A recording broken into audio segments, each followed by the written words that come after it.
Are we live? Yes. Yes, we are. Okay. Perfect. And Saribot here. All right. We're good to go. At least I think so. Man, oh man. A little late today. But that's okay.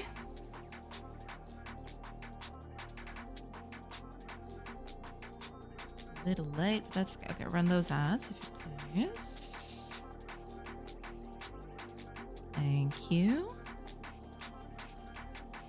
Right. Just gotta wait out those ads and then we can actually begin. Yeah. Should be good to go.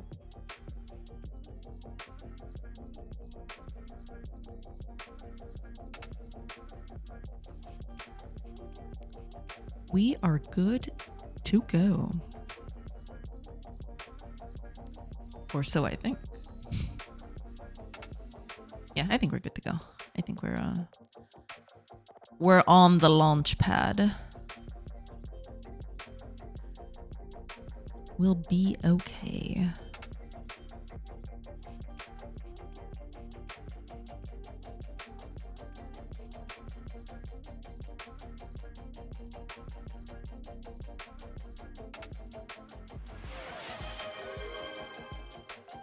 Hiya, Konstantin. Welcome, welcome. I hope you're doing good. Hello, hello. Oh, and Dirk Lover. Thank you. Thank you so much for that hydrate. Just fetch the mug here. Hello. Cheers.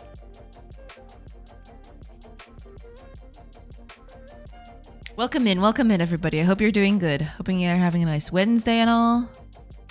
Hope everything is good. Doing well? Good, good. Glad to hear that. Welcome in, welcome in. Yeah, just gonna wait out the minute and a half for ads and then we can begin. Proper. Yeah. Hopefully today won't be as nerve-wracking as yesterday. Waiting for the unit tests to finish. I feel that. I too have been on the receiving end of unit tests. I too have had that struggle. Okay, we're good to go. Yeah. But those darn unit tests, you know, it is a thing. But they are a necessary evil. They're not exactly evil. It's just that, you know, they take a long time to set up, depending on what you're doing, of course. You know, they're just tedious, I guess, in a way. But they're very useful. Yeah.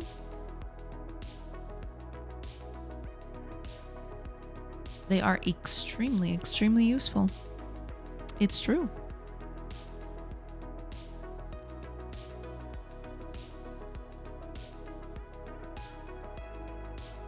Okay. Alrighty then.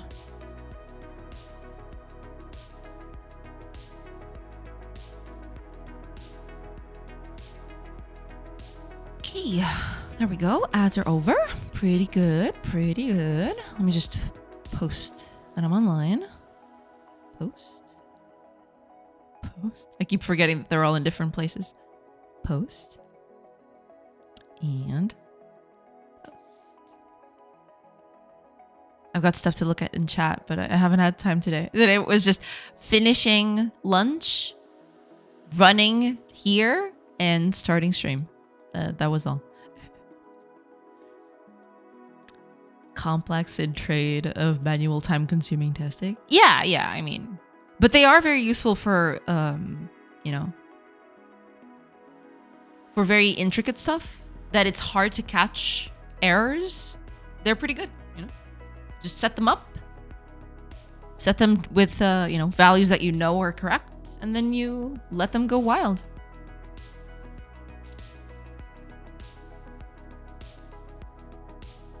And that way you don't get errors again. I've had that happen, actually. In this project even, I set up unit tests for time tracking, you know, hours, days, and stuff like that. Because I did an algorithm for that. And turns out everything was working okay. Then I changed a few things because I needed to change them. And they were working incorrectly again, so I had to go ahead and fix that. But the unit tests were the thing that caught the errors. So that's pretty good. They're pretty nice. They are pretty good. Okay. Right, there we go. So today, I'm going to take it easier than yesterday. Because yesterday I did a whole thing for making round houses. I have yet to figure that out. I didn't have time yesterday, unfortunately. So I am going to not exactly skip it, but I am going to postpone that. And I'll do some other stuff that is also needed today. So, there's that. Hello, friends and enemies. Welcome, Flare. I hope you're doing good. Hello. No round walls. I'm not sure yet. I am going to do a few more tests. Post-pony, exactly. I'm going to do a post-pony on them. Because that's the problem. I need to figure that out as soon as possible because the roofs will depend on that too, right? Depending on how the houses are going to be, the roofs are going to be different too. So I need to figure that out, but unfortunately I didn't have time yesterday. And I don't think I'm going to have time at the ends of the day, at the end of days this week, because I've got other stuff going on. So I don't know how that's going to work. Maybe I'll take off tomorrow so I can figure that out, but I haven't decided that yet. I don't know yet. Because there's other stuff to do, right? I can always do that in the weekend and postpone that. Because there's still trees to do. Today I'm going to do doors and other stuff like that. I'm gonna do doors and curtains and, basically entrances to places.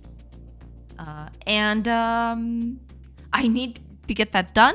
And after that, I'm just going to start with trees because, there's a bunch of trees that I need to do. But I'm only going to start with one, put it in the engine, put it in the game like this, because trees are going to be a little different.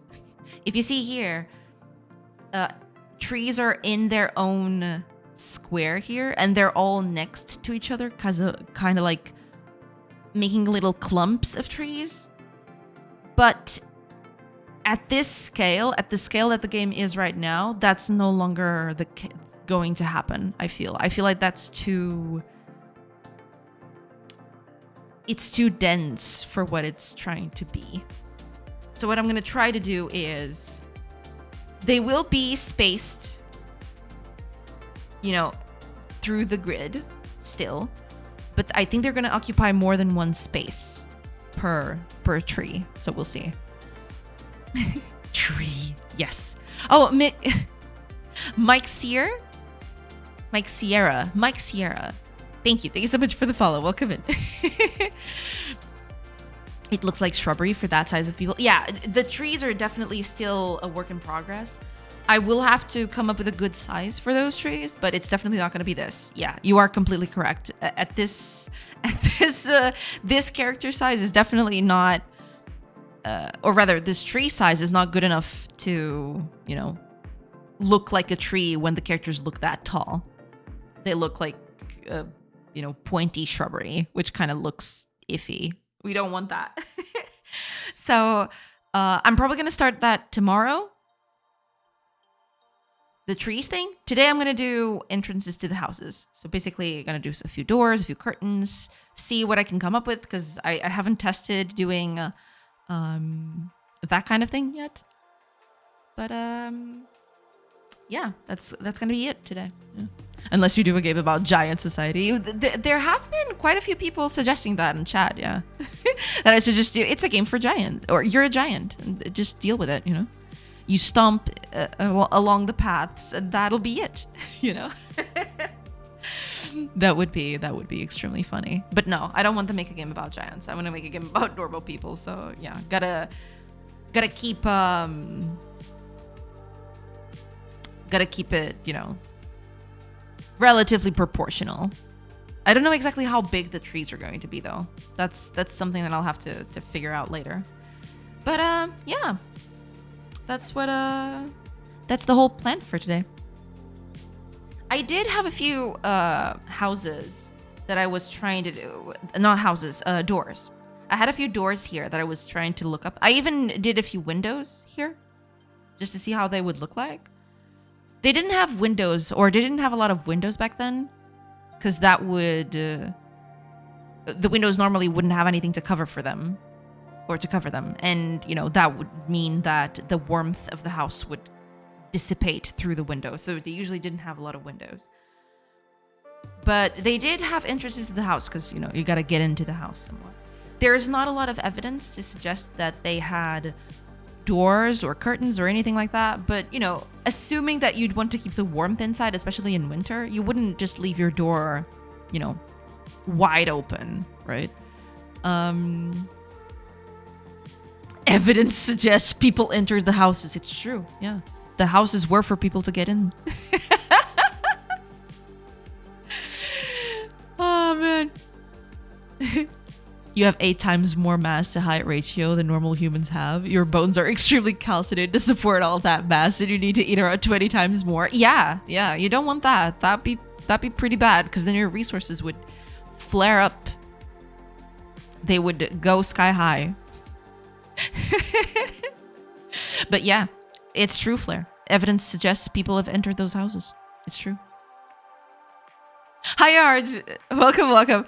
How did Blender treat you yesterday at the end? It treated me pretty well. I did do a model. Okay, I'll need to do a few things here. So let me, oops, that's not what I wanted. Neither was that. Okay, I really need to. Okay, but I did, let me just open this up, see if I can, where is my Blender? I ended up doing a model yesterday of a roundhouse just to see how the, oh, wait a minute. What are you doing? Why are you opening there? You're not supposed to open there.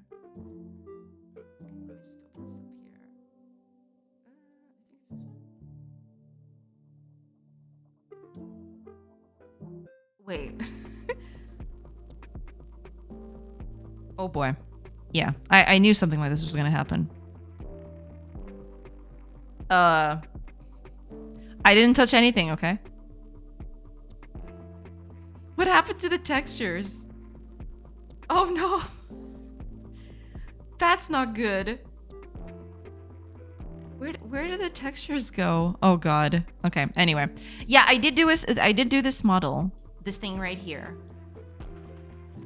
And I textured it, and I tried to use that to try to guess where the stones would be. But it's still something that I'm not quite, it's not quite there yet. I have to do a few more tests for this. But we'll see.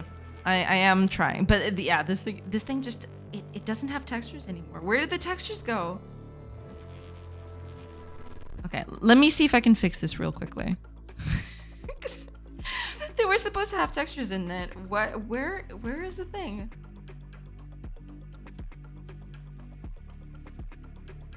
What? I am so confused. Oh, okay. So there's 2 textures here now. 2 texture objects. Okay, never mind. There you go. It's fixed. Okay, don't worry about it. I don't know what happened either, but there you go.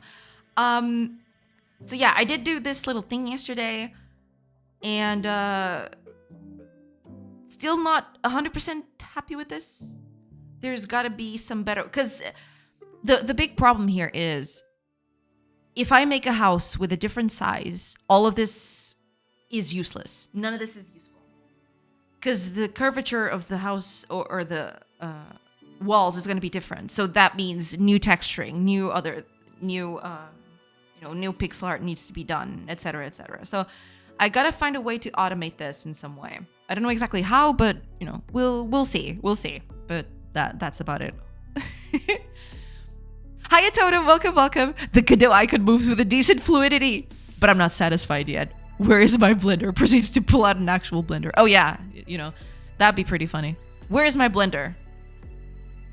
Blender on top of the desk. Will it blend? I don't know.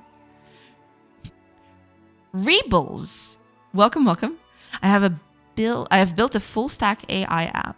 What is the best place to deploy it? I don't want to spend any money on VPS. Since it's just an MVP, I am planning to showcase it. Once I start getting some more traction, then I will deploy it on an actual server. Unfortunately, I am the worst people to advise you on that because I have no idea, where you'd be able to do that. But, maybe ask around. But not here, though, because I don't think anyone here will know anything like that. Hiya, Viptidar. RimWorld 2.0. I wouldn't exactly call it RimWorld 2.0. It is a different. It has a different feel for things. It's not exactly the same thing. It is inspired in it for sure, but it's not exactly the same thing. But yeah, I need, because the sizing of the house matters, and also there's a bunch of other things that I need to take into account because the curvature is going to be different. Yeah, this whole setup works for this specific house. If I do a different house, then suddenly this whole thing is not useful anymore. It's not. I don't know. We'll see. I gotta find a way to do this. If I could automate this with some process in Blender, that would be the best way to go. But yeah, I don't know. I do not know. But yeah, we'll see. We'll see how that goes. We will manage. It's okay.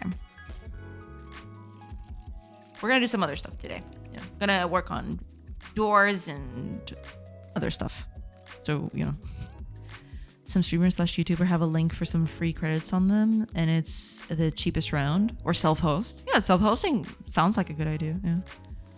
Maybe some type of curtain and doorway instead of full door. Passing the curtain may be much faster if you have a much higher temperature exchange than with a door shut tight. Yeah, that is true. Yeah. I'll have to consider, maybe I'll consider both options, and I'm gonna try to do both, I think. Yeah. Heroku, maybe? I have no idea. Maybe. Host yourself? Yeah, I mean, self-hosting seems like a good start, I guess. Maybe turn it to vector modular texture. I don't know. I mean, yeah, I could do that. Try to come up with a mapping. Because I've done a lot of thinking about that. Mapping the texture to certain objects and then use that as a way to, plan the curvature of the wall in a way. So I wouldn't have to, redo it every time if I changed a few pixels here and there. But I don't know. I'll have to think about that. Other stuff. I'm still trying to get the direction change nailed down. Right now it feels like an ice level from a Super Mario game. Yeah, usually at the start, people tend to have those problems. Especially if you're using physics, which I'm assuming you are. But yeah, sometimes that is a byproduct. But, eventually you get to some... what's the word for it? You set the values correctly, and then things start falling into place. And then it won't feel like a nice level anymore.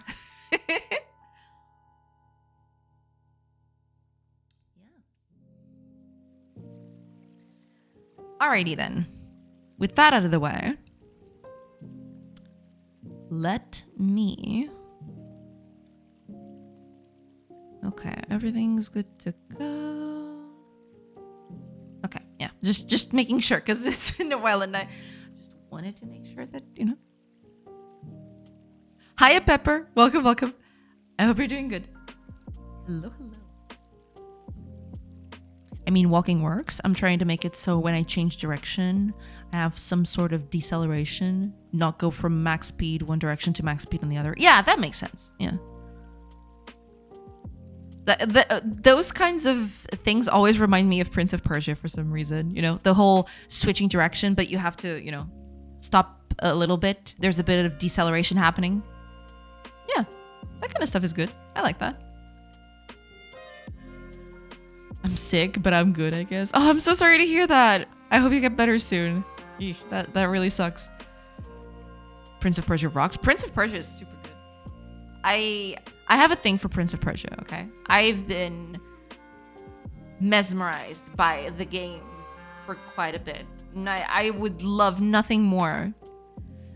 I have a few ideas about not exactly making a Prince of Persia, but making it a sort of like a side grade to a Prince of Persia. Not exactly a Prince of Persia, but something heavily inspired in it. Yeah.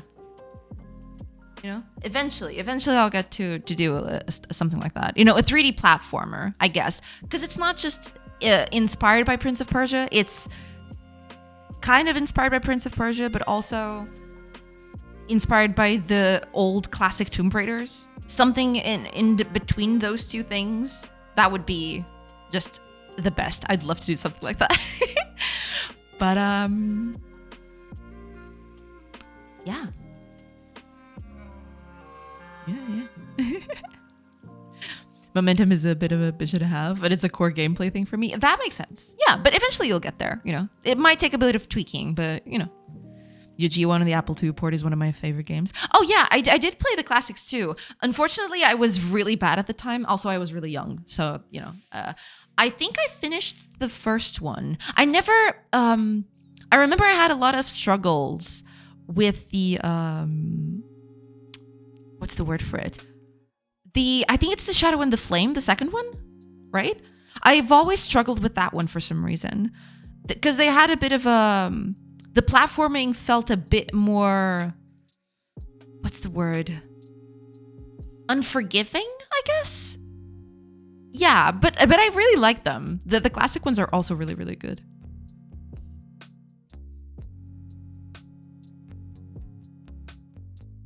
Get better this instant. Yes.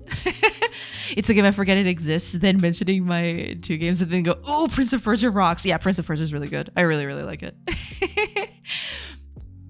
I love this linen attire. Oh, you mean this character? This is just a Roman character that I did as a test for things. But yeah.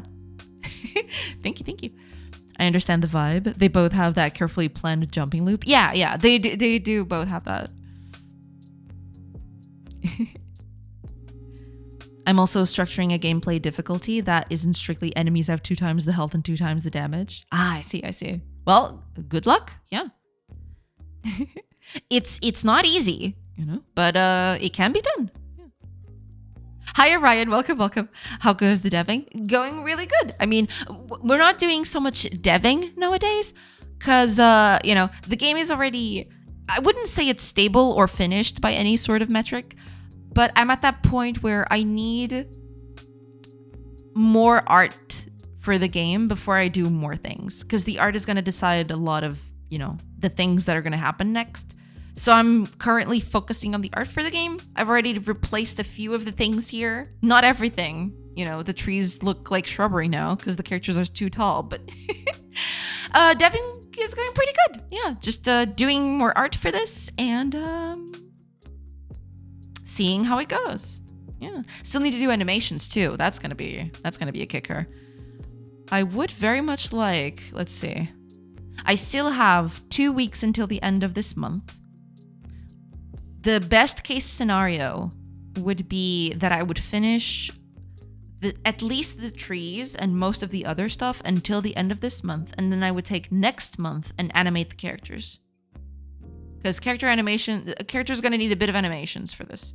There's a lot of animations that need to happen, especially walking, attacking, you know, picking up things, chopping trees, all of those things, all of them. I'll have to do that. And I don't even know if a month is going to be enough, to be honest. But, you know, we'll see. So yeah, that's what I've been doing. Just, you know, Devin has stopped a little bit, but, you know, I'm slowly replacing the art for everything. So there's that. Yeah, pretty much that. All right, with that, let me just, okay. This is true. I need to learn the art stuff. I mean, I can draw, but I lack pixel art skills. Yeah, it takes a, it's not as easy to start out, right? You know, when you do have hard skills, you know, doing pixel art, usually it's a bit more constrained, so it's a little harder to start with. But, you know, eventually you get the hang of it, you know. And if you have a background in art, or even if you're just a hobbyist, I think you can pick it up pretty quickly. It's just at the beginning, you need to get into a certain mindset. It's definitely a different mindset than most other art, because you have to be more specific. You need to be more conscientious of, you know, the kinds of stuff that you're drawing, the kinds of, you need to highlight specific pixels, you know, there's a bunch of stuff that goes on to here. You need to condense everything into a small sized things. Depending on your resolution, of course, you know, sometimes when you do high resolution stuff, then it almost kind of becomes like, you know, usual art. But it's kind of different because you still need to, you know, be careful with, you know, there's a lot of propensity for noise if you just paint leisurely. It's a thing. But you can do it. I believe it. It's a lot harder. Yeah, it very much depends. But yeah, it can be. It definitely can be. Alrighty then. Let me then.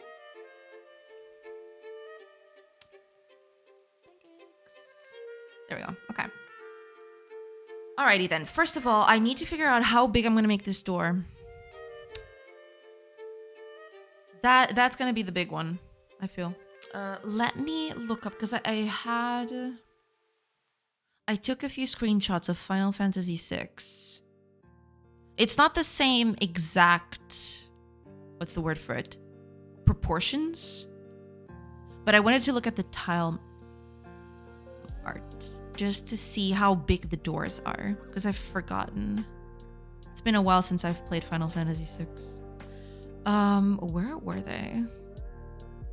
Oh, okay, I think I remember where I put them. Yeah, I think this is it. Yeah.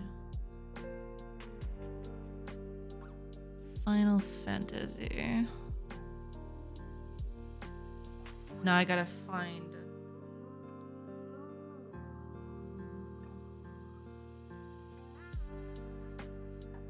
It's one of these. Which one is it? I have no idea, but I am gonna find it.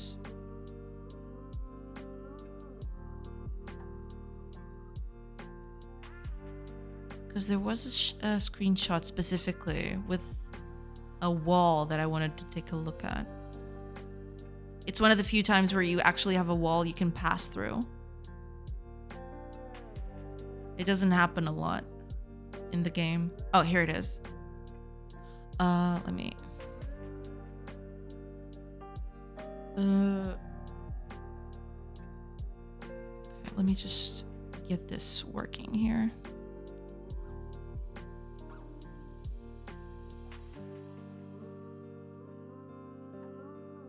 Okay, here we are.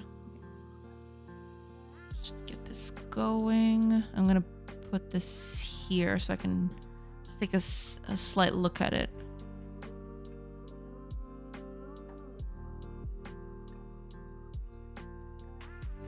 There we go.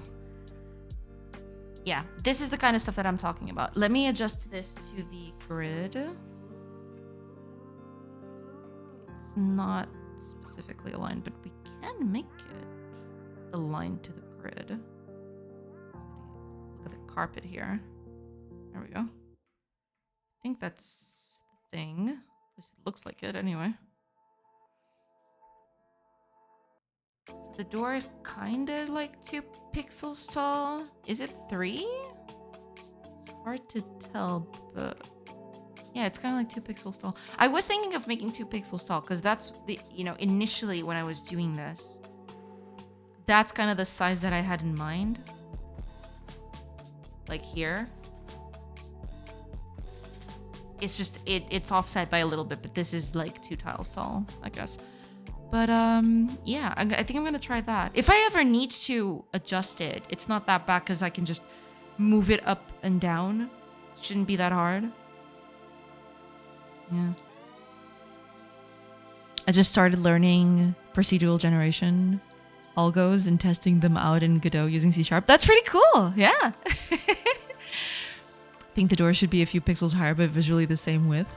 Oh yeah, no, I mean the characters don't exactly occupy two tiles. They're just about a tile and a half, right? So maybe 2 would be the best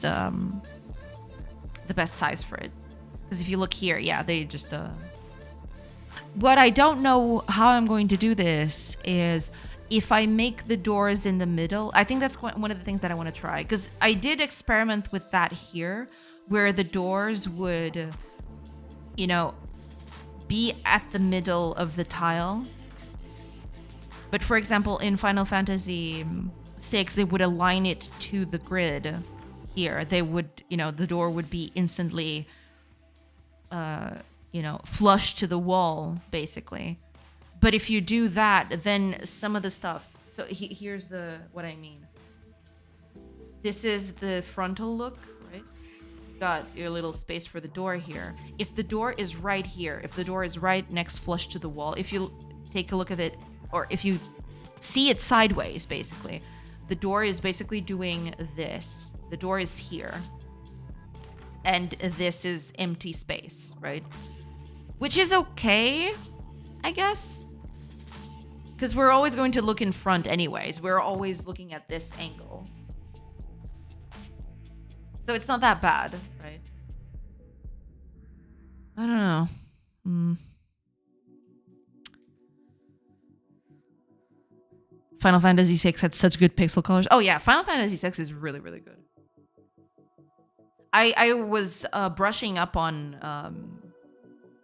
the art for it, just because I wanted to check what they were doing. Man, they do such amazing things in such a small, you know, a small tile size. It's incredible. It's really, really good. I just try not to look at it too much, because then I feel like I'll just be too influenced by it. So I just go at it, or I take a look at it when I have a specific problem that I want to fix. I don't want to take too much from it. I want it to be, you know, I just take a look at it when there's a specific problem that I need to solve, basically. I'm hearing Final Fantasy. Yeah. We do like Final Fantasy here, especially the classic ones. I played a heck of a lot of Final Fantasy VI. Final Fantasy VI was probably the Final Fantasy I've played the most out of everyone. No exceptions. Second one would probably be Final Fantasy V, I think. Yeah. Played a lot of those. Then there is the other bit. So this was the first idea, right? The door being flush to the wall right here. So it would, you know, be aligned to the grid, basically. But there's another option that I'm going to try to do where you have a wall like this. Door hole is here, but the door only starts at this point. So it's kind of like embedded inside of the door, which maybe it doesn't look all that good. I don't think this is going to look very good. Not feeling it. Because on the side, you know, this looks a little more natural. Because if you have a door this big, then you have the door right here in the middle. Right? But that makes it go too much inside of the wall, and you kind of lose the perspective of it. I would need to shade the door like this so that you could see that it's kind of embedded inside of the wall. I don't think that's going to work very well. I can still try, but I don't think that's going to work very well. I think I'm going to do this. Yeah, I think I'm going to stick with, you know, Final Fantasy's approach to that. But then comes the bit about side walls. I don't know exactly how I'm going to do those either. But I might just do, you know, you've got a wall right here. I could also do this would be the door. The door could be right here, flush to one of the sides. Maybe that'll work better. Or maybe I'll just do something like this and make the wall in the middle. But I don't think that's going to look very good. Because then it will...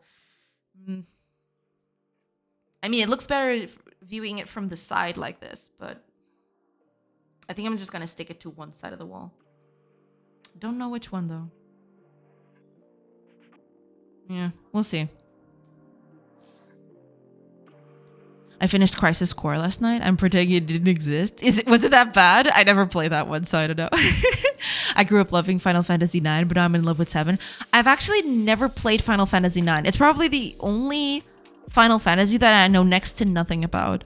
I have to play it because it came out on Steam a while ago. I have to pick it up and play it at some point. But yeah, I definitely need to play it at some point. Never finished 7, never finished 8. From there on out, I don't think... Yeah, I never played 10. I watched a heck out of 10, but I never played it.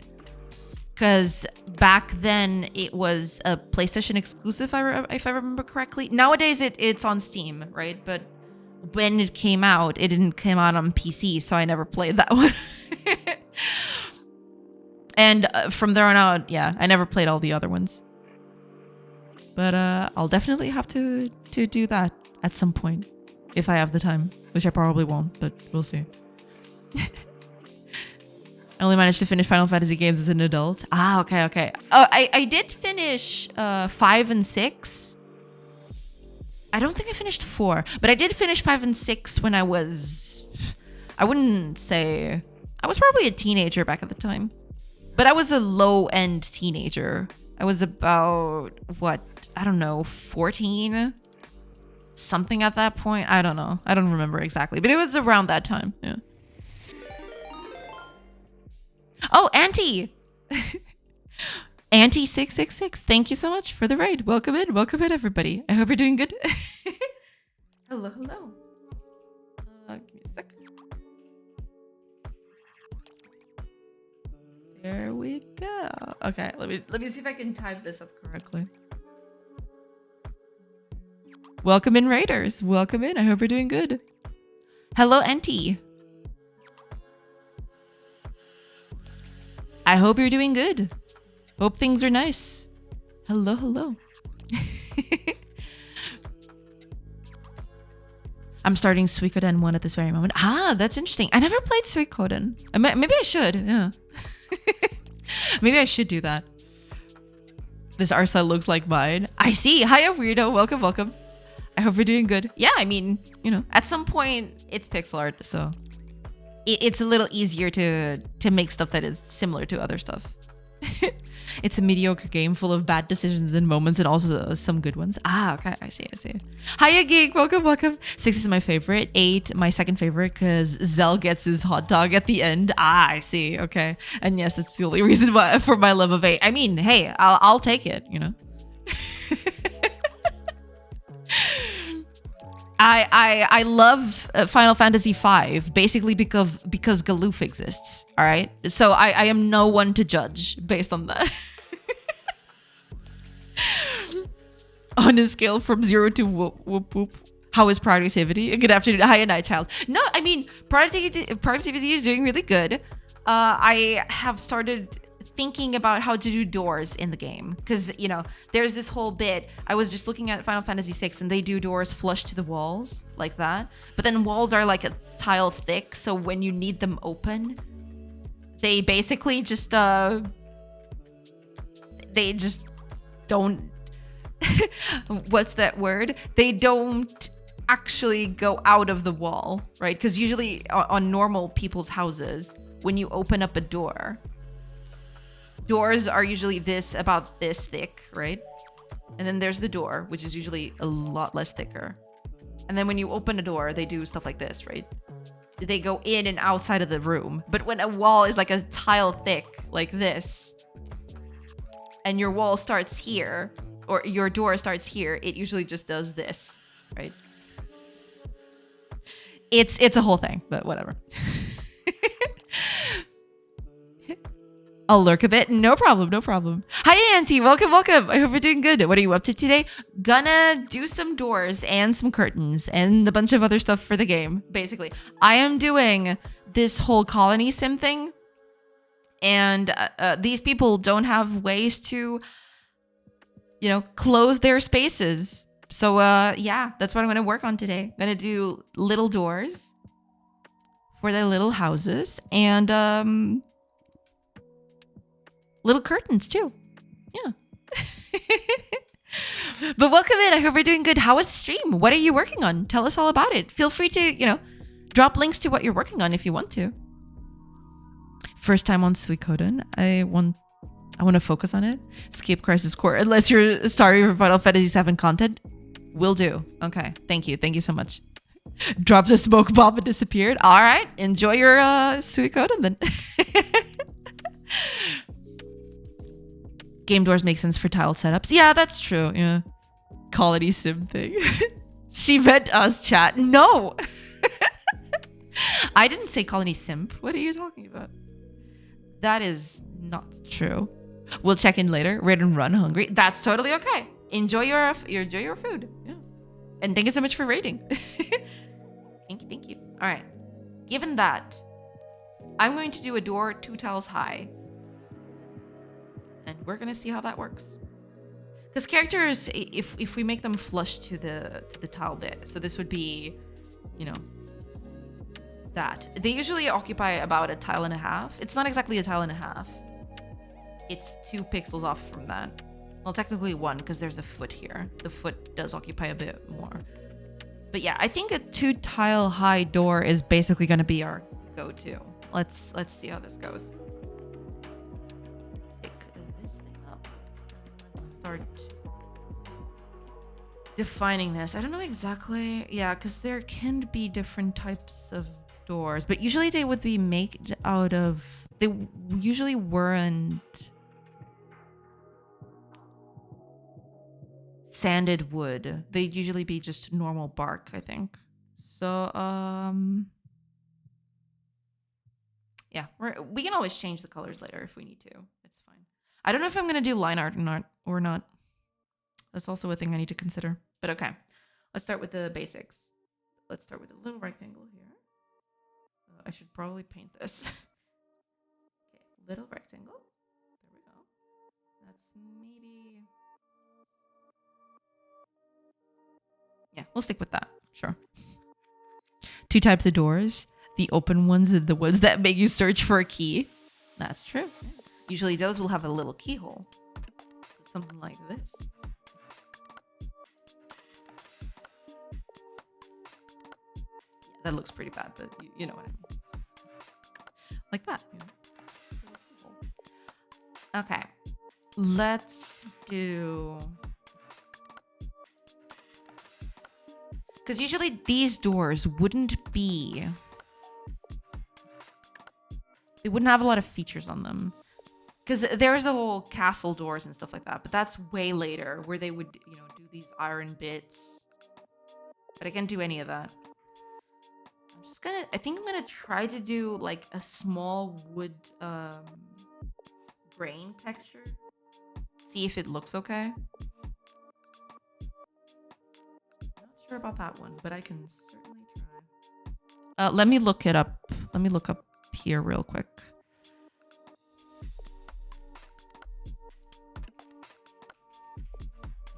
Just to see, because I wanted some.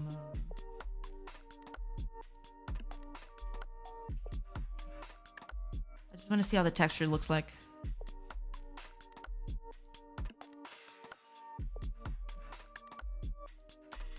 Something like this could work. I don't want it to look too, I want it to look a little rough. So I think stuff like this definitely helps. Yeah, something like this would be the best way to do that. Let me search just for one more example, maybe. Because I just want to take a look at the texture.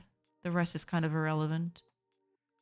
Size and everything, that's not really relevant.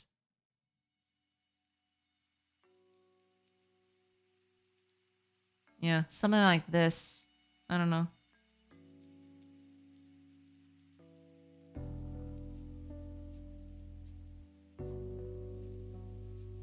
Something like that would probably be the best. But I'm going to stick with that first one. I think that first one is the best example. Yeah. All right. Let's see here. To do something like this,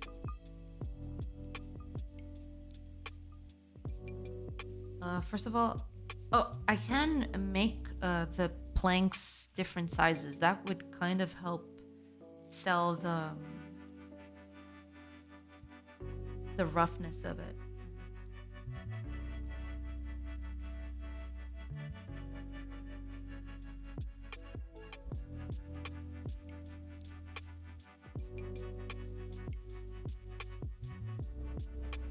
I just don't want it to look too...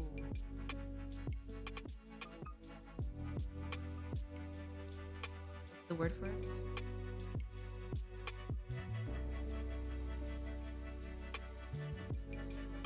Regular, I guess.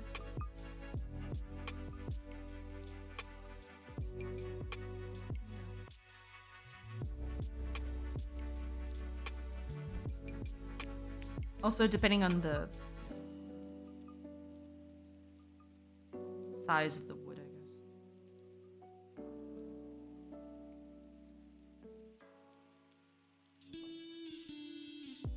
I can still do...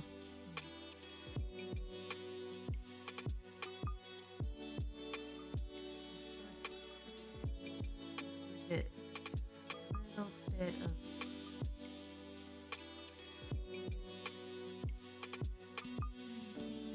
seeing what's underneath. Maybe that'll be just two. Maybe that's not the best way to go, but we'll experiment.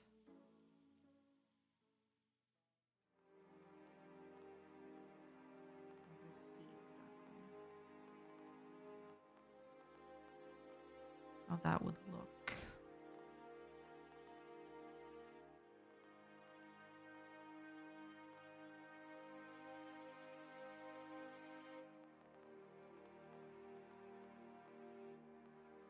Because back then, even if the doors would exist, they wouldn't be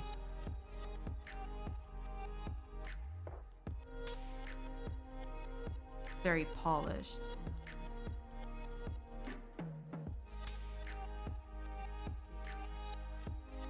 Door handle would be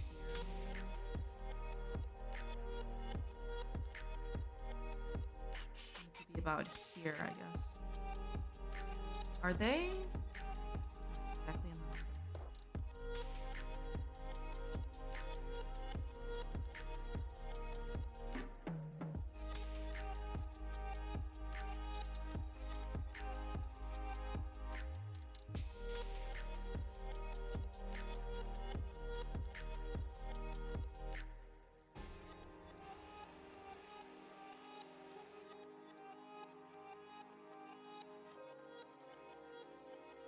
Something like this. And then there's also the possibility if I add line art to this.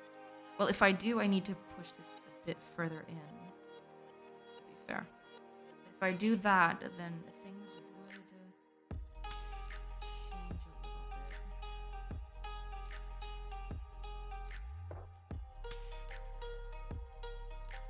Because in that case, this down once. No, these can stay, yeah, because those are flush to the floor.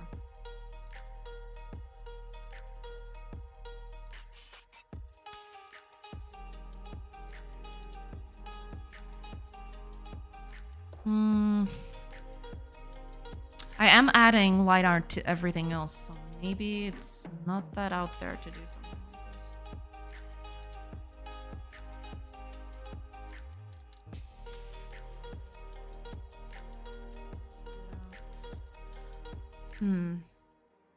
I also need to give it some sort of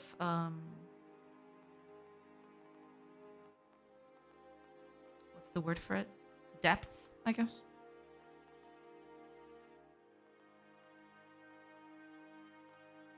I do kind of like this one more, if only for the fact that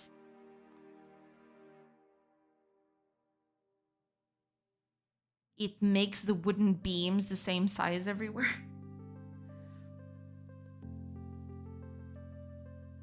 I don't know. I I don't know about this one. But also, yeah, I need to do the depth of this thing. I can't just leave it like that.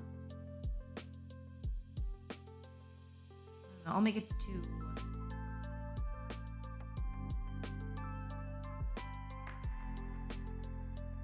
That could work.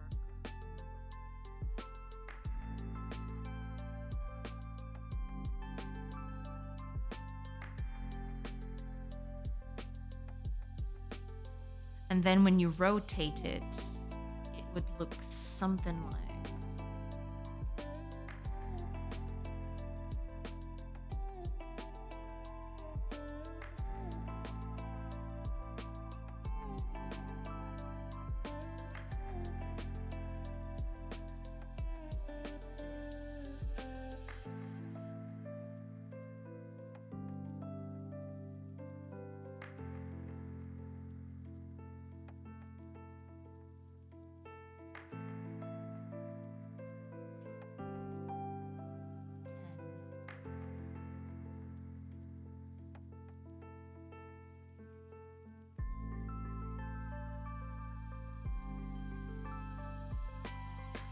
this.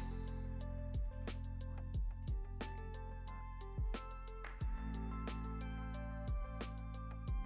5. And also, yeah.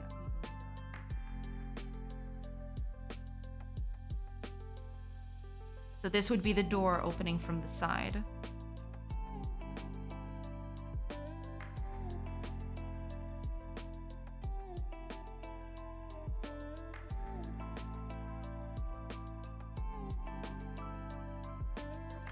Should it be able to open the other way?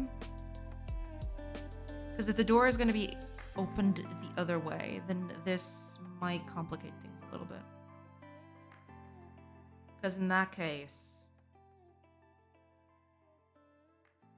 well, it would basically be this, I suppose. Like that. Only...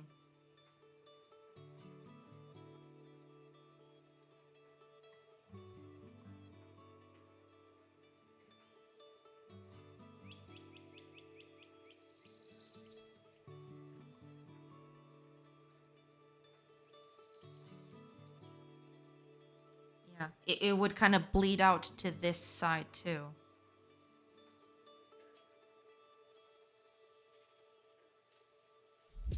So maybe we'll only let it open to the inside, maybe. Because usually doors aren't both ways. They usually open toward the inside and then you close them. So this would be it, right? They wouldn't open this way either. They wouldn't be ready for something like that. Yeah, and that helps us, save on a few tiles, I suppose. So this would be, yeah, it would be something like that.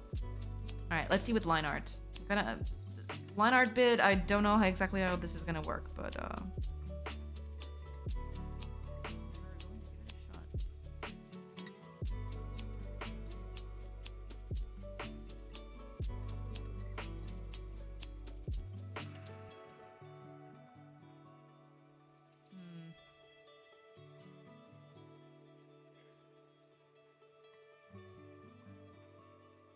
also, yeah, we need to clear this up a bit.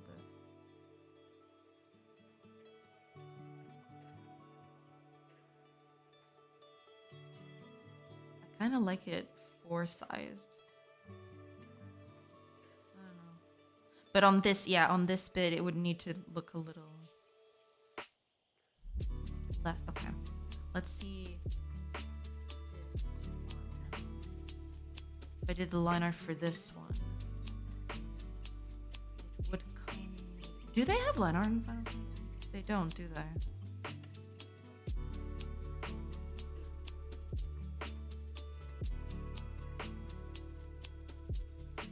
Kind of have a few darker lines on the edge just to delimitate them, but they're not exactly... They don't exactly have line art. Which, to be fair, let me just... our minds files have them here.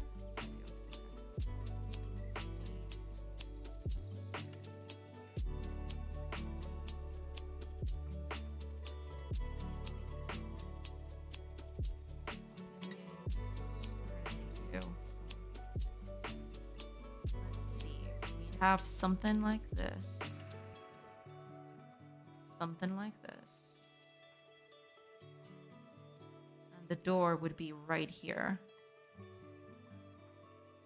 it'd be something like that.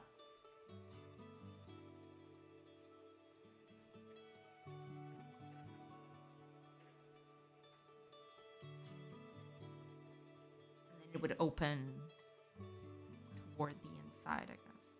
Yeah, we'd need to make it something like this, I feel. But for this to work, this would be the case. And then the line art wouldn't align anymore, basically. Okay, we'll tackle that as we go.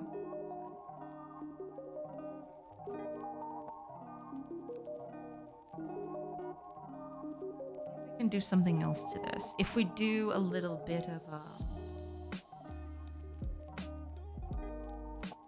a rim here, would that look good? I don't know. Hi, Nex. Welcome, welcome. I hope you're doing good.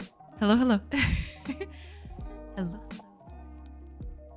I don't think I like the rim all that much.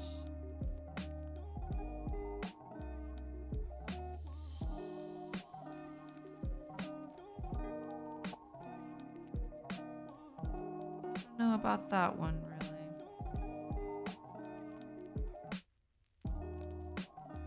They had doors, fancy. I mean, they had very rough doors. I'm still considering whether I should keep this or not, like this. But I don't know. I'm considering it, basically, because they did have they either had very rough doors, something, you know, a bit rougher than this, right? This is kind of like what I'm trying to hint at here. Although, you know, it is a bit of a struggle, but... Or they had curtains, or they had nothing, right? There had to be something closing the houses to the winter storms, right? Because it could get pretty, you know, cold outside. So, you know, I'm trying to see if doors could work here. They'd have to be very rough. I don't know exactly how I would sell them being rough, but yeah, that's what I'm trying to do at the very least. Try being the keyword here.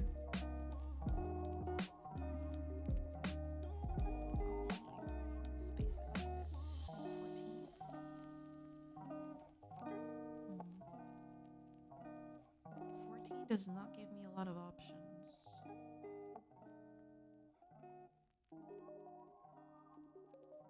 I could make them slightly different. Yeah, if I don't make this the same size for everything.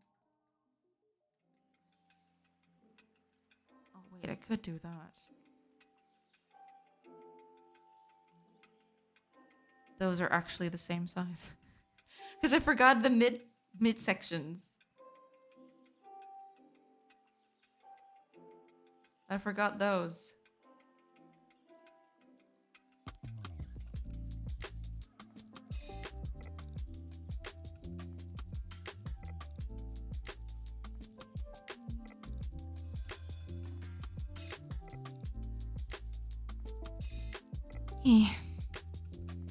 Makes sense. No, yeah, because I there's not a lot of evidence that they had doors, right? There's not a lot of evidence in that case because it's a perishable material. It wouldn't be something that would survive up until this day.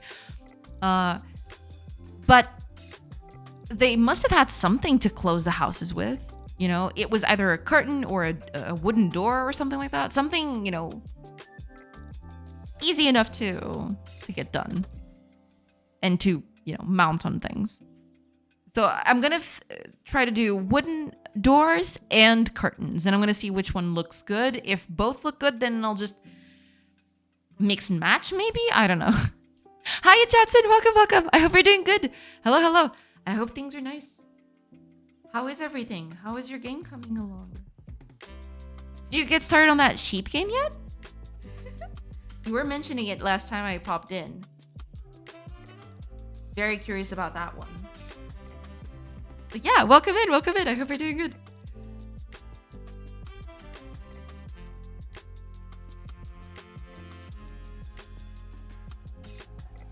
Good. That's better.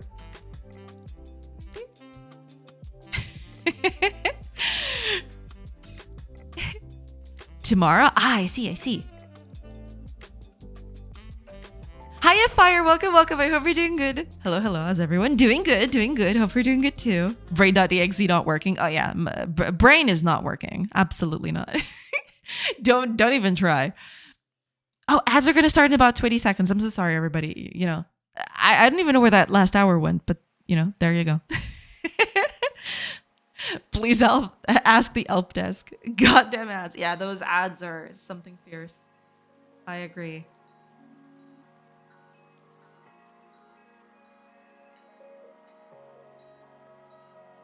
Should I make this a little smaller? It would kind of sell like the whole wooden beam thing, right? No.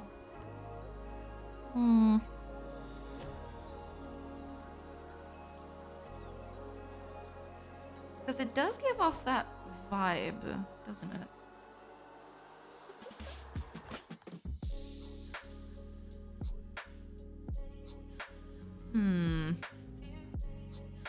Yeah, this one looks too grainy. I like this one more in terms of spacing. But does this come off as a wooden door though? I don't know about that. Not so sure about that one.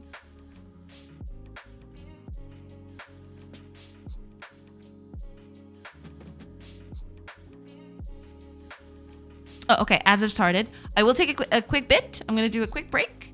And I will be back once the ads are over. So I'll see you guys in a bit.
Hey everybody, I have returned. Sorry about that. All right. Oh, Chief Multi-Hat. Thank you so much for the follow. Welcome in. Hello. Hi, Arez Coder. Welcome. I hope you're doing good. Oh, and Chief Multi-Hat. There you are. I have to sneak in. Well, thank you for sneaking on in. Welcome in.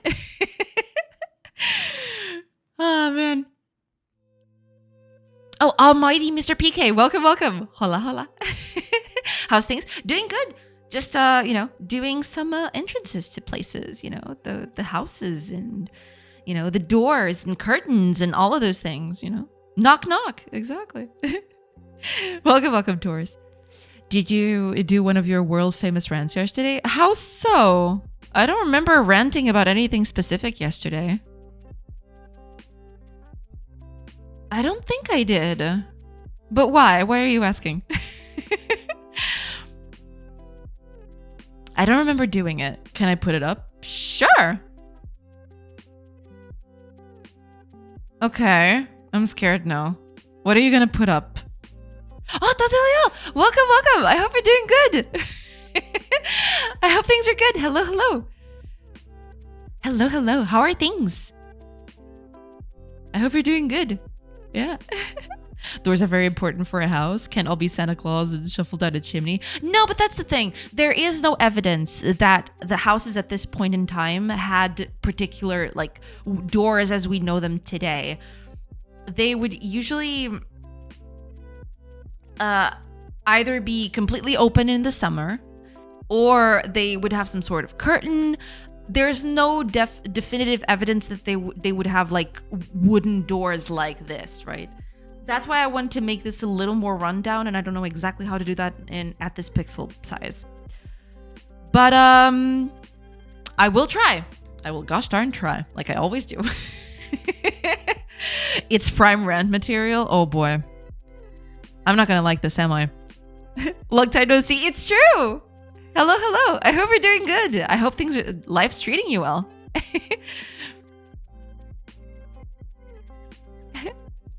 Oh God, what is this? Hi, Azito Welcome. I hope you're doing good. TLDR, Borderlands 4 will be $80. Randy says that real fans will make a way to pay for this value.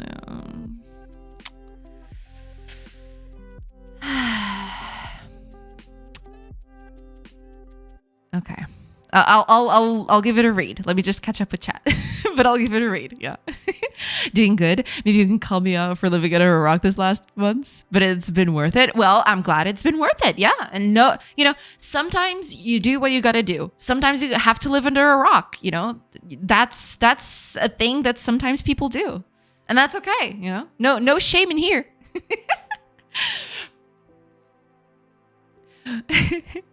But yeah, I'm glad you're back at it. Thank you so much for tuning in. Thank you so much. That's not the only Borderlands drama, right? I think I saw something else as well. Wait, is that okay. Rocks are fine. Look at Patrick. Still thinking and rethinking about getting a Switch 2. I see. I mean, at this point, I have the Switch 1. I bought it specifically because I wanted to play Fire Emblem.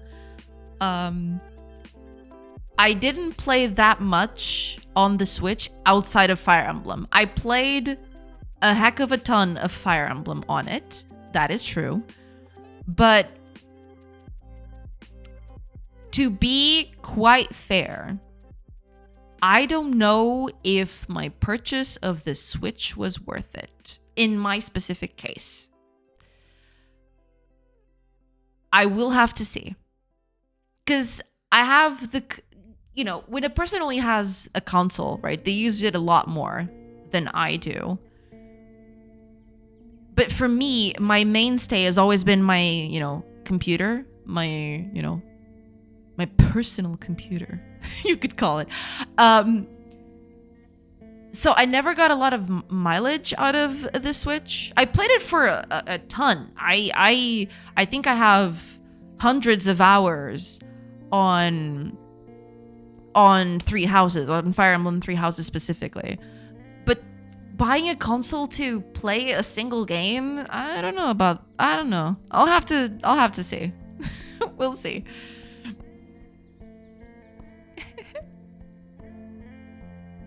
I do own 3 Nintendo Switches. Dang. And it's kind of wild how I got 3 consoles. I mean, sometimes it just happens. You just gotta take your blessings, right? It's fine. Sold my Switch. I fell asleep every time I tried to play it. I wouldn't say I fell asleep on it, but I just used it for Fire Emblem. That was basically it. I played a bit of Legend of Zelda, right? What was the name of that first one? Tears of the Kingdom is the second.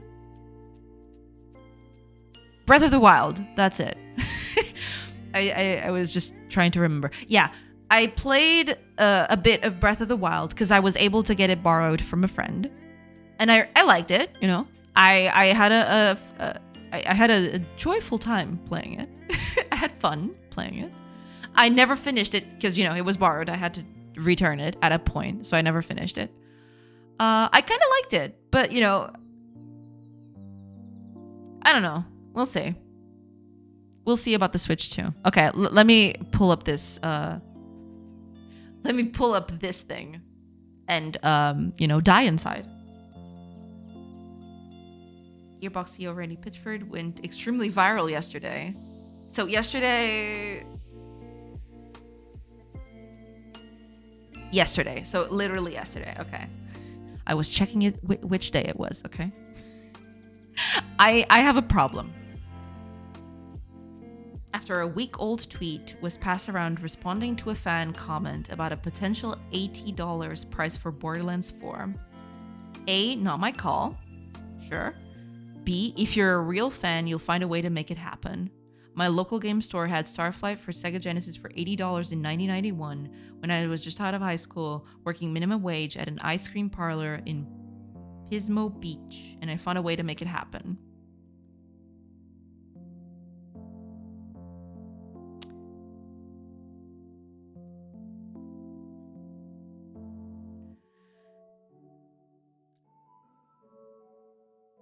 Okay. I asked my parents. No, but okay. Here is the deal. I kinda get where he's coming from. Only kind of. But what you have to understand is that it wasn't the same thing as back then. You're comparing two different periods of time which are vastly different in terms of market offering, in terms of, money usage, all of it, right? Oh man, but if you're a real fan, you'll find a way to make it happen. If you're a real fan, you should wait until it goes on sale and then you buy it. That's what real fans do. Oh my god, dude. I mean, you can think this, all right? I don't fault people with with no need to understand what money does, At this point, he doesn't even care about how much money it costs things, because he's not. He has way too much money, right? But they can think this, It's fine for them to think that. I mean, it's not fine for them to think this, but they can think this, But to say it out loud speaks of a level of what's the word for it? Disconnection with the rest of the world that is kind of wild. Plus, there is another thing. My local game store had Starflight for Sega Genesis for $80 in 1991. A game in 1991,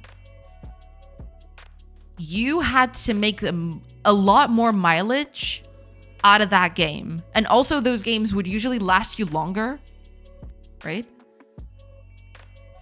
Than they would today.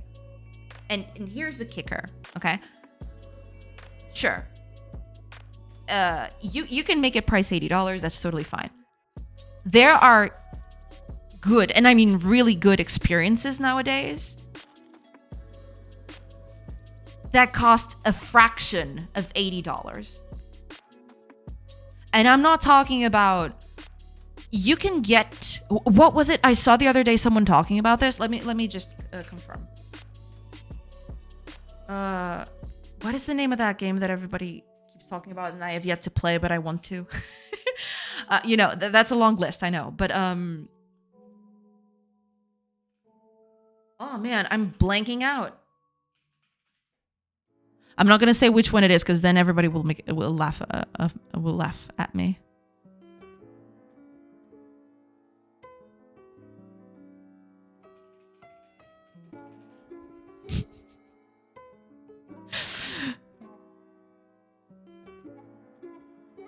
Oh my god, I just can't remember it.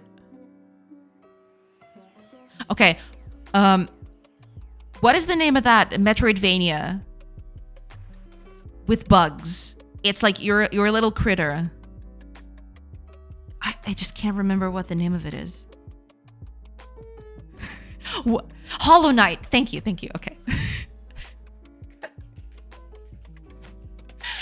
Why am I so bad? Why am I so bad with everything? Okay, anyway.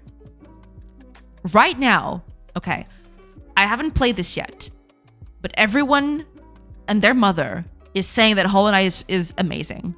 The reviews at it overwhelmingly positive. It's not going to be the same experience, and I know you're not supposed to compare apples to oranges, but you can get a pretty good game nowadays for less than 15 euros. Okay? And this is a pretty good game that will last you a long time. A long time. And it's 15 euros, okay?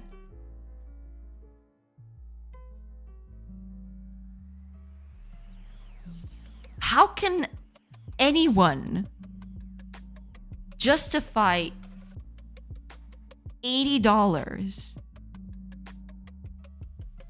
by saying that in 1991 I also paid $80? That doesn't make any sense at all. The games are completely different.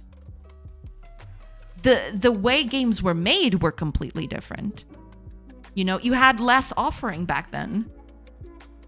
So, you know, you would pay more for a game, but you get more mileage out of it, which is not what happens today. Today you finish a game and, you know, in most cases it's done. You're done, you know?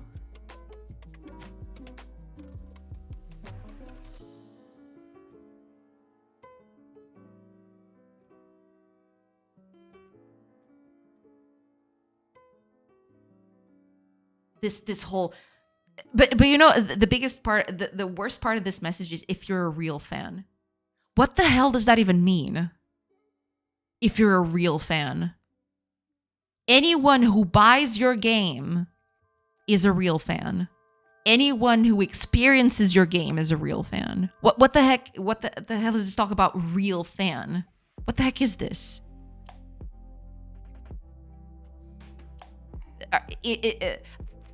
I mean, I know what this is. I am being kind of rhetorical when I ask this, because when they say stuff like this, they're trying to make this arbitrary barrier that if you don't pay $80, then you're not in this specific cool boys club, you know?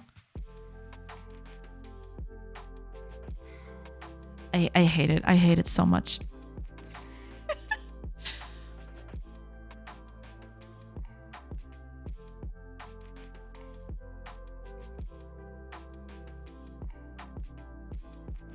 Anyway, yeah, okay. I guess that's the rant. I guess that's it.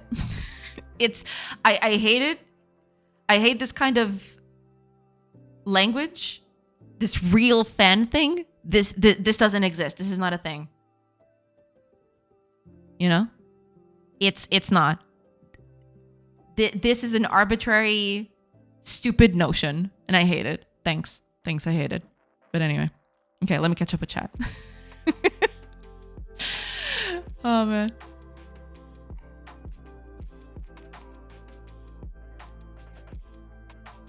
I kind of got disappointed with myself for not using an app called Petit Computer on the Switch. Even though I was an early buyer, I was mega hyped about it. Okay. Petit Computer is an IDE that you can program and create games for the Switch in a basic programming language. That's cute. I did not know that was a thing. Yeah. Don't hit me. I find Breath of the Wild so overrated. I liked it. I liked Breath of the Wild. But there was a thing about Breath of the Wild.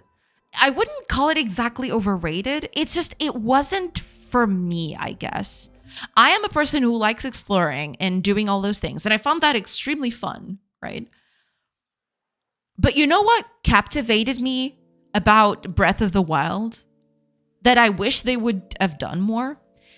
There are these parts where you go to certain places and small cutscenes start playing. Like Link is remembering some of the stuff of his previous life. I found that to be so good, and they didn't do so much with it.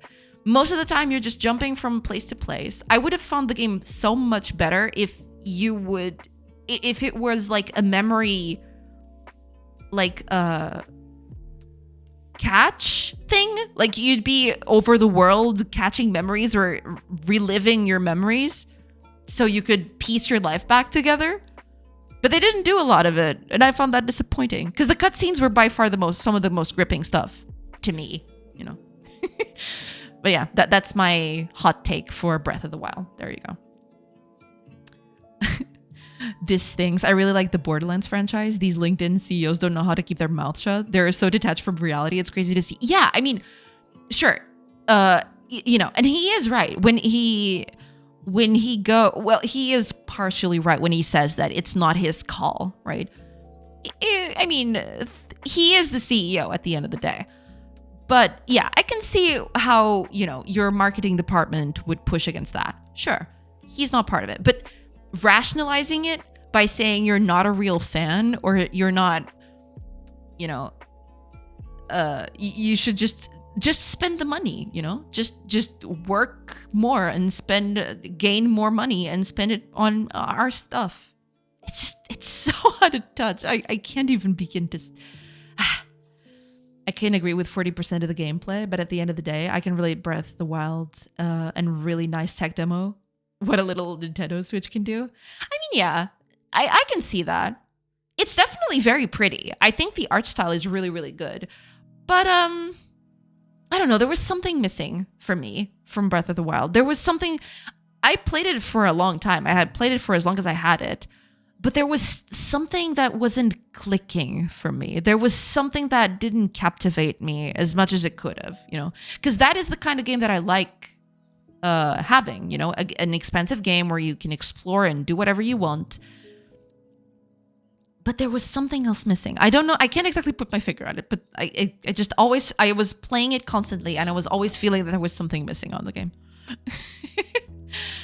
That game for the Genesis would provide, what, months of gameplay for a kid that the next game would be years away, for a kid that doesn't have to pay the bills. Yeah, there's also that too. Yeah.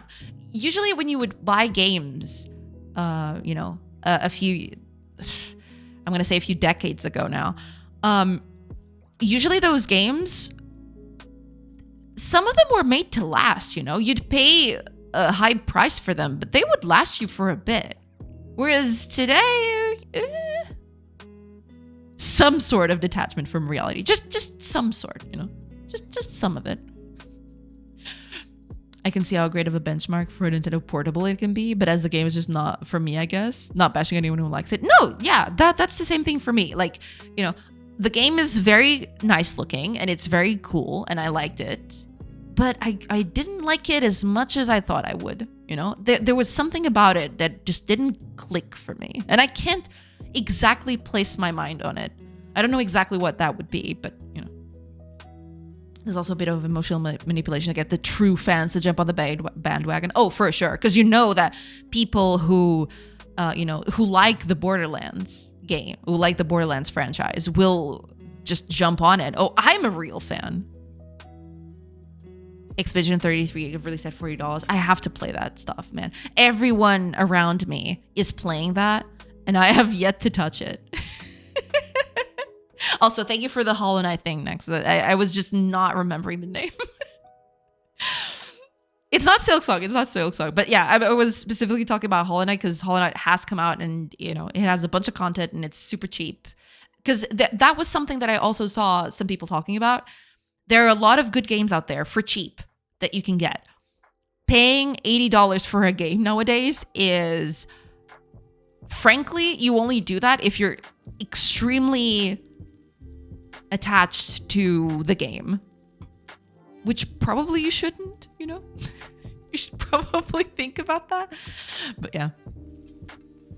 Factorio is easily the best example of money well spent in terms of hours of gameplay per euro. Yeah, I mean, of course, every person will derive different kinds of fun, right, from games. And some people will, you know, replay a game over and over again.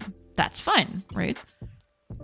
But these kinds of excuses that they do, I don't like it. It just smells manipulative to me. I just bought Roguecraft for €40 full price on release day. Money well spent. Well, yeah, you know, if you like a game and you feel like it's a good, you know, it's a good ratio for the money you pay for the fun you get. Yeah, absolutely.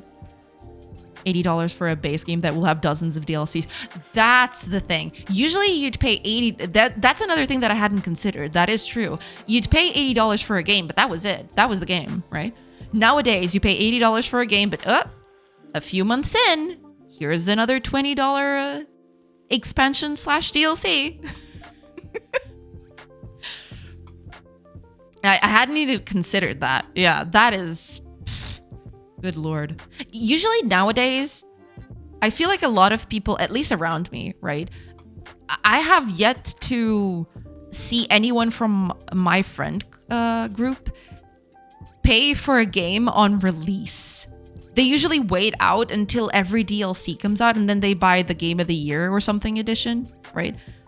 Because it'll be cheaper. You won't get bugs. You get a better experience for less money, you know? It's kind of backwards, but them's the breaks. In 1999, you bought a disc. Now you don't even own the game. Yeah. I like it. You cannot give it to your friend. That's pretty bad. Yeah. It's manipulation. It's totally manipulation. Yeah. It means if you're spinning hard enough, you can make wind. Oh yeah. I'll have to say, there was a point where I felt FOMO for never getting into Borderlands, but after the movie and the announcement for the 4th game, I don't mind. Makes sense. I haven't watched the movie though. So far, it's really good. I'm enjoying it a lot. Well, there you go. Yeah, I'm glad. I have the previous game and it's so much fun.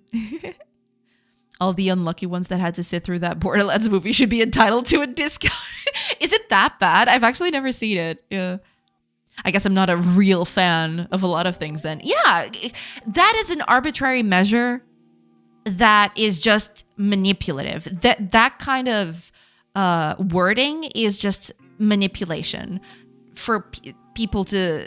The people will read into that and they will either go, no, or go, ooh, I'm a real fan. I should pay $80 for this. It's kind of manipulative. It's very in your face. It kind of hurts. As I've played all of them multiple times. Okay.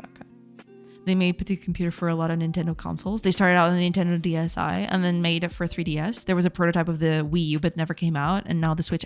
Okay. That's interesting. I did not know that existed. But that's pretty cool. Even Tiny T does. All right, chat. High five. 25 minutes of not working. How dare you, actually? How dare you? The thing I really liked about Breath of the Wild was the open world and the sandbox effect with Link's powers and how the environment works around it. No, yeah, I mean, the environment and the way you explore the world is pretty cool. I think it's, in terms of like world design, it is really good. I do quite like it. But I don't know, there was something about it that just didn't click well enough for me. The parts that, yeah, I'm going to mention it again, but the parts I found the most gripping were the little cutscenes that you'd get sometimes. But those were very sparse that sometimes I'd just get, dare I say it, a little bored in between them, right? I'd be like, okay, when is the next little bit of, you know, memory cutscenes going to come up? Because those are fun, you know? Getting to piece the life of Link before everything happened, to see the world before disaster, right? That was pretty good. That was gripping. I thought that was pretty cool. But they didn't do enough with it, I don't think.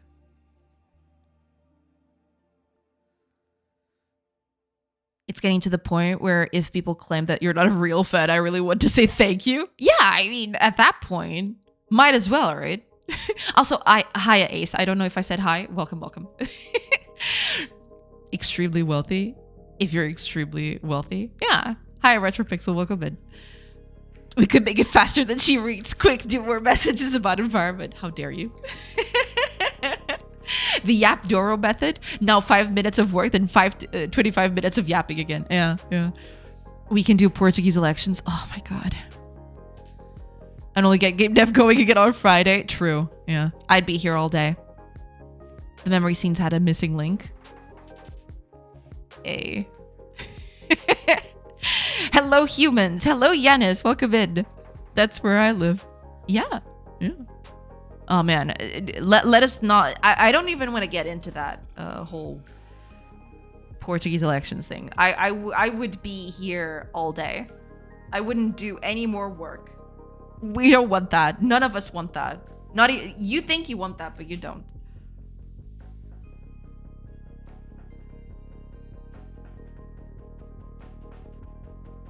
You know what? Not sure if I like this one.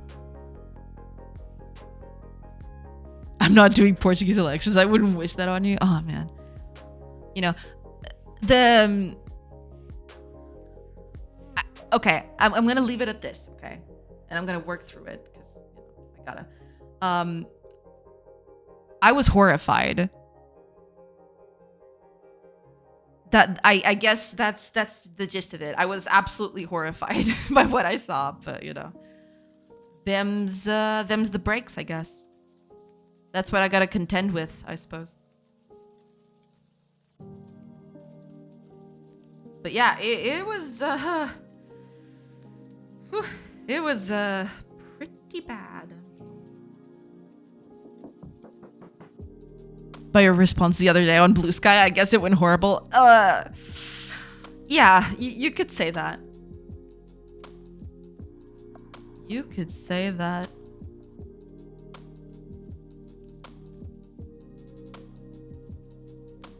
You could say that. Also because I've ran out of arguments in my friends group. Yeah, a lot of conversations have been had recently. Yeah. I've been looking into other people talking about the elections and everything. I don't even know what to say anymore, you know? It's just, I'm at that point where I don't think anything I or anyone else would be able to say would change some people's minds, you know? It's gotten to that point. I don't think anything you can say, anything you can do would actually change their minds. But, you know, just shake a Billy, sorry. Lurking with this one, I'll take my leave. Picking up the kiddo. All right, go pick up the kiddo. Just do as I do, sir. Oh, God. What do you do? I'm kind of scared to hear that answer. What do you do?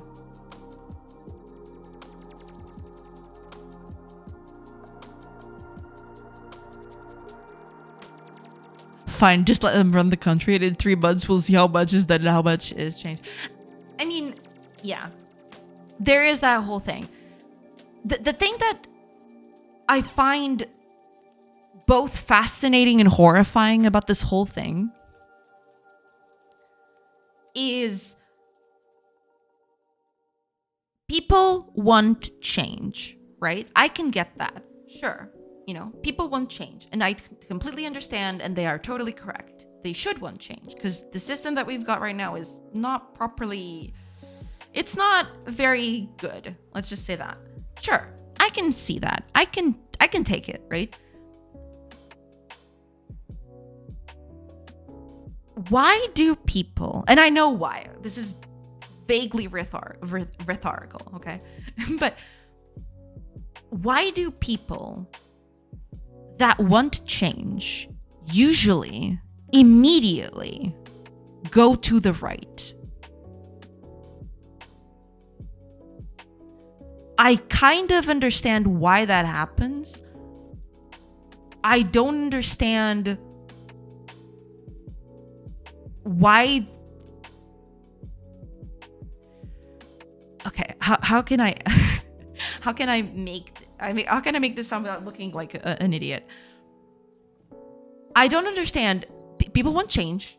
Sure, I understand why they want change. Why do all of them immediately fall for right-wing propaganda and not look past that? You know?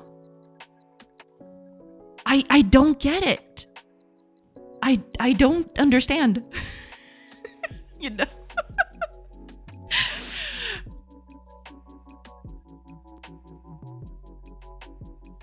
Right, if only their ideas where left tends to try to coexist. Yeah, I think in the end, because people are exhausted. No, I do get that, right?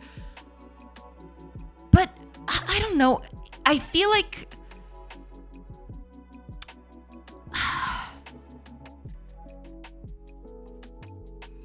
I have a lot of thoughts about it. Yeah. I came in at a spicy time. It's true. Hi, I love Make Share. Welcome. I hope you're doing good. Honestly, couldn't answer that. The grift is easier. It's that. Yeah, I think at the end of the day, it sells better because it's snappy. You know? They just spew things out without consideration for how things would do or what that would imply, what the stuff they're talking about would imply. But I don't know. I mean, sure. I mean, at the end of the day, I've seen a few people talk about how lying is so OP. You can just spew things out and people will believe you because they have this idea, this preconceived idea that, you know, things are bad and, you know, oh, if they say that it's that bad, then it is that bad. Right? I don't know. It's easy to just believe. No, I get that. I do get that. Yeah. My question is mostly rhetorical because I know why people do it. I just find it so it's frustrating, you know? It's just that, yeah. People have lost hope and faith in the current system. There's a lot of people voting for Sugar who don't necessarily agree with everything they say, but the solution that is presented to them is easy. Just get rid of people that are not like us and everything will work. It is, of course, false. It is 100% false. Yeah. Because, you know, barring everything like that, that's something that I've been thinking a lot about too. You could get rid of all of that tomorrow, today. It wouldn't change the fundamental problems of everything else, right? People like to extrapolate, oh, it's because of this or it's because of that. But see, that's the thing that I find so fascinating. People want change.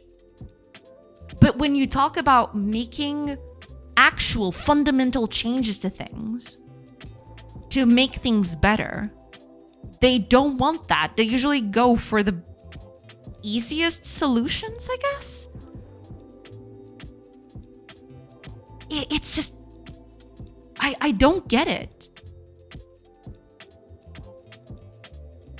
The right is extremely good at identifying legitimate grievances. Whether they have any solutions doesn't matter. It connects with people when you acknowledge their frustrations. It's honestly something progressives can learn from. Oh no, absolutely. I do believe that people should definitely learn from the rhetoric. I'm sorry. I'm words. But yeah, at the end of the day, it's just you hit that specific frustration that a person has, and suddenly they agree with you, even though if they look a little closer, they wouldn't agree with the stuff that you're doing. But because you talked about it, suddenly that makes them more viable. Right?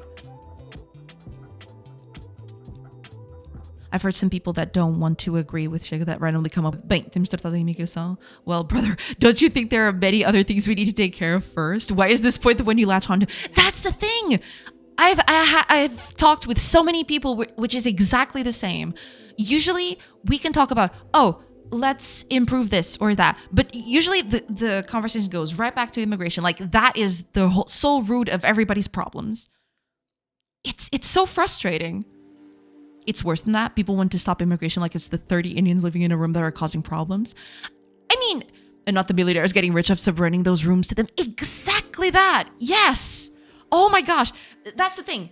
I can understand that, having 30 people living in a room is, sure, it can become a problem, right? But what I find it fascinating that people don't see beyond that, right? It's not, there are 30 people living in this room, is, why don't they delve a little deeper? It's not that difficult. You just have to ask, yeah, but why are those 30 people in that room, right? That's what fascinates me and infuriates me and frustrates me at the same time. It's people just look at the screen and they don't look past the curtain. It's insane. The grifters don't need to be coherent so they can be whatever to whoever. That's true. Yeah. It's sad, but it's true. Not to mention that I don't know a single family in Portugal that doesn't have someone that left the country. That's also a thing. Yeah. Hard T sounded rhetoric. All right. Okay. Thank you. Because so it's kind of like Portuguese then. Because over here we say retórica. So it's oh God. Because the bleh at the beginning. Rhetoric. Okay, there you go. I can say words. I can do words. The irony is funny. Yeah. And they coded with the thinnest arguments and veiled language just as an excuse to pretend to not be horrible. Yeah.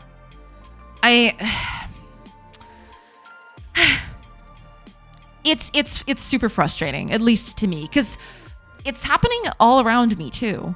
I see it. I see it happening all around me. Let alone the criminal organizations getting people over here for shady contracts and threats to their family. Immigration stops being a problem if people pay decent wages to do it. Yes. But when I say this, I usually say that to people, because usually when people talk about that to me, the first thing I go to is like, do you really, honestly, truly believe that if you had to pay the same amount to a Portuguese person or an immigrant, are you honestly telling me that they wouldn't choose the Portuguese person first? Honestly, right? But then they go with stuff like, oh no, but of course they're going to choose the immigrant because they have to pay less to them. No, but what if they had to pay the same? You would pay the same for both people. Are you honestly telling me that they would choose the immigrant? Honestly? There is no way. Right? Because there's a lot of factors that go into this, of course. But it's nerve-wracking. It's talking to people that do that. I don't know. It's just super frustrating. Absolutely. Hiya Flair, welcome. Why is someone angry? We're just talking about Portuguese elections. Don't mind us. We're just venting. The average Portuguese thinks too small a scale. I mean, yeah. I guess at the end of the day, yeah, that is part of it too. Yeah. You see problems as a local thing, not as a global thing, right? There you go. Thank you. We're thinking about those darn immigrants. It's usually the bit, yeah. The bait of society. Of course. Also, there's ways involved, but this talk is too serious for me, yeah. For a typical Shiga voter, the guy that lives with another 29 in a room does it because he wants to. And he does it with joy. I think it's just despair. It's absolute despair. Can you imagine living in a room with 29 other people? It's insane to think about, right? But usually, that happens because they're either being smuggled in to work for a pitiful wage, if we can even call it that, right? So they're just being exploited, right? It is exploitation. So how about we end exploitation? And then you ask that and people go, no, just get the immigrants out. But I want to stop exploitation. No, but just get the immigrants out. That'll be fine, right? You just get the immigrants out and everything will be fine. And I'm like, no, you need to stop the exploitation. If you stop the exploitation, everything follows, right? But it's super frustrating. It's just this fight has never been left or right. It was never foreign versus local. It's always rich versus poor. Yeah, because usually those people are getting taken advantage of by people who just want more money. If they can pay a pitiful salary, I'm not even sure if I should call it a salary, but if they can pay just a pittance to a foreigner, as opposed to a decent salary to a normal person, a national person, right?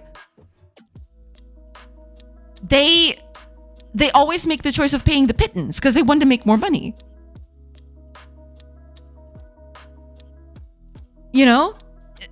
That doesn't track. I hate it here. I'm an immigrant, but they pay me lots of money because I'm white and male. Oh, that's good. I mean, I'm happy. I'm happy that's the case. I just wish that was the case everywhere. That's the thing. They're blinded by the fight between sides when in reality they're being manipulated by the higher ups that profit off it. Yeah, 100%. How can't they see it? I don't know. I sincerely, I get that these kinds of parties play to their frustrations, right? What I don't get is how people don't exercise a bit of thinking process and go a bit beyond that, right? Because, okay, people, I mentioned this before, right? People want change, but they're voting for parties that, if possible, will just make us go back instead of changing for the future. We're just going back to past things, And those past things weren't always good.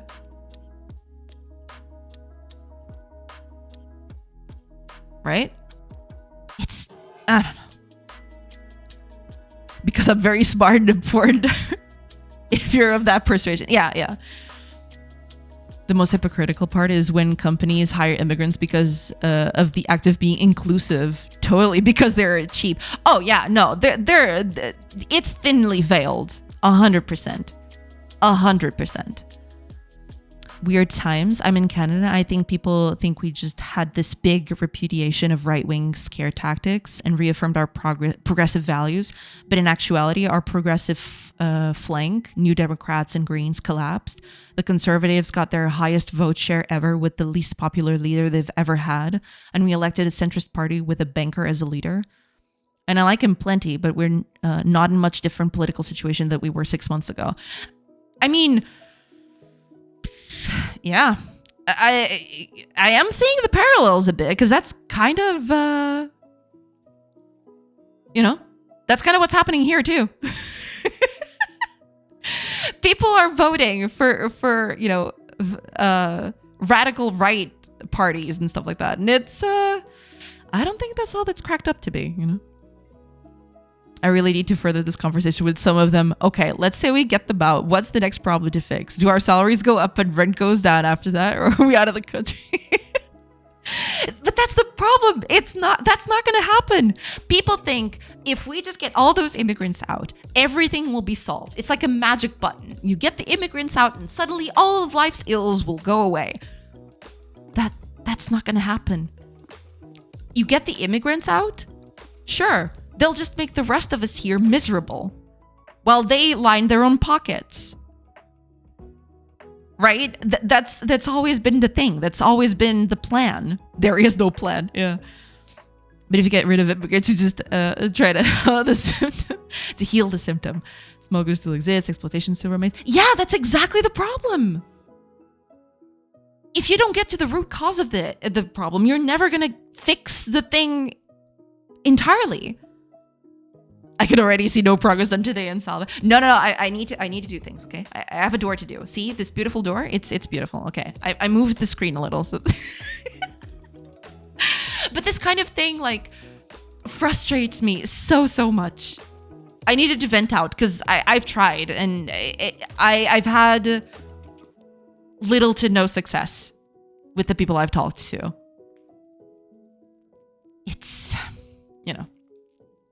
and we never punish the people illegally hiring people. That's the thing too. Yeah. Hiya, Dustin. Welcome. Because this is one of the things that I don't understand. They don't want to punish companies because they're afraid that if you punish them too much, they will just go away. They'll take their business elsewhere. I can kind of get that problem. What I don't understand is, if you do that too much, you're just going to let those companies walk all over you. They're going to keep doing the things that they want to do.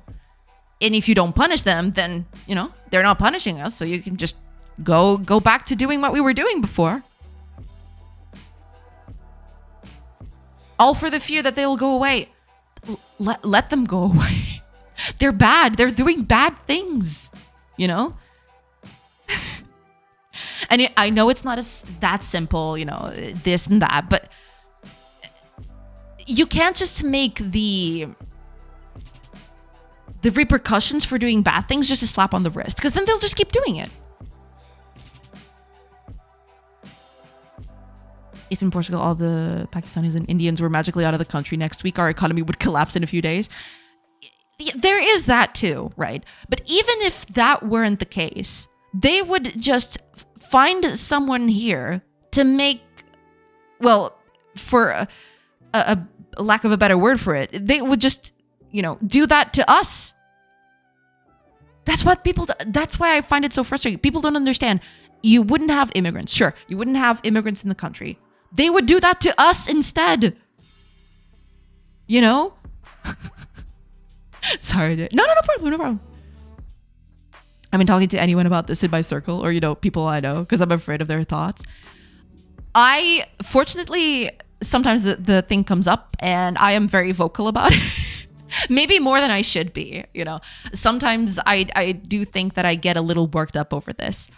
Because I don't know. I feel like, I would like people to see how things are, at this way, right? But I don't know. I do get the feeling that I am being kind of too preachy sometimes. But at this point, like, what else am I supposed to do? I don't want people to spout that kind of rhetoric in front of me and not confront it at least a bit, right? I want to at least push a little bit back on it because I would feel bad. I feel bad hearing that rhetoric. Oh my God, the words today. And not pushing at least a bit back on it because I kind of feel like I'm being complacent. If I can do just a little bit with the people that I talk to normally, then at least I feel a little bit better. Maybe people will hate me after that, but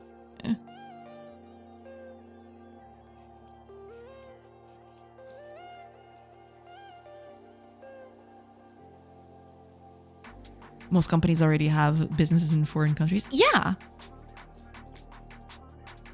My big issue with the Portuguese politicals that are in power, each time they switch sides, usually between PS and PSD, it makes me feel like it's something being created and being destroyed with the other party and so on. Think about the TGV project. They were talking about that since 2008 and nothing has been done. Yeah. I don't know exactly what the solution would be to that. But it is true that every time we change, because, usually we just go from one to the other. The parties have been pretty consistent so far. but it just feels like a he said, she said most of the time. Something is bad. Oh, must have been the previous political party. Instead of making the definitive solutions for things to change, they just go, oh, that was the previous political party. You know, nothing we can do now. Just do something. You I don't know if you guys know that that image of the guy with the stick poking something and like, come on, do something. That's me at the political parties. Like, come on. For tax purposes, there's that too. Yeah, it has cost me some friends already, but who cares? No, yeah, I do like to talk about it. At least at least I don't feel as dirty, you know, if people spout that kind of rhetoric without pushing back. If I don't push back on it, I feel dirty. You know? There's some valid points to vote for Shego. There's a valid point in using it as a protest vote. I can understand it, right? I can understand people, you know, voting for those kinds of parties. I think it's extremely dangerous, though. It is so dangerous to do that. Because, yeah, you are doing a protest vote. But I don't know if that's the kind of protest we should be having. You know what I'm saying?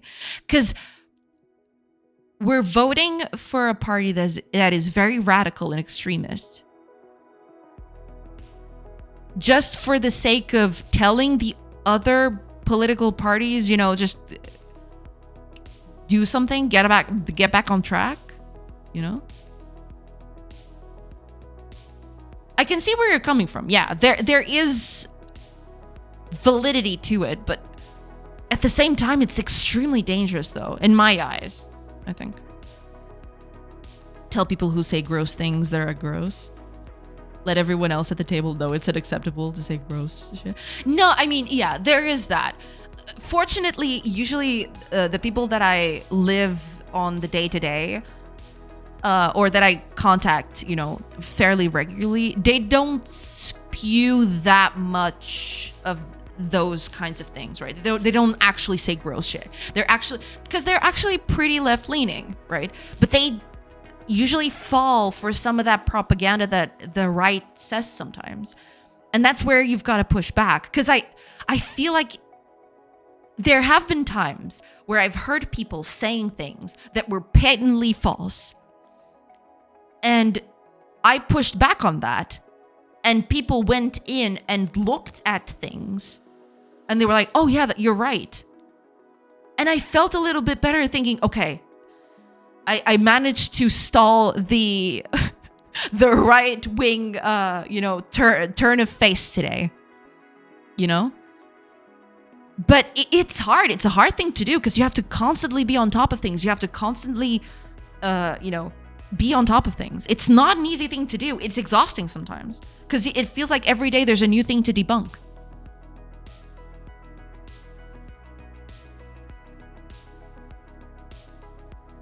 The stupid developer urge to move away in a tiny cottage to a green field away from everything has been growing a lot this year, especially after the election. Oh, absolutely. You know, living in a forest, yes, please.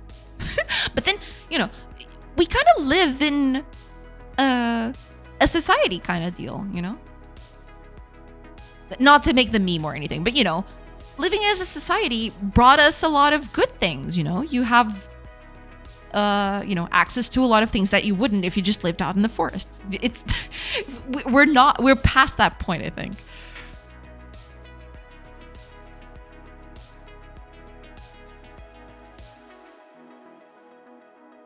But to take that propaganda as truth is dumb. Oh yeah, absolutely. Yeah. Wait, are you kidding me? Is it ad time? Oh god. Oh man. I'm not gonna say it. I'm not. I'm good. I'm good. Okay. But ads are gonna start in a bit. I will take a break, and then I'll come back. Oh God. Some people will hate you anyway, so there is no reason to being yourself. No, I mean there is a bit of that, but you know, it's just you have to be tactful sometimes. You know, it's not just trying to push back on the things that people will say, right? You have to be a little bit tactful. Because, you know, if you're a little bit more tactful, then people will have more predisposition to listen to you, right? There's that.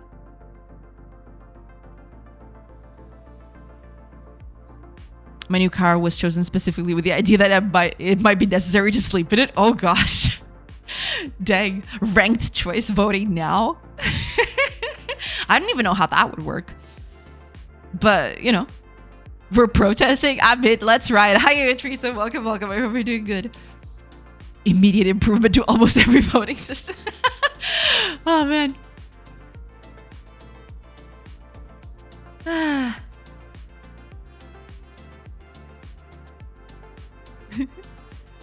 12 votes that are not PS or PSD can be protest votes. I voted for Leave because I want that kind of speech present, but I wouldn't vote for him if there was a possibility of being prime minister.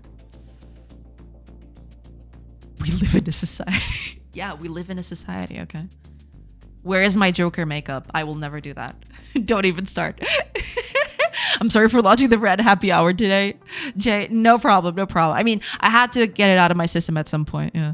Let's go make the GameDev political party. Oh man, I don't think anyone could agree with that. People from all walks of life would come in. It wouldn't be a single thing, I don't think. All right, ads are in. I will take a quick bit. I am so sorry. I didn't do anything this hour, everybody. It is what it is. But I moved the screen a little. Okay. I'll take a quick break and I will be right back. So just, I'll see you on the other side, I guess. Pew.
Hello, everybody. I have returned. I am so sorry. I'm actually going to work this time. I'm going to actually work this hour. Okay. Just letting everybody know. It would destroy itself with it choosing what Linux distro to use. Oh man, I didn't even think about that. That is true. Yeah. It would absolutely get destroyed. 100%. By that choice alone. Moving screen, 10 out of 10 progress. Oh yeah, absolutely. Did you see? I moved it a little bit. There. That's my work for the next hour. No, I'm just kidding. I'm actually gonna do things because otherwise I'll just be here all day to do a gosh darn door. Oh man, Arch is the only valid choice. Far too many devs are stupid libertarians that think unionizing would be bad for their income. There's a lot of range in political affiliation in game devs. I don't think you could make everyone agree on things in that case. Yeah. You're gonna work, but did you hear about that thing with the stuff? Work done for the next hour. Absolutely. Door dev, best dev. Hi, Irish John. Welcome. I hope you're doing good. Oh, God. I just went on a massive rant about our elections. And I did this during the first hour. The second hour was me talking about the elections here. And now I'm going to try to get back to it. Okay. I need to make this door. This door needs to exist. Wait, what country are you in? I actually don't know. I'm Portuguese. I live in Portugal. I've always lived in Portugal. Wait, Portuguese? Yes. Wait, is it going to be one of those moments where... Because it's not the first time that people actually... But...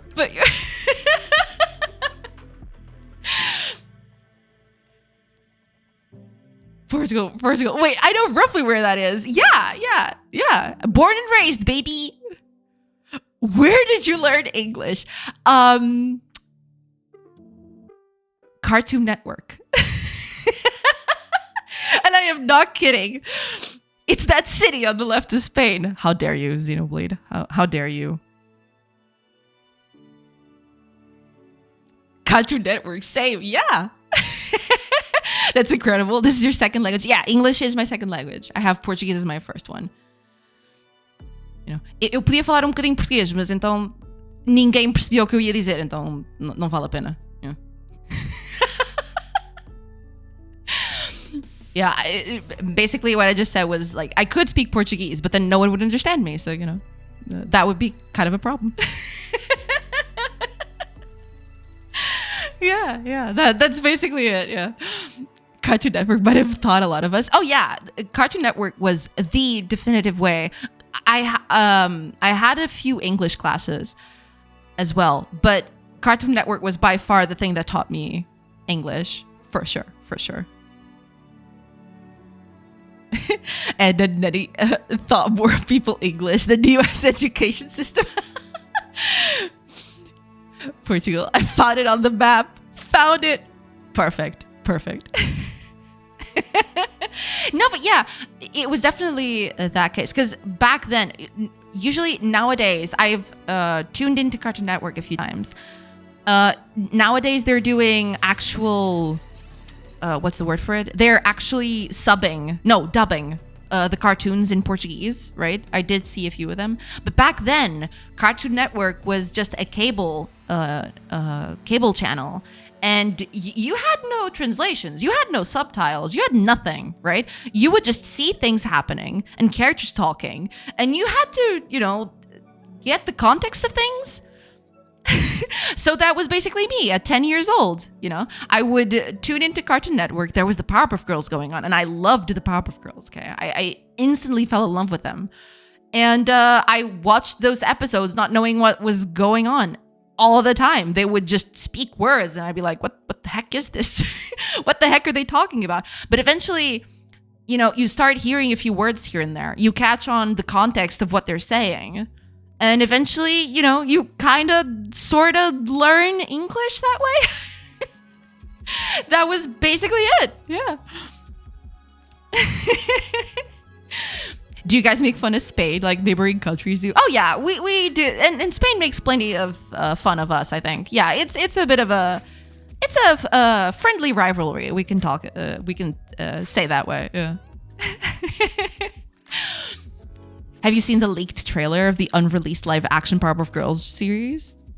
I haven't. And the way you're talking about it, I'm not sure I should. Powerpuff Girls is top tier cartoon. It is a top tier cartoon. I absolutely love it. I love the heck out of it. I still have tapes. I actually recorded tapes of the series as it was going. Yeah, I still have them somewhere. Oh, good. Can I put Denmark next to you guys as well so you can make fun of them as well and we could get rid of them? Oh my gosh. Is Denmark all that bad? I'm not sure they're all that bad, you know? But they're good. They're fine. Right? They're cool, Pete. They're cool beans, you know? Fine. It's all fine.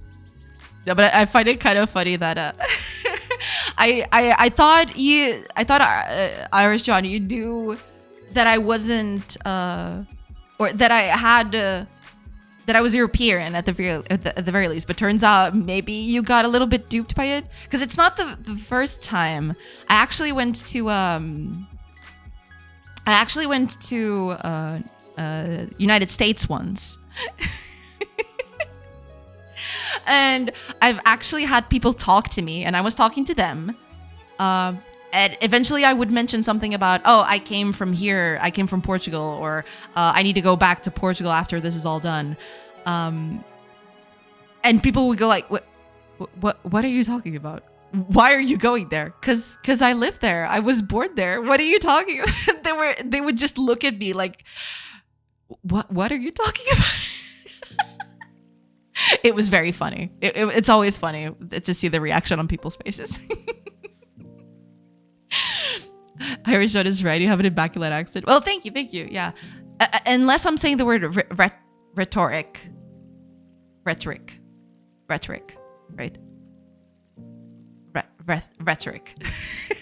Gosh, it's so hard to say it in English. I don't know why. And honestly, as a Tuga, it offends me we can't hear your Tuga English accent. I mean, I'm sorry. I can try to fake it if you'd like. Not sure if I'd be able to do that though. At this point, I'm in too deep with this, but yeah. Spain is the worst, except when someone else says bad things about it. That's true. Only we can say bad things about Spain, okay? It's kind of like it's like that brother vibe. Only I can say bad stuff about my brother, you know? You don't have any accent that I can like pick up on? It's just English to me, so I'd be, oh, hell, I'm surprised too. No, that makes sense. I've had a few people comment on that, yeah. Or Magellan. Oh God, I hate that word so much. Magellan. No, Magalhães. Magellan. Right? It's Magellan. Magellan? God dang it. Why did he change his name? That makes no sense. I hate it. Thanks, I hate it. We can say it because there are hermanos. Exactly. That's exactly right. Yeah. Oh gosh. But that was kind of funny though. That was very funny. Okay, let me line up this thing.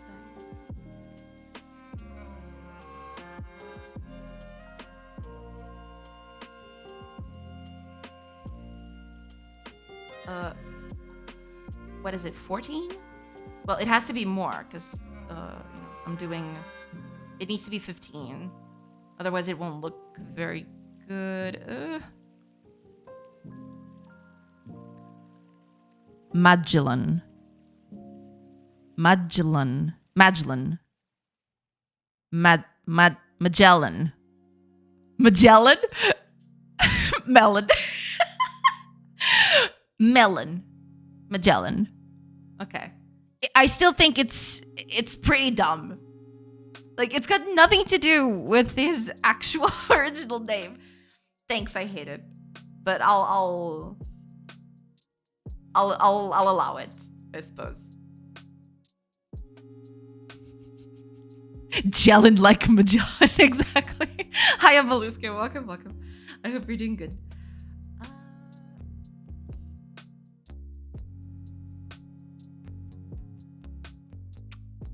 think it's 15, right?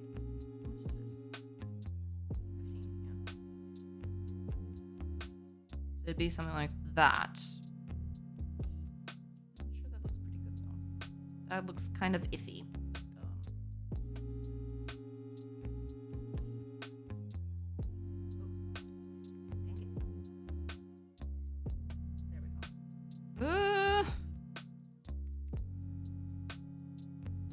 I don't know, y'all. I don't know about this one. I'll keep it, but still, I'll cover this bit too.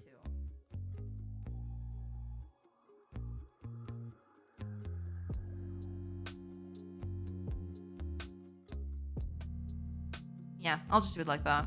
Because I could do that, but that would look a bit iffy, wouldn't it? I mean,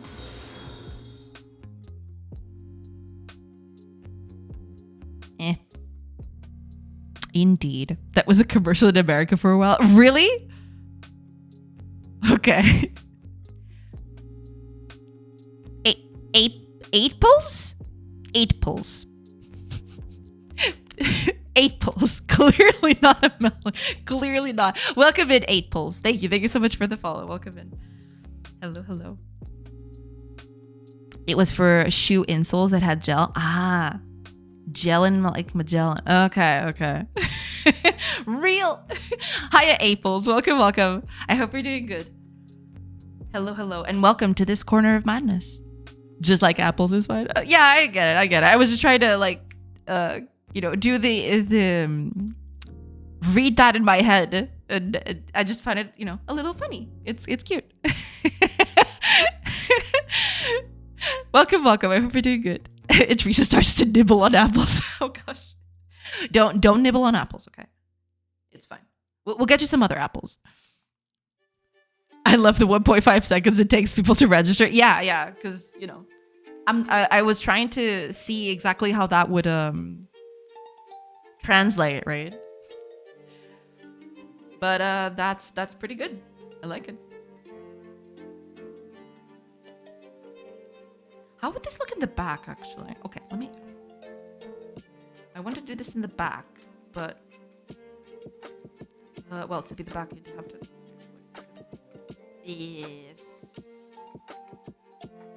Well, no, wait a minute. That. But now I have to reverse it. So in this case, how am I even gonna do that? Actually, I just realized. Oh, I can this.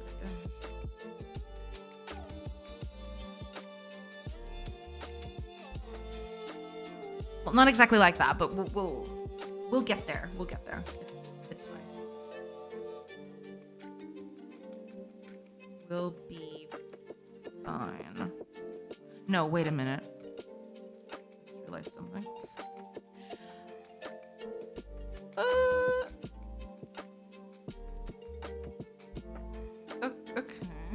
Okay. We'll What if the apples start nibbling back? Oh boy. Bad apple. Bad.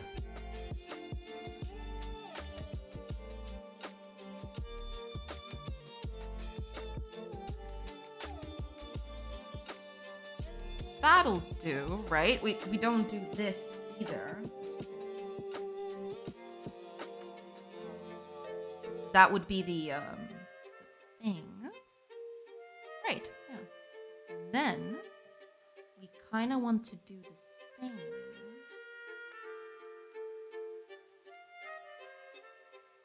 No, but I don't want to do that because that. Okay, we'll just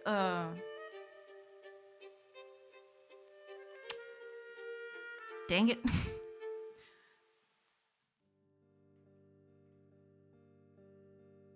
Dang Dang it. Let's just copy this over to the other bit. So that would be like 4. So it's 4 pixels from the bottom. 1, 2, 3, 4. There we go. Yeah, that kind of tracks. Gotta head out. See you later. Thank you so much for tuning in, Irish John. Thank you so much. I do appreciate it. And you know, enjoy the rest of your day. Oh, are you streaming today? Because I noticed that you were on vacation the last few times I was actually able to raid into you. But if you're back on it, then I'll probably take the opportunity today because I'm gonna finish a little later today. But we'll see. But yeah, enjoy the rest of your day. Thank you so much for tuning in. I do appreciate it.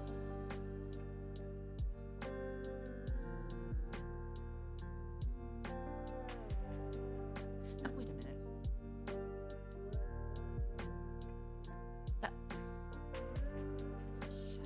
What am I doing? Yeah. Yeah, it's just like that. There we go. Oh, but this is in the wrong spot. It needs to be on this side. Because it's gonna open... It's gonna open this way. Right? Because if this one opens this way, this one needs to open this way. Exactly, yeah. So this one needs to go this way. Okay, with that... Actually, this now. What did I do? Yeah, it starts. Okay. That'll do.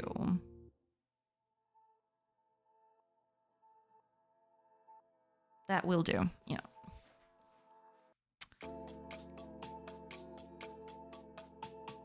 Let's do it opened this way. Actually, okay, let me do a few tests here first.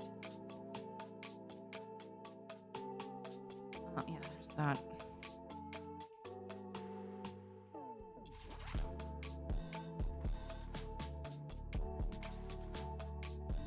Okay, so door open. Like that.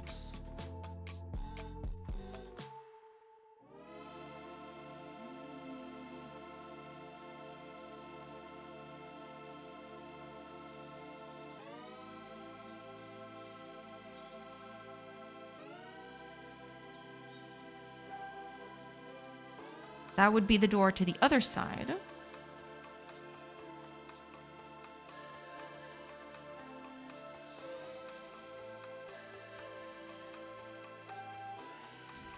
Doors usually would be on the inside, but I feel like if I did that, then it would become a bit of a problem in terms of putting everything together.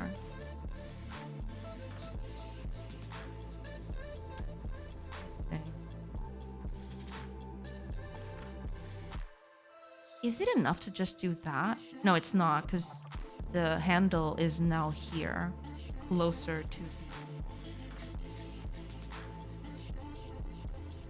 10 pixels.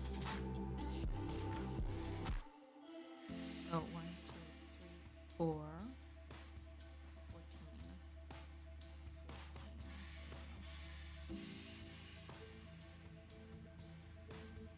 14. No, wait. Like that. Because I'm not accounting for the depth of this thing. So it's 10.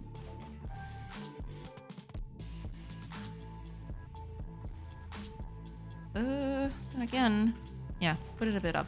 How did I do it this here? Just did 6. Why?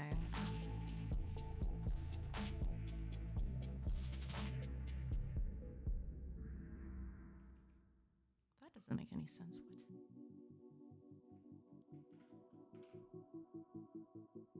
10. 10. Yeah, there you go.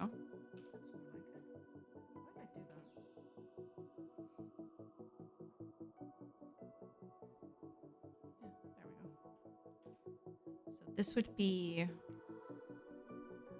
open door like that. And then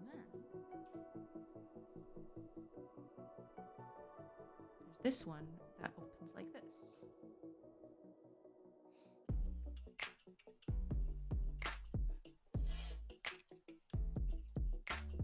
That's it, right? I'm actually gonna keep this. Should I keep this little artifact here? I feel like if I don't, it'll look too weird.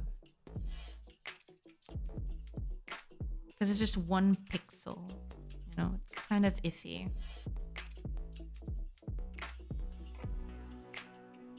Yeah.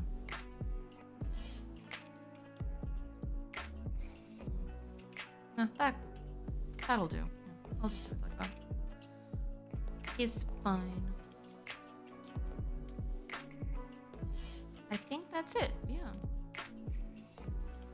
I don't know if it's gonna stay like this, but I don't dislike it.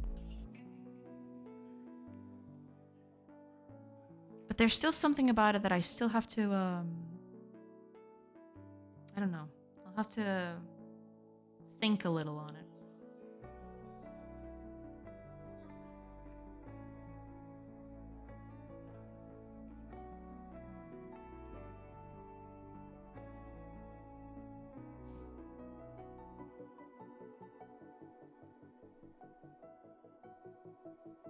Because usually the houses back then would be wall, and then the door would be kind of inset on the inside. But I feel like if I do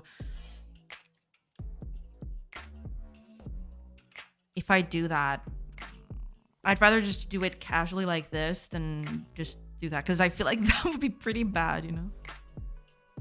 Or I could just do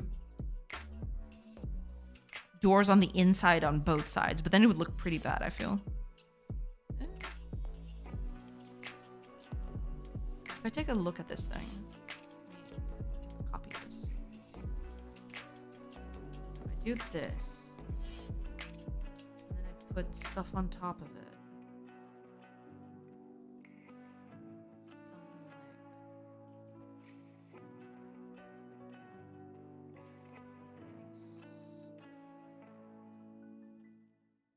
Wait, where'd the line art go? Oh, that's right. I actually forgot about that. Oh no. The line art disappears on the top bit. That looks so bad. Oh no.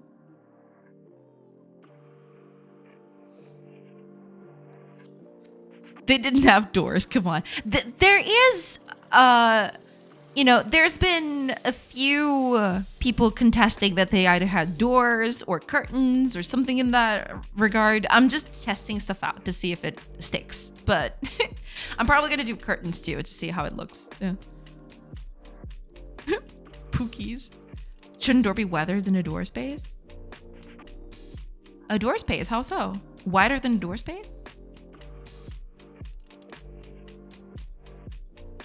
Need to add. Oh, that's actually. Hold on. If I did line art for this, you know, assuming walls also had line art, how would this even look?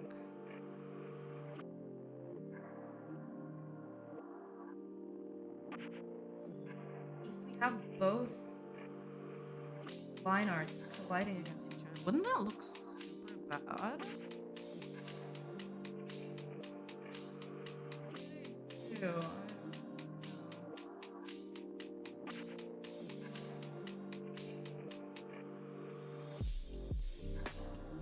At least it would help on certain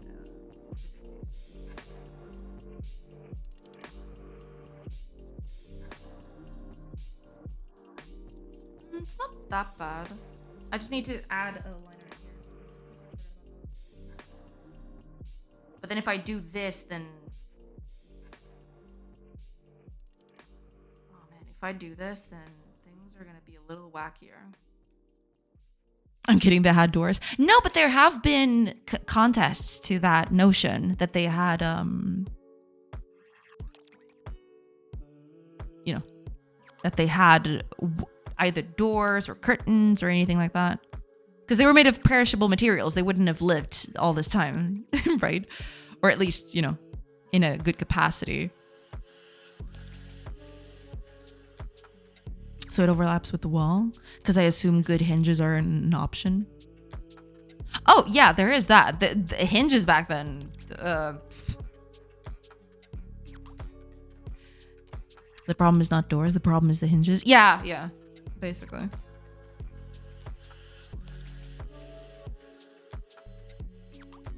And I'll just do it like that, I think. Wooden hinges existed? Oh, yeah, absolutely. Unhinged idea. Unhinged, absolutely. It's not looking that bad. Even without the line art here at the top, which I get would look a little iffy, but oh, you know what? It's actually kind of okay.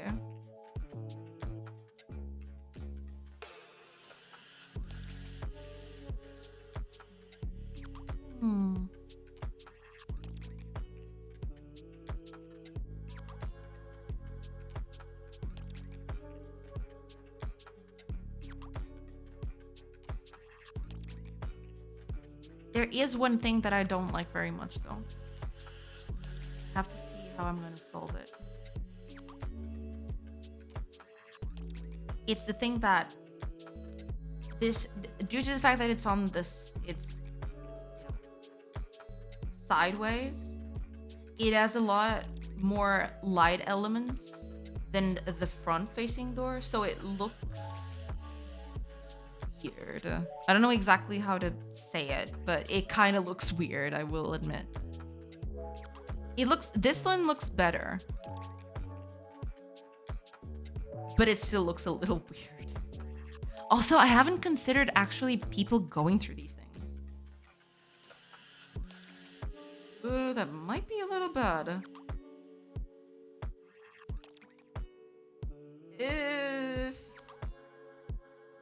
I'll take it. I think for now it's doable. It's fine. But it is a little... I'll have to be careful with that. I can't make them too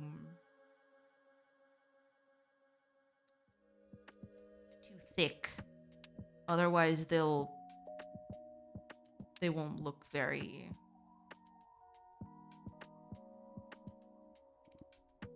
good when people are passing through them.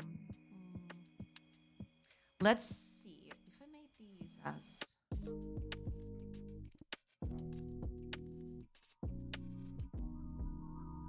just one tile wide. Would it still look okay? So imagining that I just do this instead, and I wouldn't do the whole,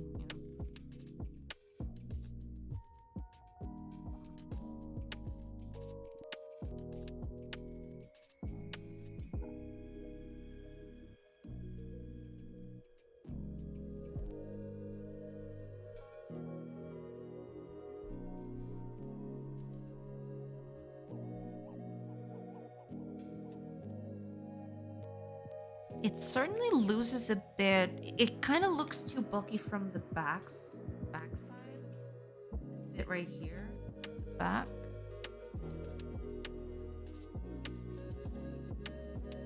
But I kind of like it more like this. It's a little leaner. It doesn't feel so oppressive, This kind of feels like too bulky in certain places.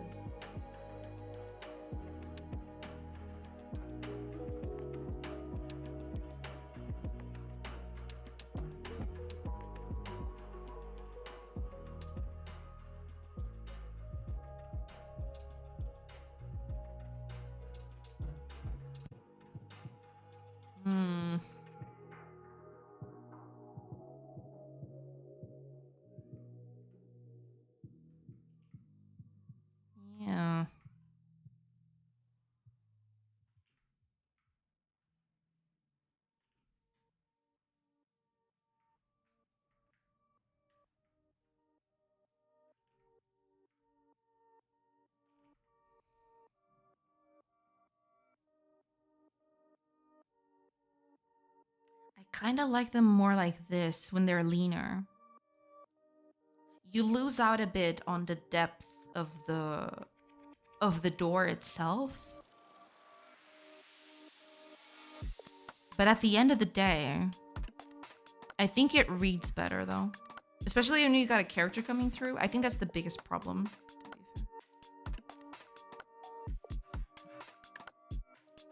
Yeah, it doesn't look as bad when there's less space occupied. Because here there's a lot more space that's being taken by the door.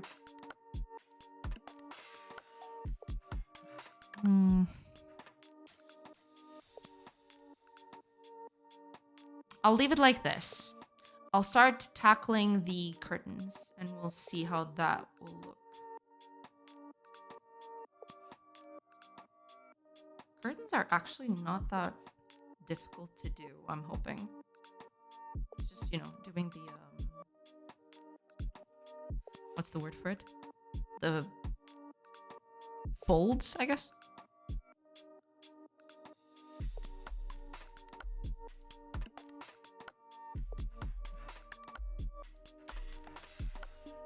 I don't know though. I don't want to do doors on the inside though. I think this is going to be it. It kind of looks off because doors weren't usually like this. But I think at the end of the day, it's such a minor thing that I'm actually okay with leaving it as like that.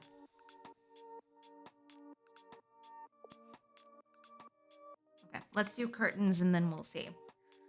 What kind of color should I make my curtains? I mean, oops. Sorry about that. I kind of bumped it with my ear. My phones. Let's do it green just for, novelty's sake. I'm not going to make them green at the end of the day, but I just want to... Okay. This one should be easy enough. I don't know how big I'll make them. I'll start with 2 like I did the other time, but I get the feeling that that's not going to look very good, but I'll try. Also, I need to add line art to this at the very beginning. I keep forgetting. Yeah.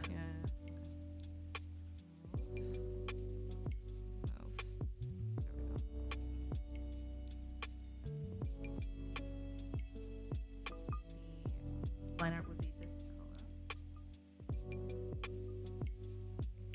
Oh, I'm in the button.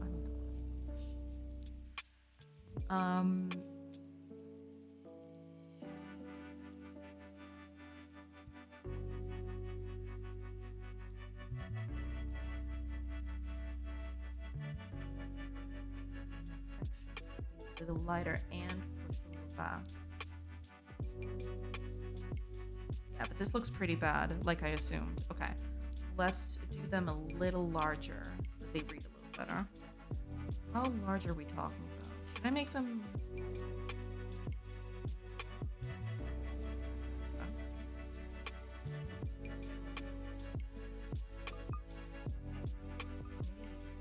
smaller than that. That could also work.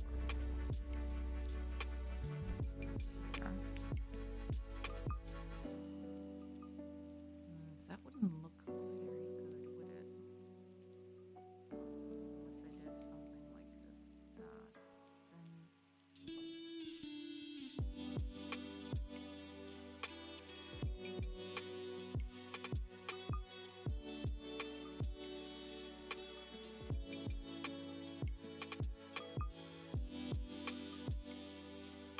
This is extremely hard to do.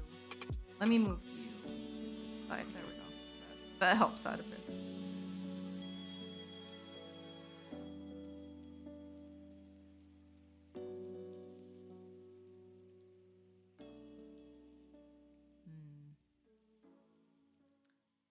Not sure I like that one.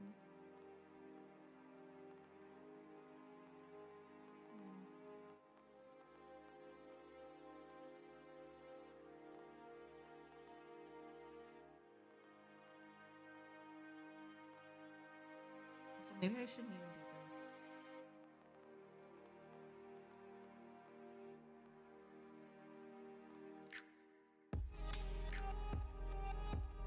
I'll just make it like a wire.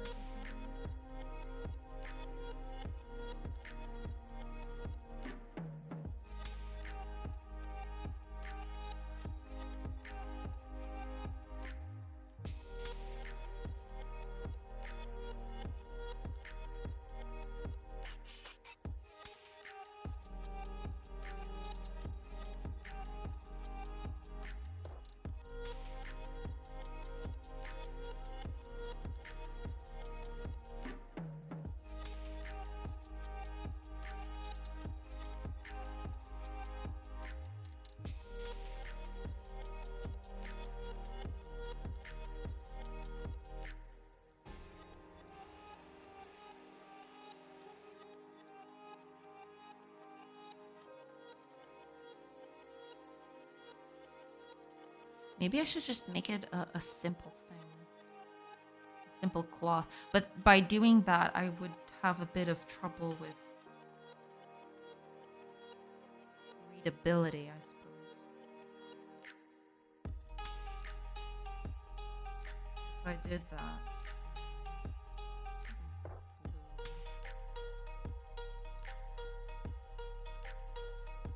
If I did just a simple cloth. No, I'd have to do some sort of edge to it, because otherwise it would look pretty bad, I think.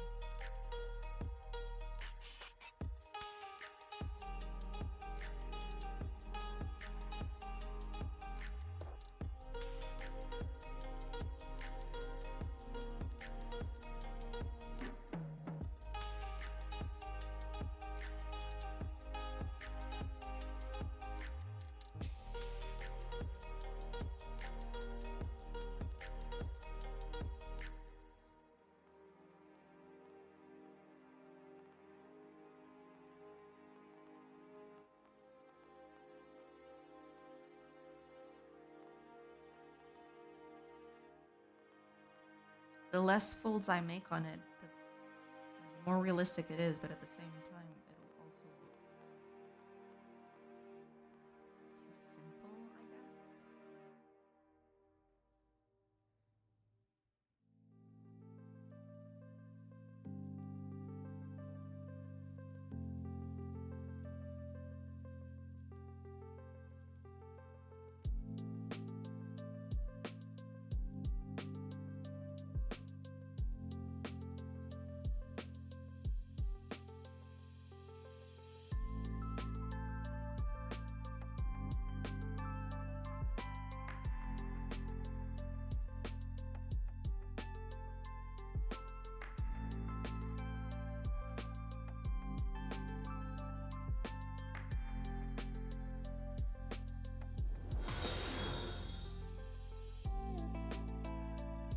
Oh, hey, chiller guy.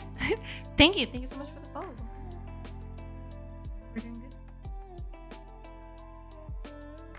That follow.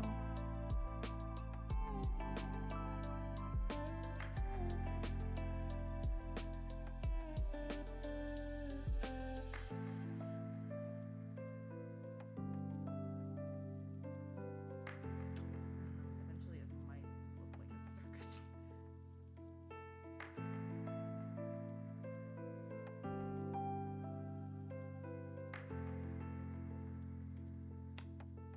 Not sure about that one.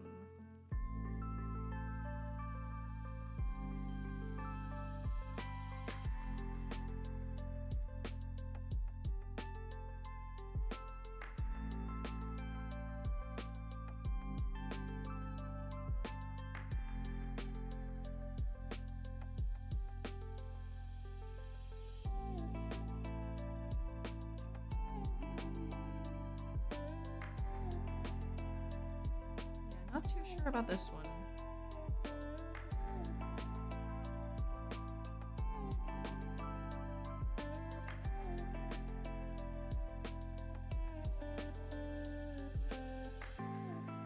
This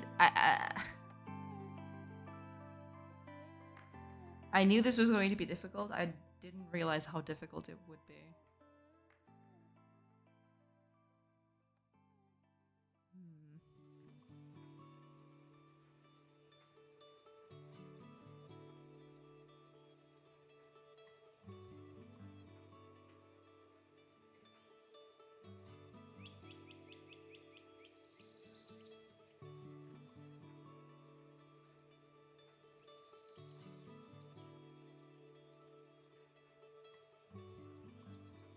It looks like a shower curtain.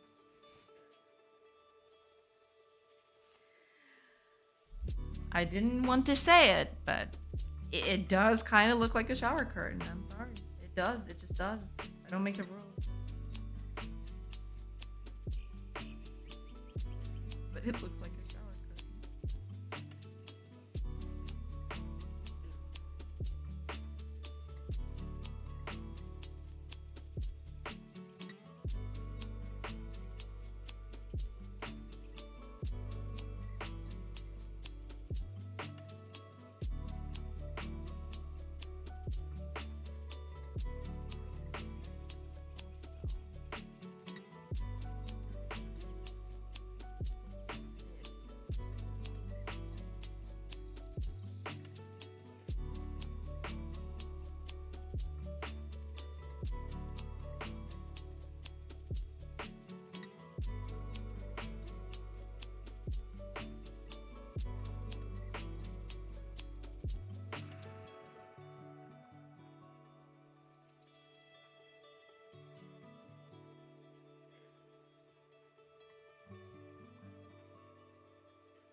These little stubs here, they're not doing it for me. These are actually not that bad though. But yeah, it still kind of looks like a shower curtain. Shower curtains getting fancier. True, true. What's next is still so you don't sit on the ground. True. No, yeah, I'm trying to make it look like just a small, I don't know, leather or, you know,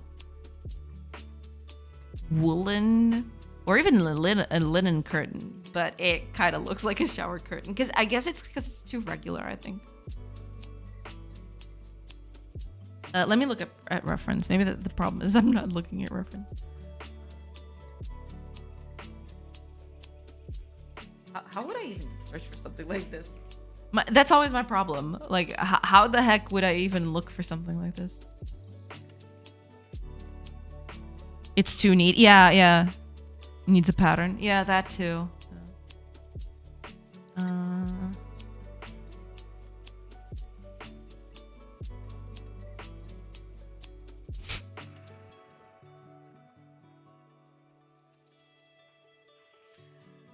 I tried to look for ancient curtains, and the search result was better than I could ever imagine. Feast your eyes on this beauty.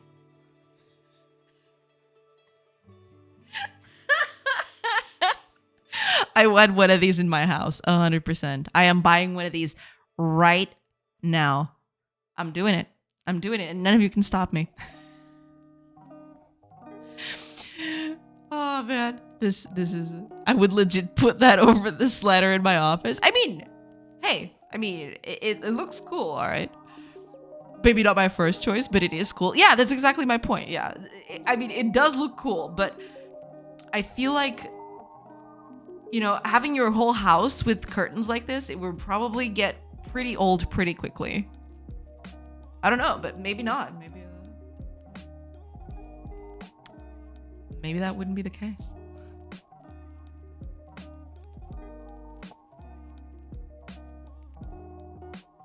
Okay, here's something that I can kind of use as a reference. Let's see if I can find anything else.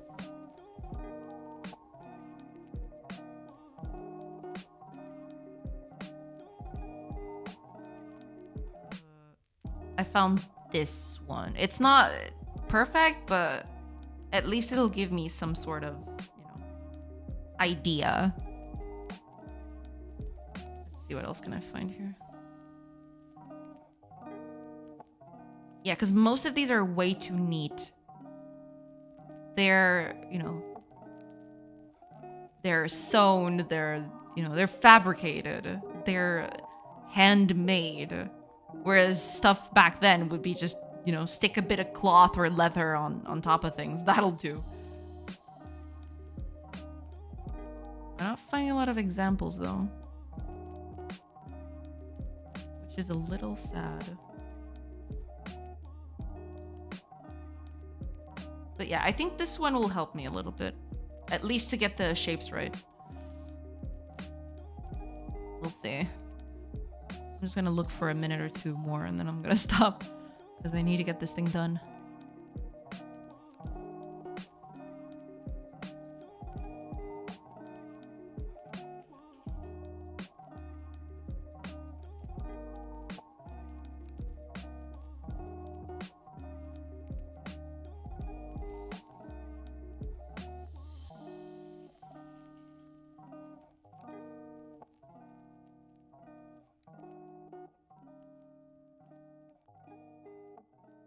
Okay, let's see if I can find a few more examples out of this.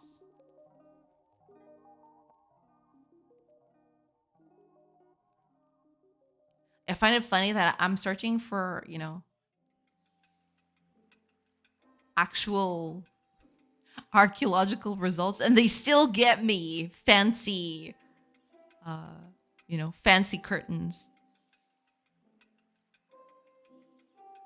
Fancy fabricated curtains. That is so funny. Yeah, I think that's it. I think I won't get a better example than that, honestly.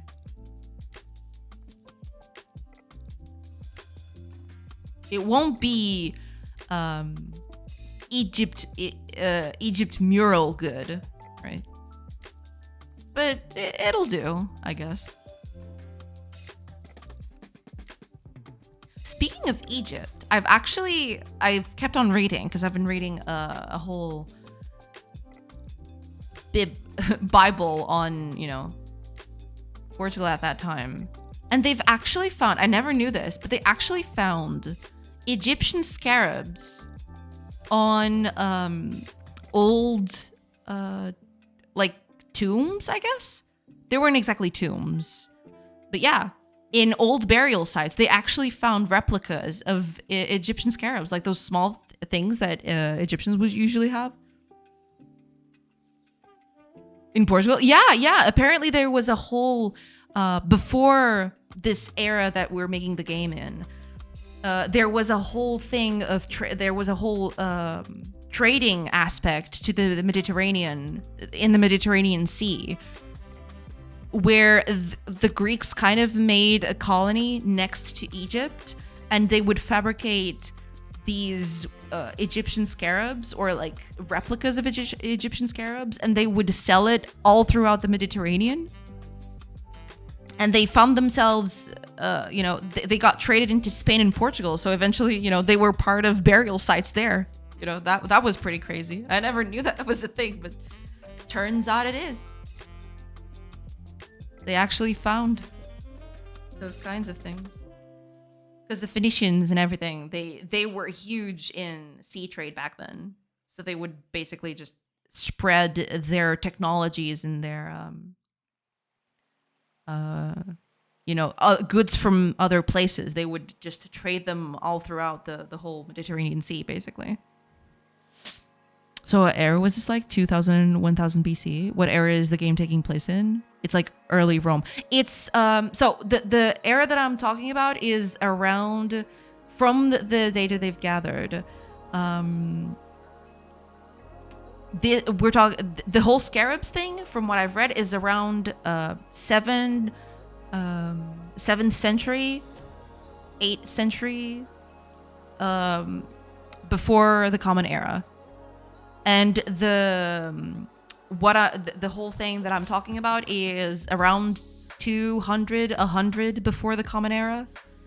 It was during the Roman invasion. Yeah, it was super early. Yeah.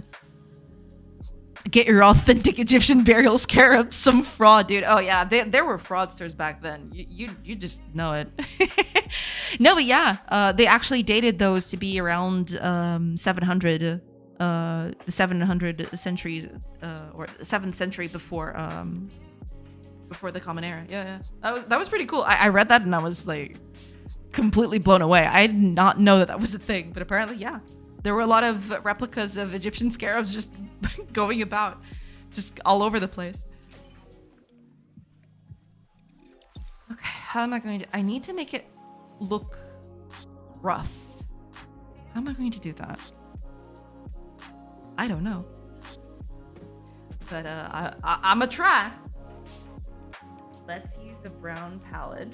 Because, yeah, I think the brown palette is actually not helping with the whole thing. Let me just copy these and make them brown. Let me see how they look like. Because, yeah, I think the shower curtain thing is also looking like that. Because, well, it's blue. So it kind of tends to read that way, I guess.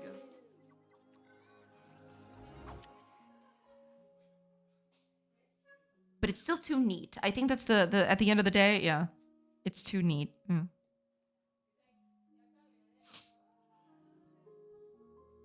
I'd recommend a houndstooth pattern with a soft contrast. We'll see. We'll see what I manage to end up with. But wait a minute. If this is leather in this case, I can actually do some shiny bits. So I can actually sell the patterning better. Patterns would be...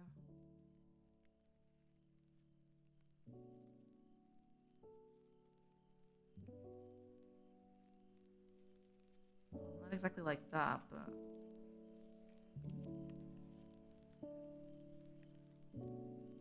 But then again, I want to make it kind of like linen-y. I don't want to make it look like true leather thing, because I don't think they would probably use... maybe, well, they could use leather for those things, I guess. But usually they do stuff like that for they usually reserve the leather for, you know, other more important things like armor, stuff like that.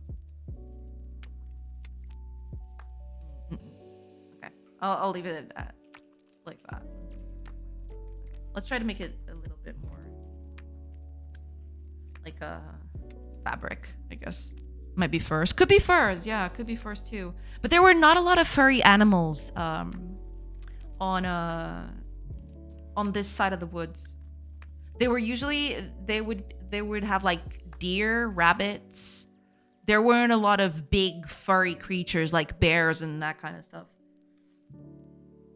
So there weren't a lot of furs around at the time, I don't think. And this may also be too light.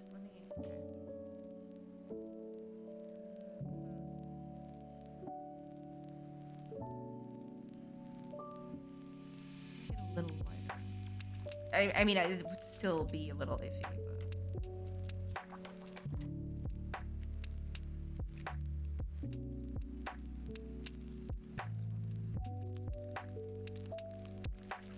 does improve it a little bit. Let me do one simple test of this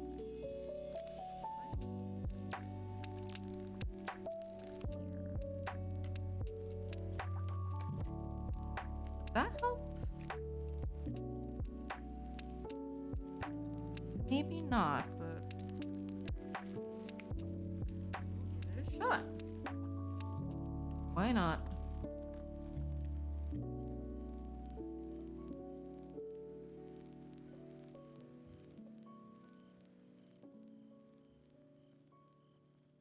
I can't make it. Damn it. Also, ads are coming up at any time now. So I'll take a quick break while that happens. And then I'll come back and I'll try to do these curtain things.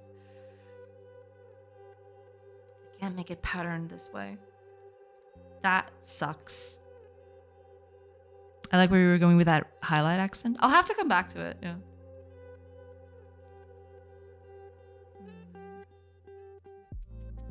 But not on this one. I don't like the patterning on this one. I like this pattern better.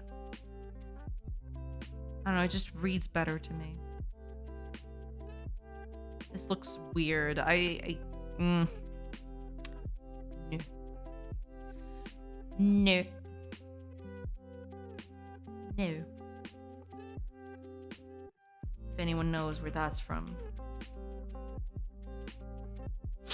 Do you store your art on GitHub? Oh, okay. I'll answer that when I come back. I'm so sorry. Ads are in progress, and I will be right back. So, I'll see y'all Where's my OBS? There we go. See you all on the other side of that. Pew!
Hello, everybody.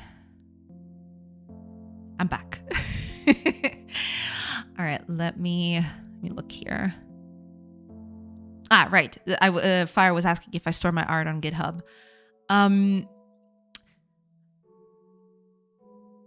Yes and no. If you mean all of these experimental bits, these, because these are the files where I do experiments, right? These are not on GitHub. The only files I put on GitHub are the final files that go into the game, like the whole texture assets, the whole, let me see if I can find it. That whole tile map that I usually have open where I put stuff in, that goes on GitHub. Everything else is stored on other places so it doesn't, maybe I should put it on GitHub, but I just don't. But I do have backups of it.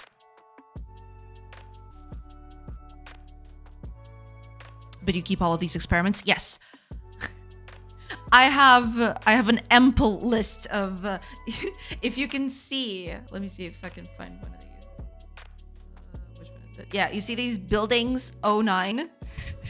There were 8 others before this one. Before I got to this point. So I usually keep all of this so I can have a good sense of how things have progressed since the beginning. Yeah. Actually, let me see if I have the first. Here is the building 02, for example. This was me experimenting with round buildings even back then. Oh, and here's building 01. I totally forgot about that. Yeah, I was just I was just putting stuff in and trying to figure out how to do, stone walls and stuff. Good times. Good times. But yeah, usually I don't even know I had this open. I guess I must have mistakenly opened these and just kept them here. Yeah, I do keep all of them. Yeah. And usually I upload them to a drive, to a cloud storing service. So, they're still under versions, so to speak. At least, if something happens, I still have them there, basically.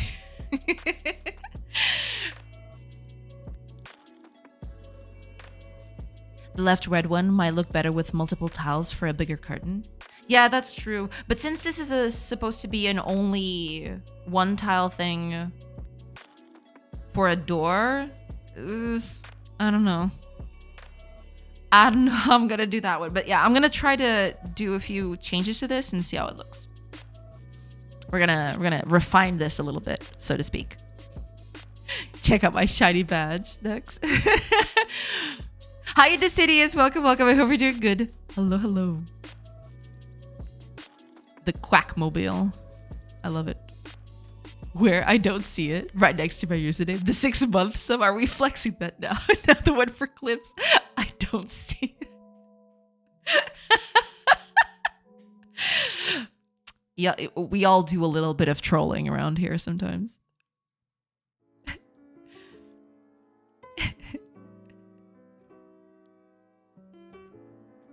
My question was more if there was versioning of all these experiments or that was pointless. I do like to keep versions of it. That usually I have a bunch of files that, I go through to, do that. I like to keep all of these files. When I finish a file, because that's what happened, for example, with this one. This is supposed to be furniture, but, them's the things. When I finish filling up a file with stuff, I usually create a new one and then add it on top of it. And all the experiments, I try to... I like to have a process of how things get done. For example, it's a good thing to see here. For example, when I'm doing the furniture, the straw bed, for example, I keep most of the steps where I've done things just to feel a sense of progression, how I got to such a thing. That's basically it. Yeah. I do try to keep versionings of all of these things, especially with the loom. Yeah, the loom was also a good example. Sketch, then initial bits, then me trying to figure out exactly what size it should be to, conform to the character's size, then the patterning of the cloth and everything. Yeah, I do like to keep all of those changes, you know. I usually make copies and do changes on the copies because then I get a sense of progression to what I did. Yeah.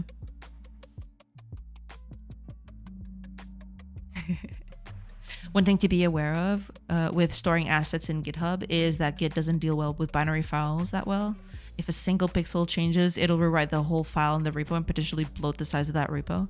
That being said, I put my 2D assets in Git too, but I try not to change them often. Yeah, that makes sense. Yeah. Yeah, I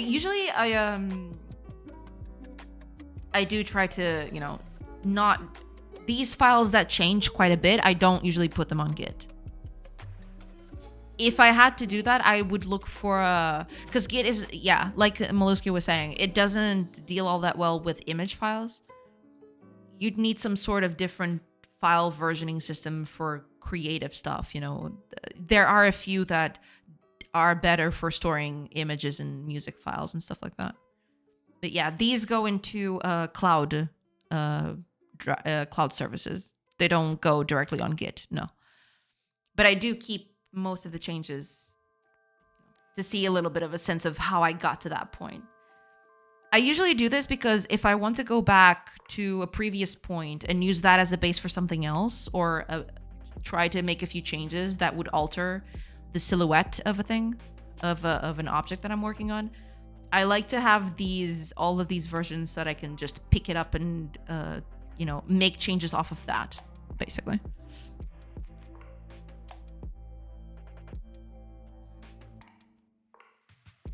Look, Mom, shiny. Shush, Manusha, don't meddle on my gaslighting. All right. You do you. And it was such a cool clip. It's Kago speaking in Portuguese. I saw. Good job. Yeah. I love this stream review on Ace. The Steam review. Why did I read? Okay. Words, okay? Words today are being a little hard. I'm sorry about that. I love this Steam review on Ace Pride. Weird game. You spend most of your time drawing things out of little dots. I haven't found any weapons or items yet. Maybe if I keep drawing, something will happen. Yeah, eventually something will happen, and it'll be something cool. It's you improving at art, you know? Sounds like he hasn't quite figured out the crafting system. True. Everyone knows Ace Pride has a cool crafting system. Why are they taking advantage of it?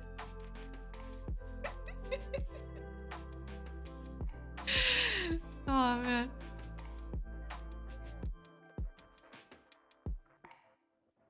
Everyone knows that.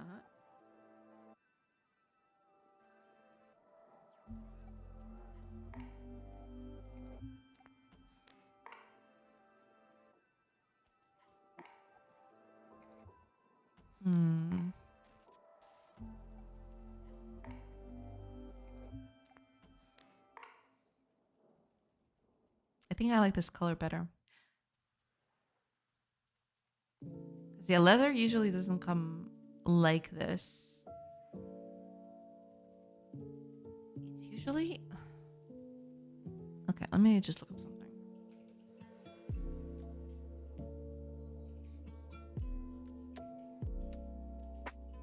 Usually these leathers wouldn't be treated, right?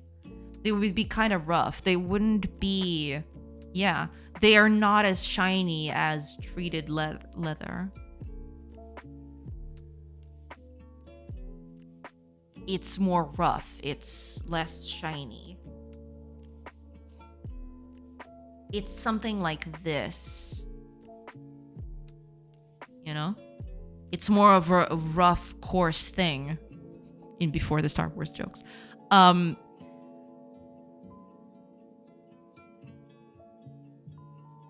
It's kind of an untreated thing. So maybe this color would be the best for it.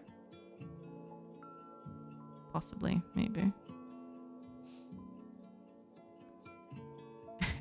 They finished the review with an 11 out of 10. I mean, that tracks. Yeah, absolutely. I would say that and give it an 11 out of 10 too. Ace Pride is pretty cool. I do like Ace Pride. It's very intuitive. I do quite like it.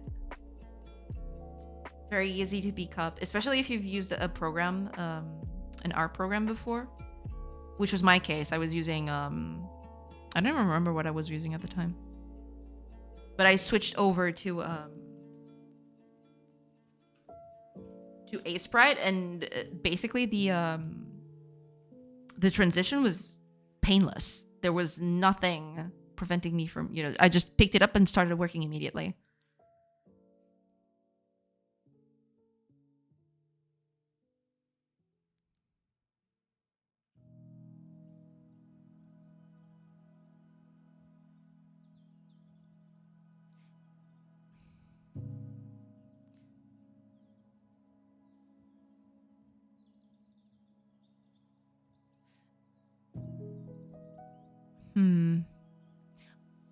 Hold on. Let me look at that thing again. Yeah, I think I figured out what the problem is. This looks like normal curtains. Usually curtains would not look like this because they would be on a string and they'd be much tighter together. The clumps, I mean. Well, I don't know exactly what the folds, I guess. They would be much closer together and they would be treated a little differently. Let me do a little bit of patterning here. Because there are folds here. It's just that they're kind of different.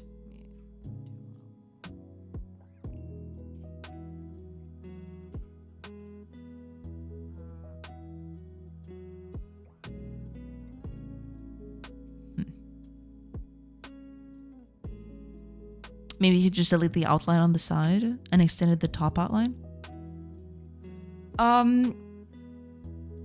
The outline on the side I will have to keep. Basically because all other items have it. Or do you mean this one? Is this the one you mean?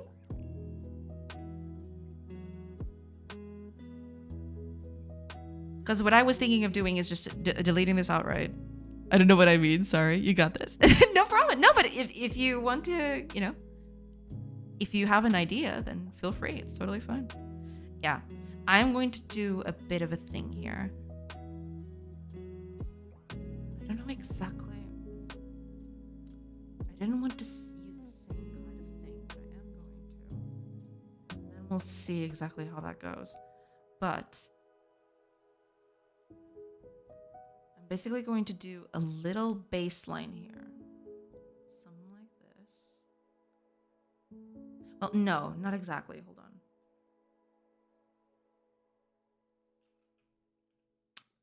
on. Never mind. I want to do something like this. So this is where the wire would be. Something like this, right? You just move left and right. I'm going to delete this bit. And I'll do that later. But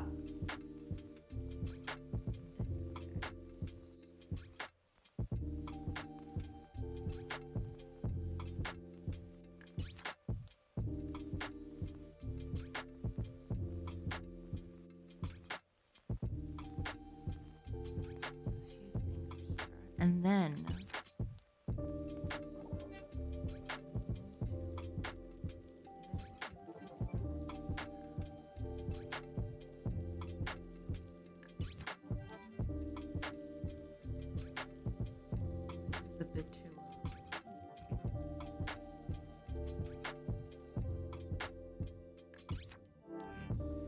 yeah, something like that. A bit more rough around the edges.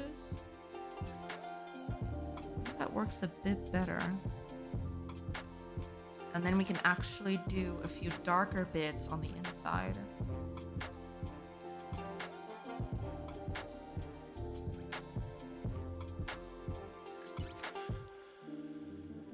It does tend to get a little darker, but yeah. Something like this.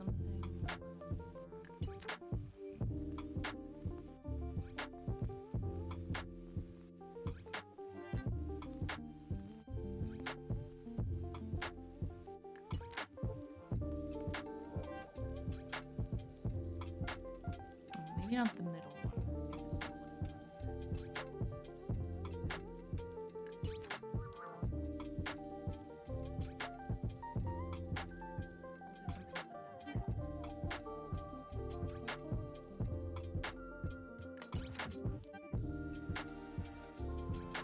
not exactly symmetrical. What? No, it can't be symmetrical, otherwise it'll look bad.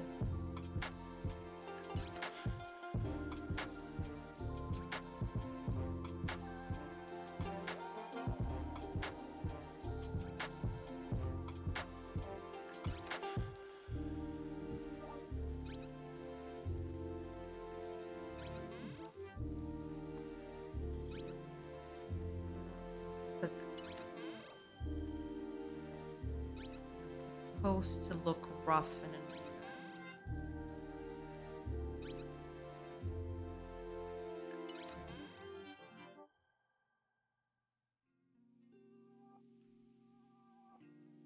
think at the end of the day, that's what's gonna sell the best out of it, is just to make it a little bit uneven.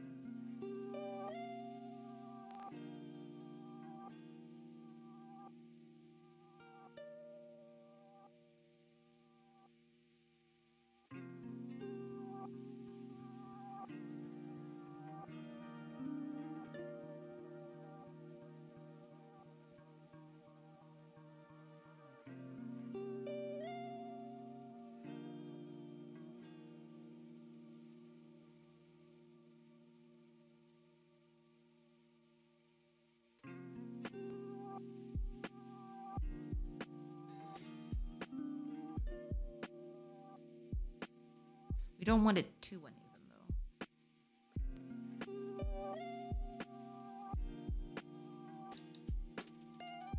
Because making it too uneven will look too rough, I feel.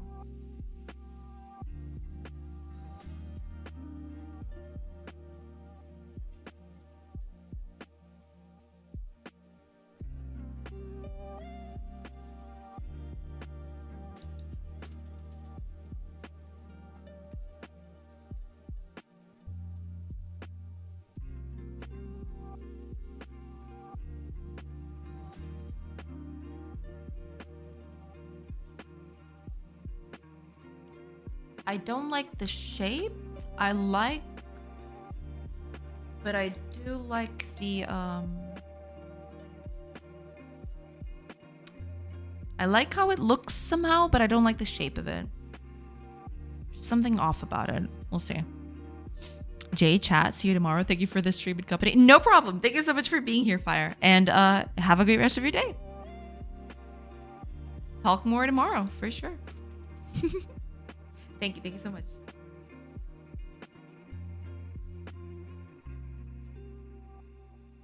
Let's see if I make this a little different.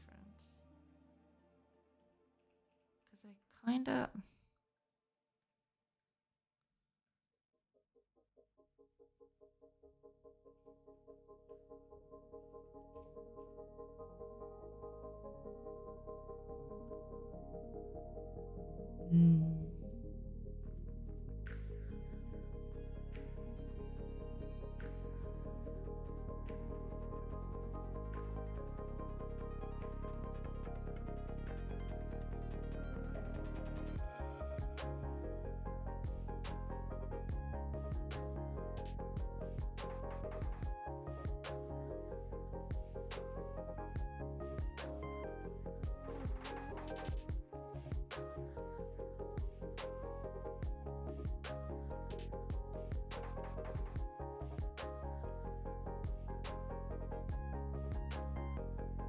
Get a little bit more, because this looks too even.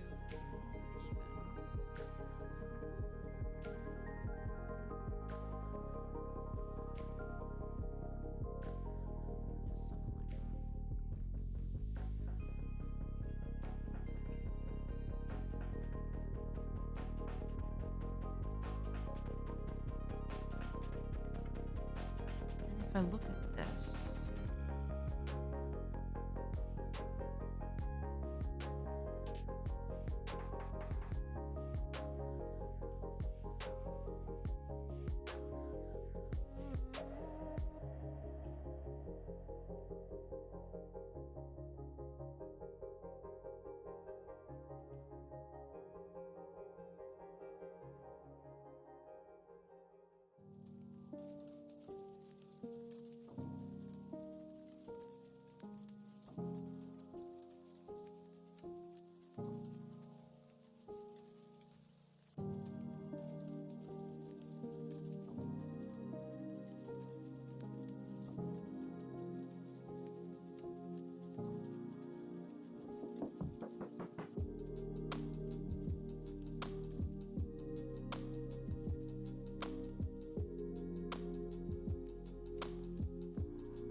patterning at the end.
Worst bit about this whole thing is how is this thing gonna even open? You know, that's the other thing that I've been thinking about.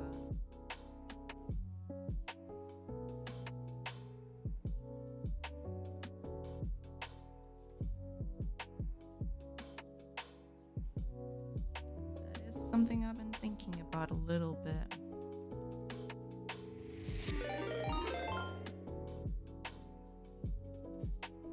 Oh, Agua Hervida.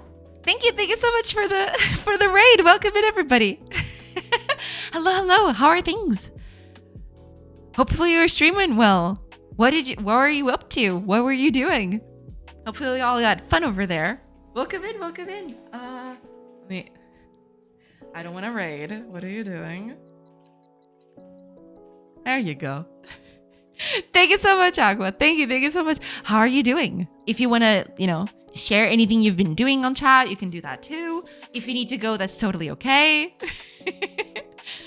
Working on some pixels for an RPG game. I see. So you're kind of doing what I'm doing.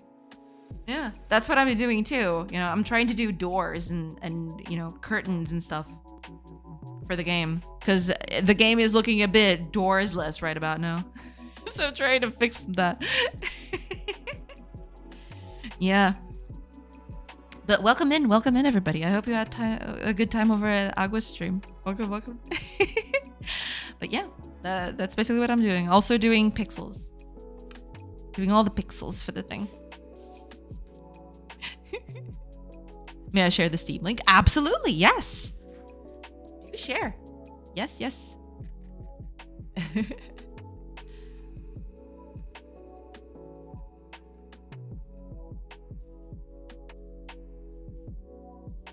Yeah, I remember this. It looks so good. Look at this thing. Okay, I'm gushing all over it and not even. Let me just. Okay.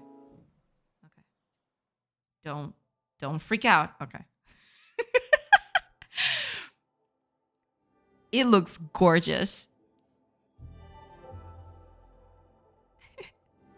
Are you working on the game and the art? Or are you just the artist? I don't think I asked that last time. That's so many pixels, isn't it? There's so many pixels. But it looks so good. Giving off that Trial of Mana vibe. And I like it. I'm a huge fan of Trials of Mana. So, I'm down. I'm down for it.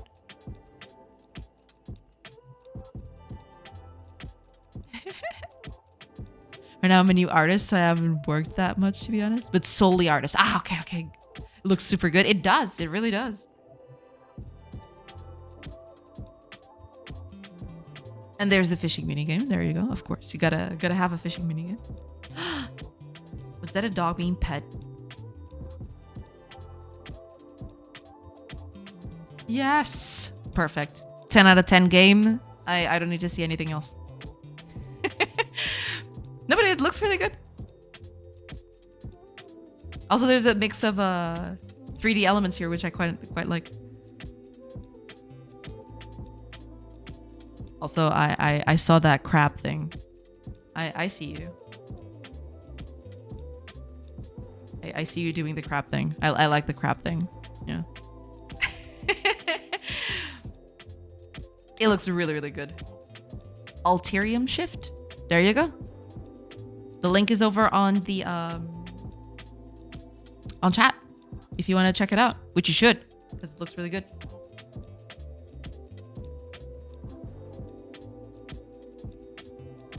There you go. Yeah, but this looks really good. Thank you so much for sharing. Yeah, this looks really great.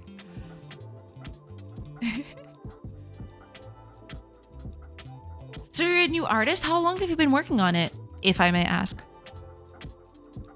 I'm curious now. You see, you got me curious, so now I'll ask a ton of questions. If you need to go, don't... If you need to go, just ignore me, okay? And it's fine. I need to go and make me lunch. That's totally okay. That's totally fine. Enjoy your lunch, and thank you. Thank you so much for the raid.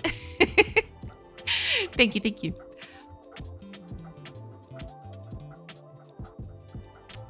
Lurk away.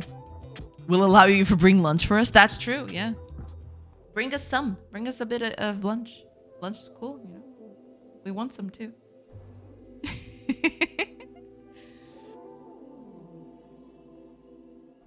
We want a bit of that lunch. I'm just kidding. You can keep all the lunch for yourself, you know. Just bring us a little. We want a little too.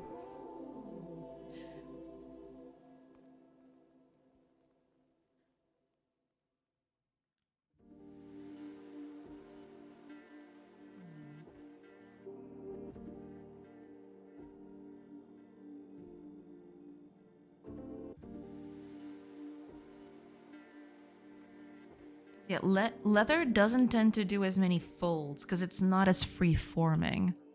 So you don't want as many folds in this case. You do want a bit of shade because they do a bit of more folds at the top than at the bottom. At the bottom, it's more like a unified thing. In a way. It's more like a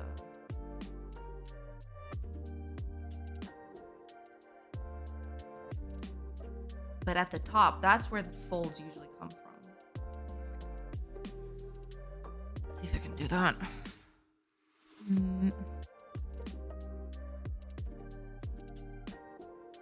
So assuming the folds would come from here. Let's do some very sloppy stuff here. Just, you know, just a little bit of noise going on here. I will fix this later, but I'm just trying to add a bit of variation to this, and then we'll fix it. So something like this. This would be the start, right? And then eventually, sorry, I bumped the mic again. Eventually, it'll die down.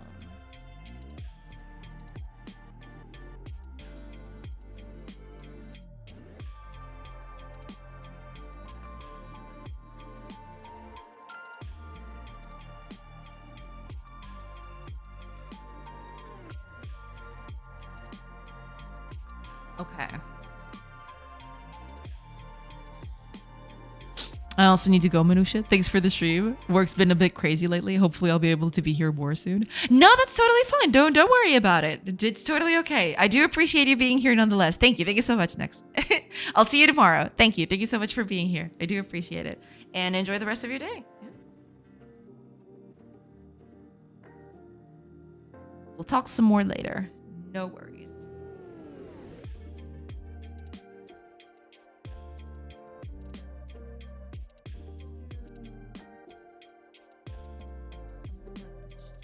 Sell the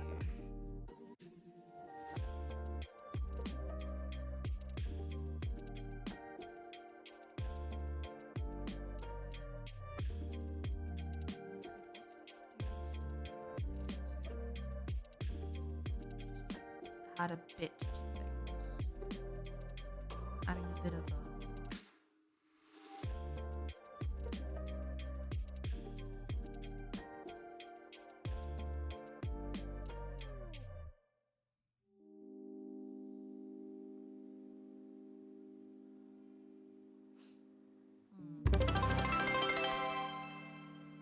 Oh, wait, Teresa, thank you so much for the bit. Thank you. Thank you, I appreciate it. That's a lot of noise for one bit. I mean, it's a bit, right? I haven't changed any of the default things. I probably should do a few different tiers for bits, but you know, it's a bit.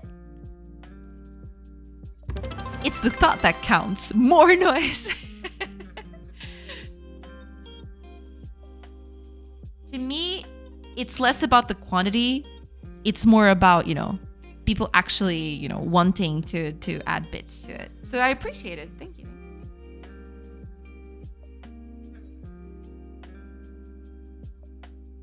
I'm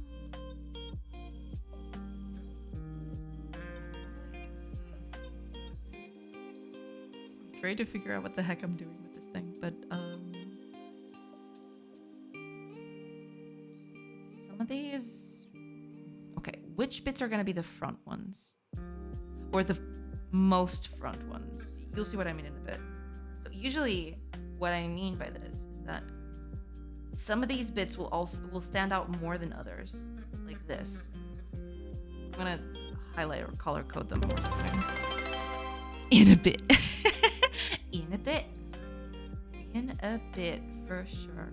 So all the other ones are kind of gonna be a little bit more some of these bits. Thank you so much, Teresa. I appreciate it. Thank you.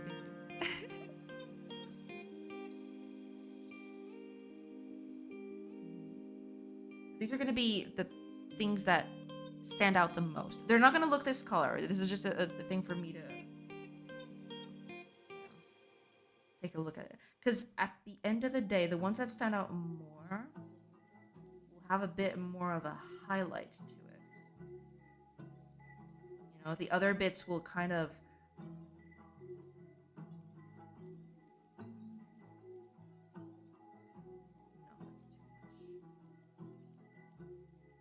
some like this, and then they'll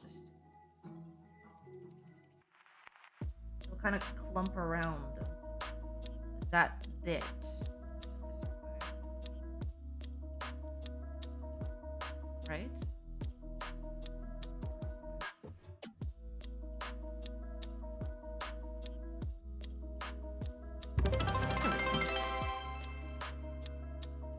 I need a timer, and every time you say bit, I will just count up to 1 in like a 3-minute span. Thank you so much, Teresa. Thank you so much.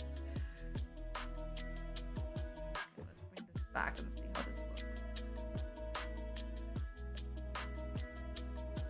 looks. I mean,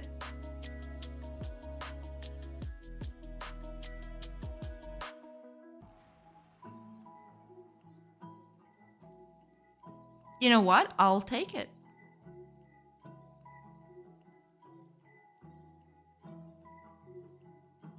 It's not perfect, but at the end of the day, nothing is ever going to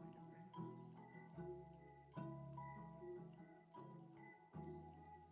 And this bit right here, yeah, this bit needs a little.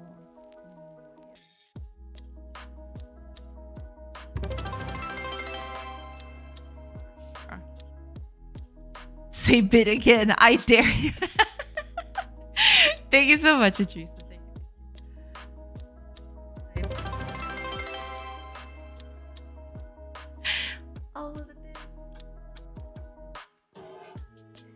Thank you so much.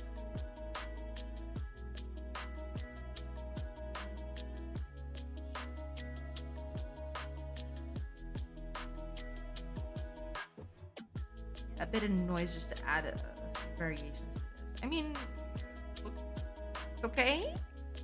Oh, actually, I want to align these.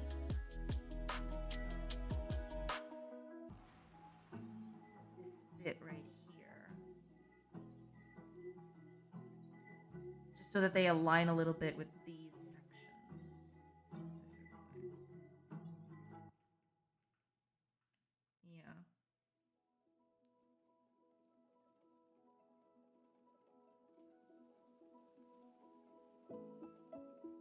That will do, I think.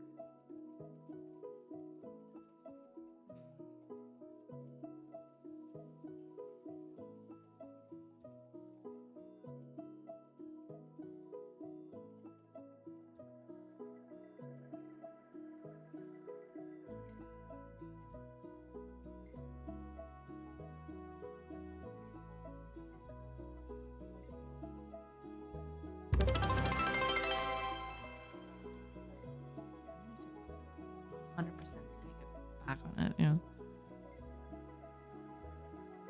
Wait, no, I lost count. Oh my gosh, 89 bits. Holy crap. Thank you so much, Idris. Holy crap.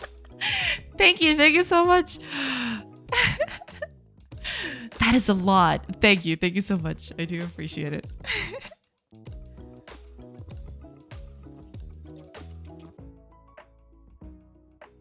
You just earned the 100 bits badge. Yay. I have to do more badges, actually. I need to, because I think I've done, or I have ideas for one, but I have to do that. Because I didn't get that many bits. I got bits once or twice, but never in this amount. But I'll have to do one. Yeah. Thank you so much, Idrisa. What? Isn't there one? I thought there was one. If there wasn't one, I'll do one. Seriously? Let me see. If there isn't one, I'll make sure to get one done. There is one? Ah, okay. Which one is it? It's been so long that I don't even remember it at this point.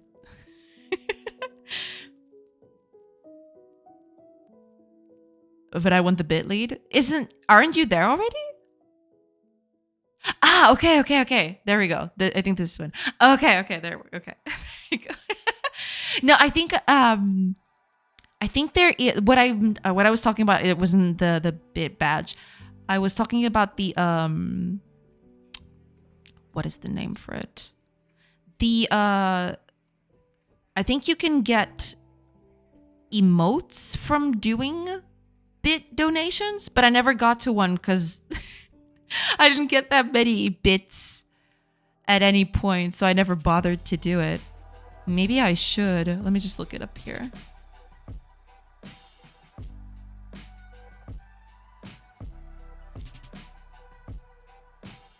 Ah, okay. There's a bits tier, but this is just for Okay. There we go. Yeah. Never mind. It's just from 1K above. I just realized it. It's 1K, then 5K, then 10K. So there's an emote for each slot. I thought it was less than that.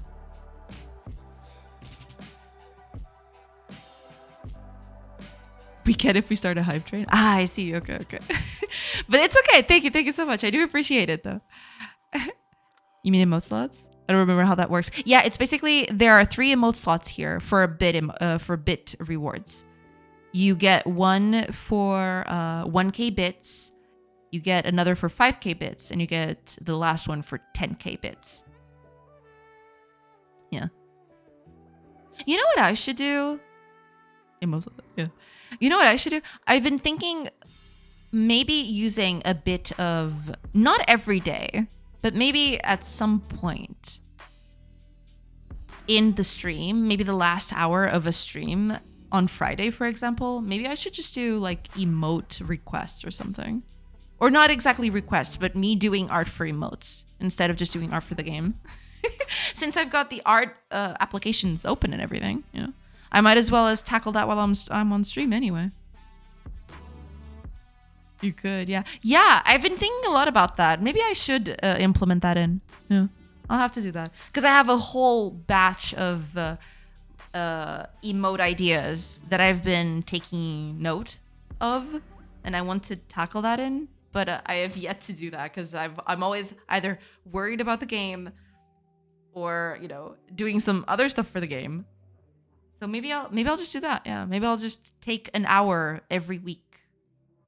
Maybe an hour is too little, but I'll see. I'll start experimenting with it, and I'll start just, you know, using that slot to just do art for the stream. Oh my gosh! Thank you so much, Idrisa, for the 300 bits. That is crazy. Thank you so much. I do appreciate it. Thank you.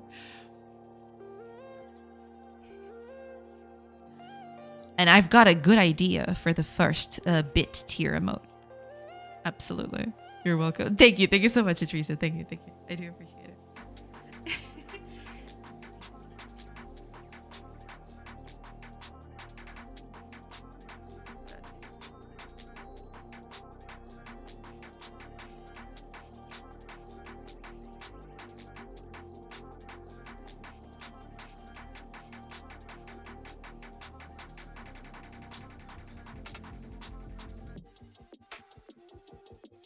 It doesn't look that bad.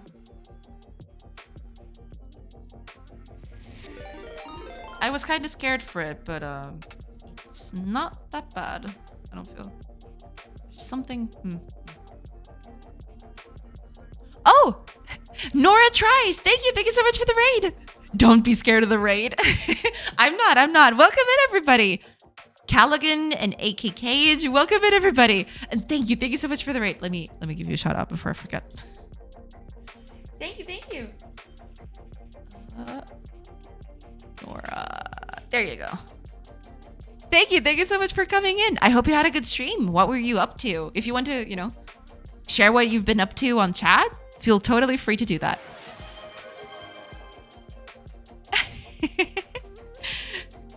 Oh, Bumble Beatler. Thank you. Bumble Beatler. Oh God. I'm sorry. Words. Thank you so much for the gift sub. Thank you. Enjoy, Nora. Enjoy. Hype Train. Wait, a Hype Train has started. That's true. Holy crap. Thank you so much. But welcome in, everybody. I hope everybody's doing good today. I hope you had a good time over at Nora's stream. And yeah. I hope y'all are doing good.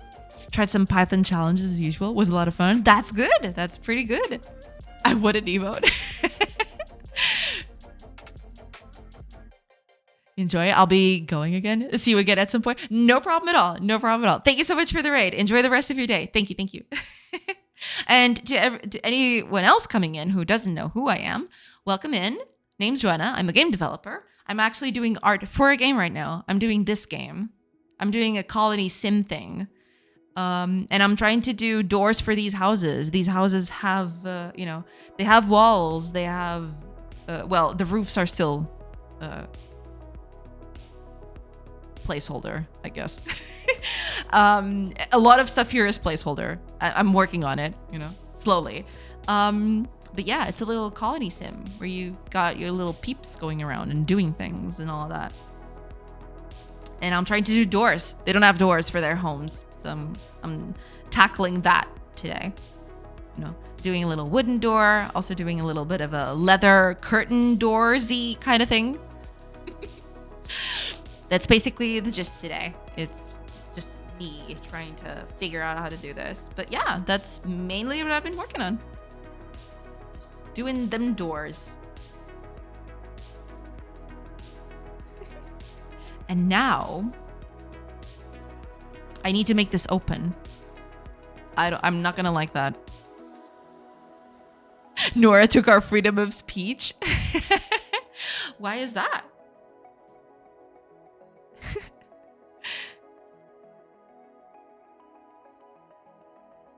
Looks amazing again. I also have to go, sadly. Have a nice stream. Thank you so much, Bumble. Thank you so much. I do appreciate it. One emote, please. Oh my god, Idris. That is crazy. Thank you. Thank you so much for the 1,000 bits. That is insane. What damn expensive emote. Yeah, I mean, you don't have to do that, but I do appreciate it. Thank you. Thank you. Also, thank you so much, Bumble Beatler. Thank you so much. I do appreciate it. Yeah.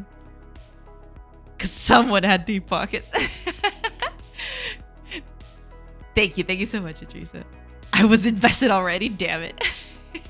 Makes sense. Makes sense. Well, I guess I think it's 1K bits, right? Yeah, at 1K bits, I'll have to do an emote for that. Yeah, I'll have to get on that now. Yeah, I guess I'm doing it this week then. I'll just maybe on Friday. I'll tackle that and I'll do the emote for the 1K bits thing. Yeah. Yeah. You forced my hand, Teresa. How dare you? No, I'm just kidding. Thank you. Thank you. Not that deep. That's my points good, and I got them yesterday. I see. Yeah, I'll make an emote for that, for sure. Oh, also Callaghan, thank you so much for the hydrate. Cheers. But yeah, I'll have to do some more stuff now. Yeah. It's gonna be nice. It's going to be pretty cool. All right, I gotta do this open. I am not going to like it, but we'll see. We'll see how that goes. I need to do some sort of like, how tall is the character? I need a character here with me.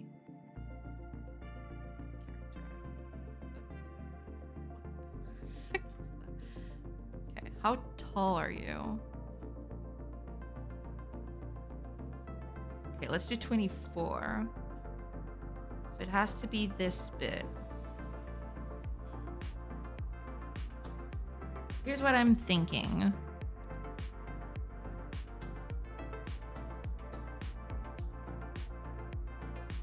I want to have it drapes in through this side. So basically what I'm going to try to do is pull everything this way. Like this. And then have it drapes in off like that. Something like that, right? I don't know exactly how I'm going to actually accomplish that, but okay, let me clear this up first. I'm gonna clear this whole bit so I don't. Yeah. I'll actually go from the very start. I'll do just a little smudge here. Yeah, that'll do.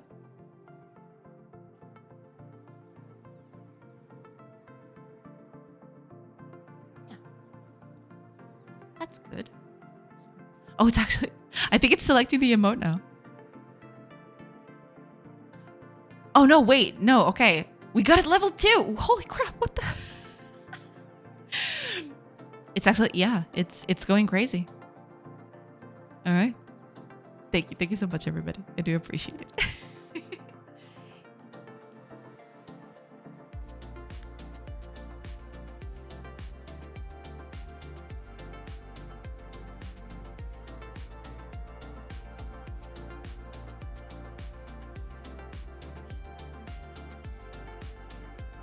Like,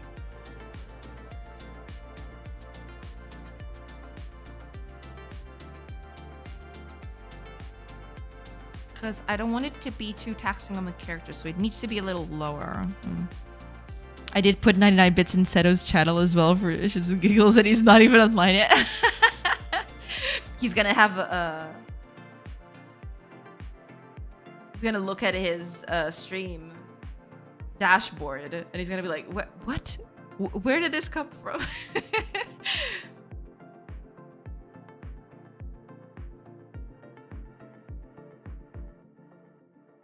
Yeah. Why are people giving me money when I'm offline? That's gonna be what he's thinking. Mm. Hype train success. Let's see, what are we gonna get?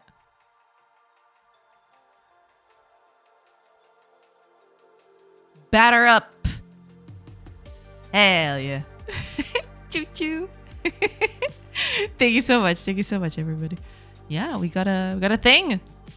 Or is it? There you go. Batter up. Hi, Azil. Welcome, welcome. Nice pixel art, by the way. Thank you, thank you. Yeah, I'm doing a bit of a leather curtain kind of thing. I did a door previously today. Did this wooden door thing, and I'm trying to do a leather curtain. So, yeah, that's my whole thing for today. That's gonna be my whole contribution to the game today. It's just stuff to cover entryways. It's basically gonna be a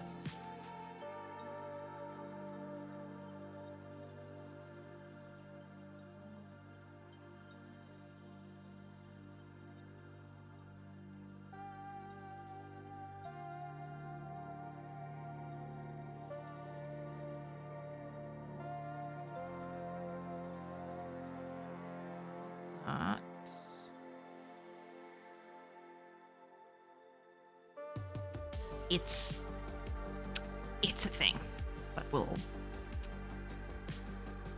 get to it.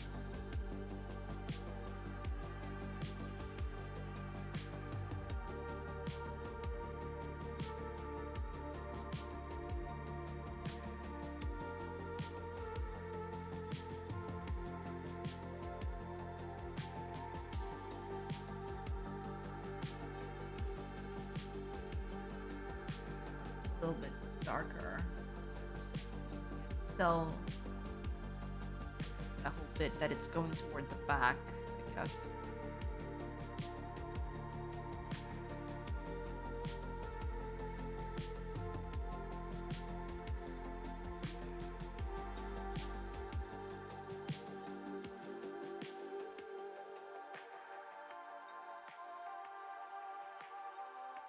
I want this to look a little different, but okay.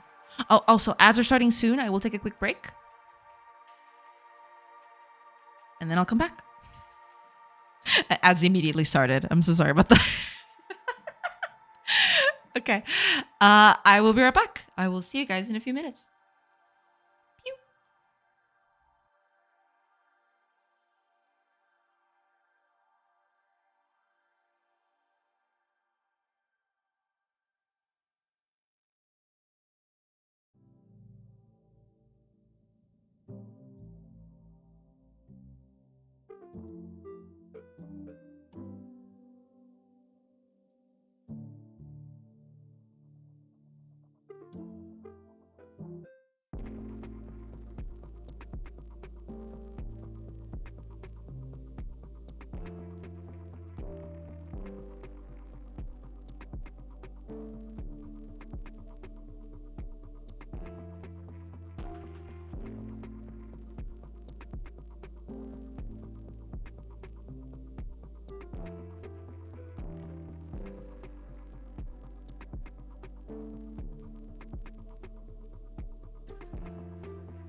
Hey everybody, sorry about that.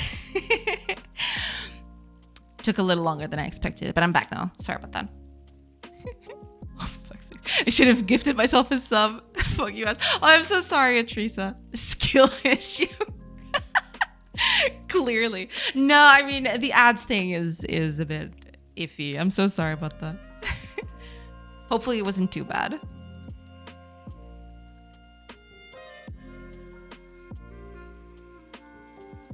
All right, let's get back to, doing this card. And I totally forgot one thing. I don't want to keep all of this bit here at the top. I want at least a bit to, well, be off. I want to push this a little bit. Do I want to push this a little bit? Maybe I don't.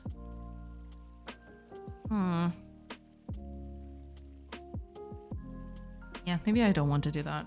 Okay, let's copy this back. See how this looks.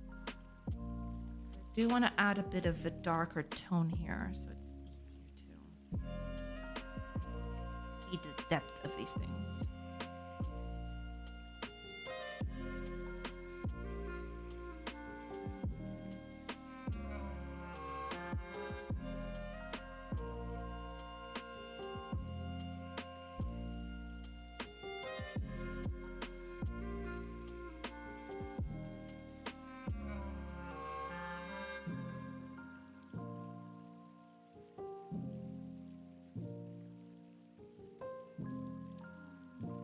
Hey, Flair!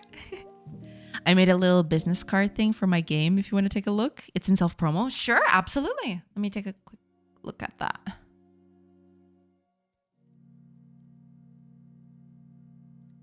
Let me look.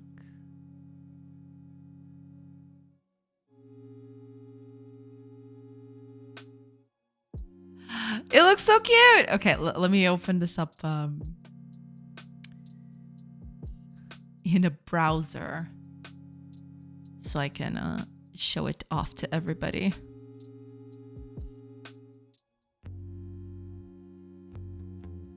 There we go. Wow. It looks really cute. I really like it. I'm being browsed. You are being browsed. It's true. Oh my god. I just looked at the stream preview and I noticed that that the googly eyes are on top of this character right here.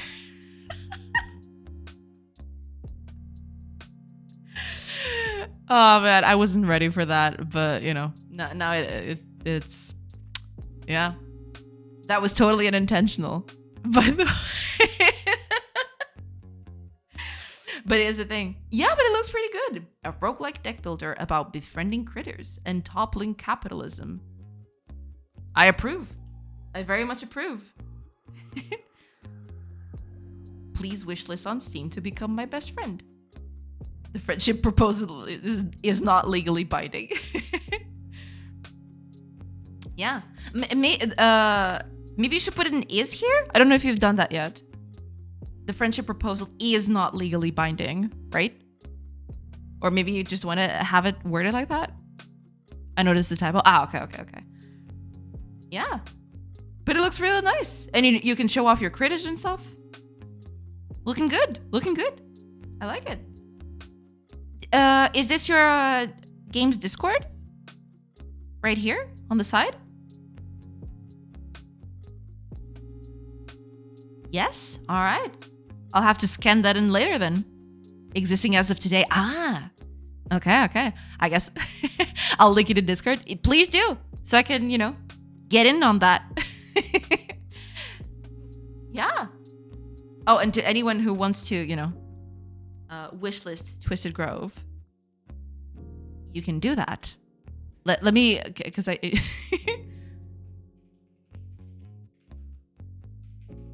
Look it up here.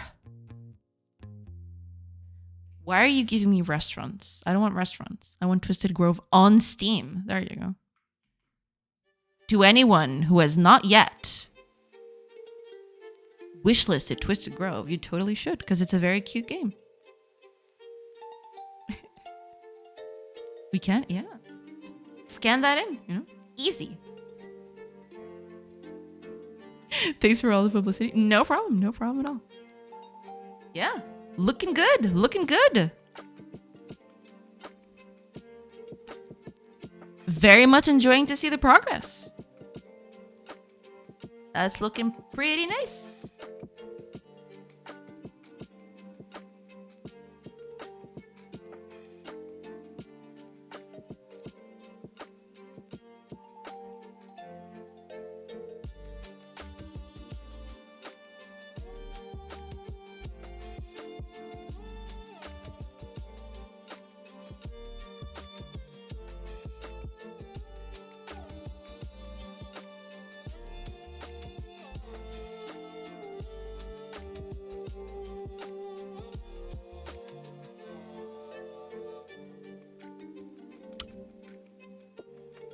I don't like this one all that much.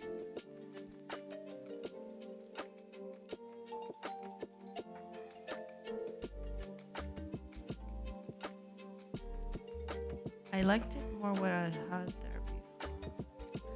But I have to cut it short because otherwise it's going to look pretty iffy.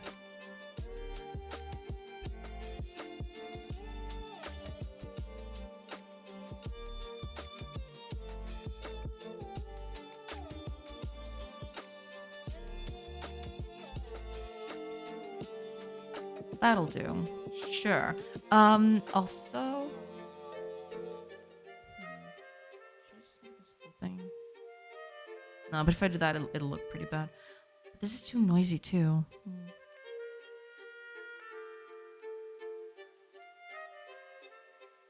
Yeah, I'd much rather do it like this instead. Just have a whole piece here. Then it might look a bit off though. That's the thing.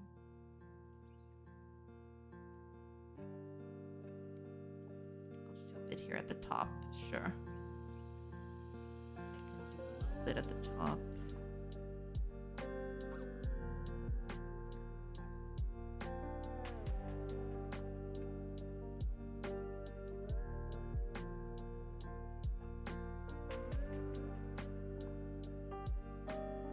Where is it? Here?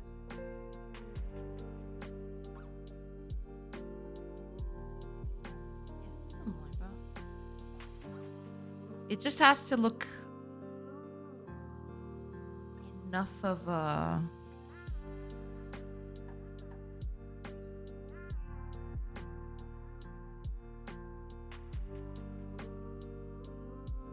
transition, I guess.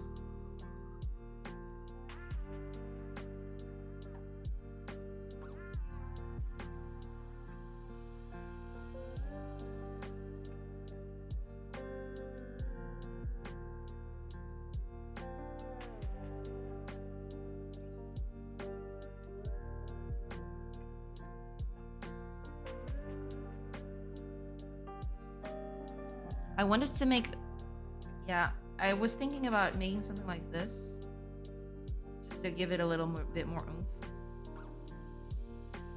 But the problem is if I do this, then the characters coming through is going to look a little bad. I need to make this as small as possible.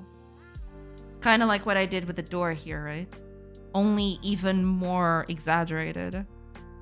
Even this is too thick, I think. Because the characters coming through here are going to look pretty, yeah.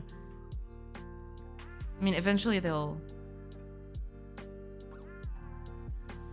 This is gonna look pretty rough, I think. This is gonna look pretty rough. Unless I change the,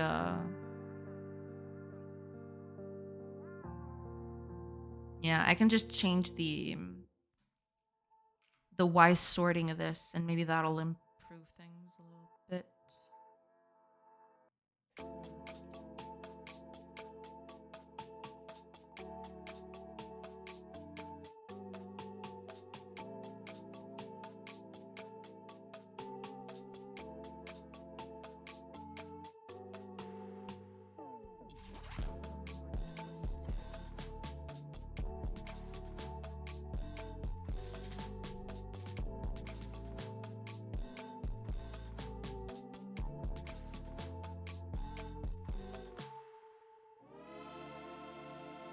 just enough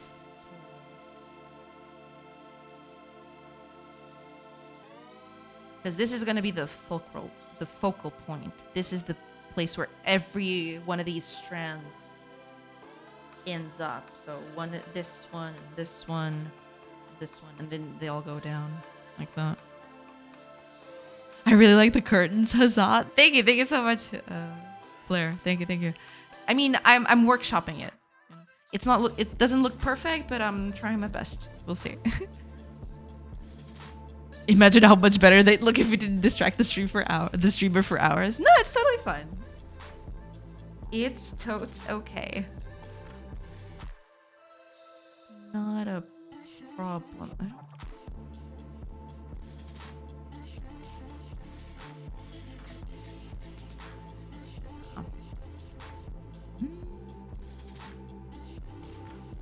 I think this will do. At this point, I'm just I think at this point, it's that part of the diminishing returns kind of deal. But yeah, this doesn't look as bad as I thought it would. So, yay. Yay me. I guess. Go me. Let's see here.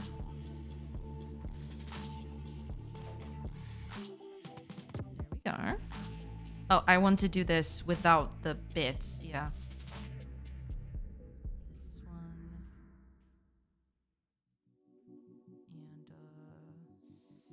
And something like this. And then we delete these. And we put the curtains in. This one.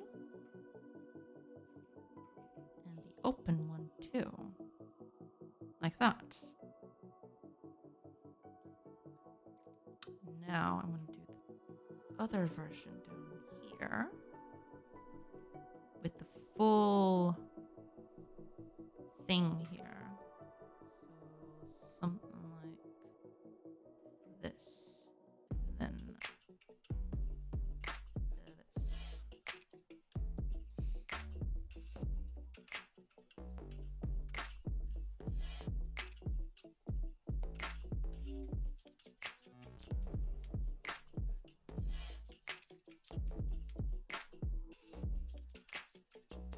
I do like it, but there is something I need to fix about this tight bit right here. This bit right here. I don't know, there's just something off about it.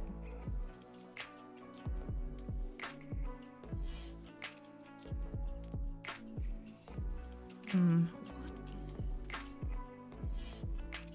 Why does it look off?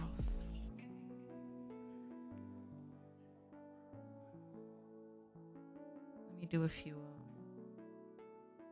changes to this.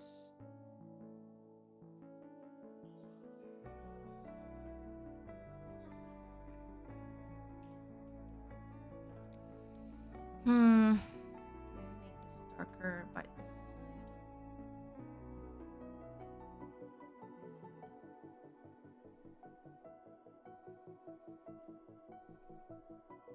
Because it has to be the congregation of all of these elements, right?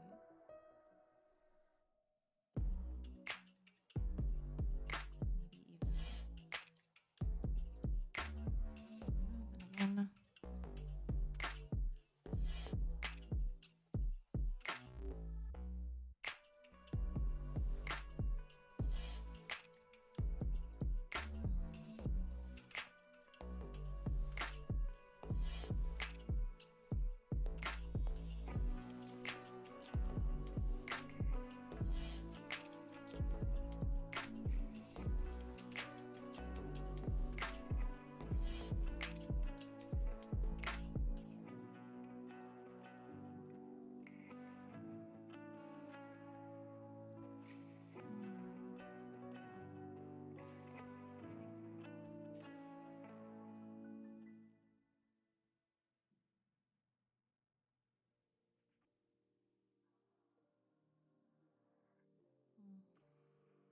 I don't know. The more I look at it, the more confused I am as to whether I like it or not.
That's not gonna look good.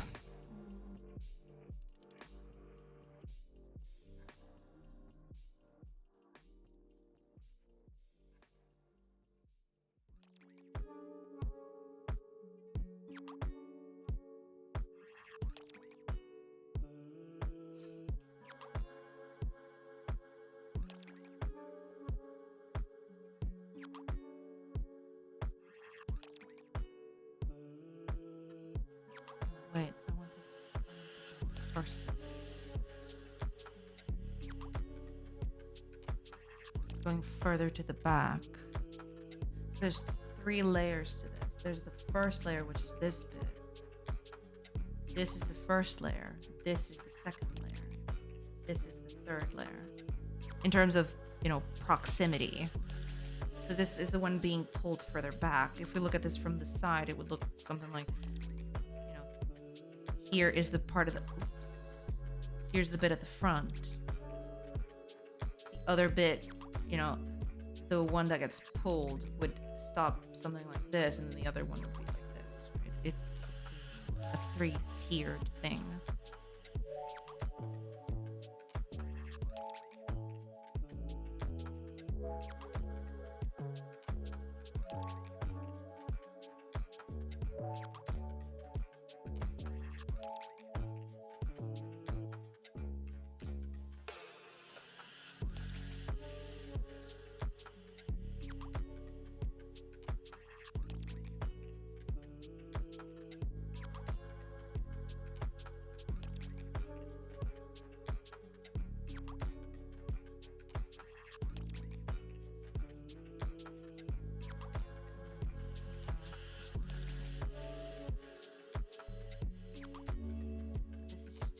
Right.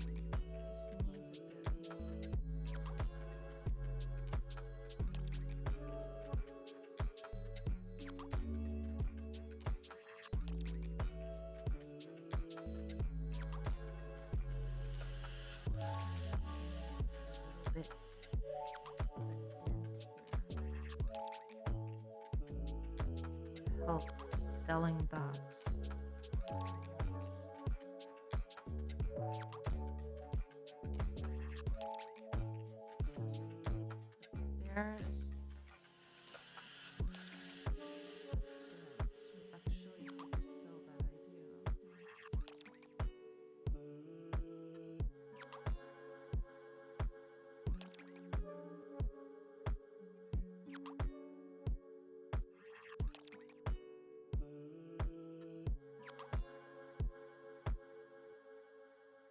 Do I want to do that? Maybe I don't want to do that.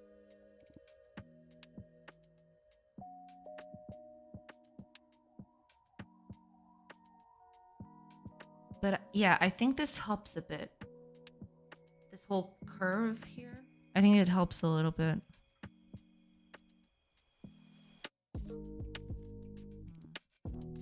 Yeah, I like this shape better.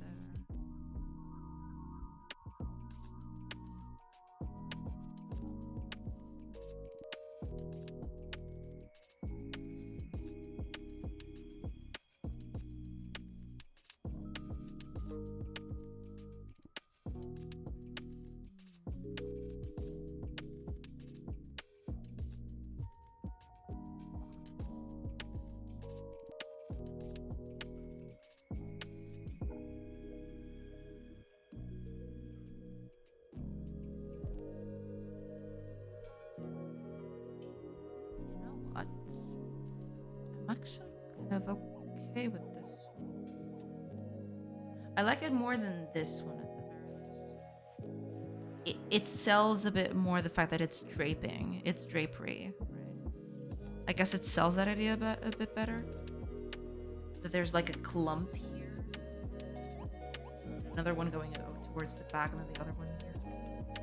Hmm.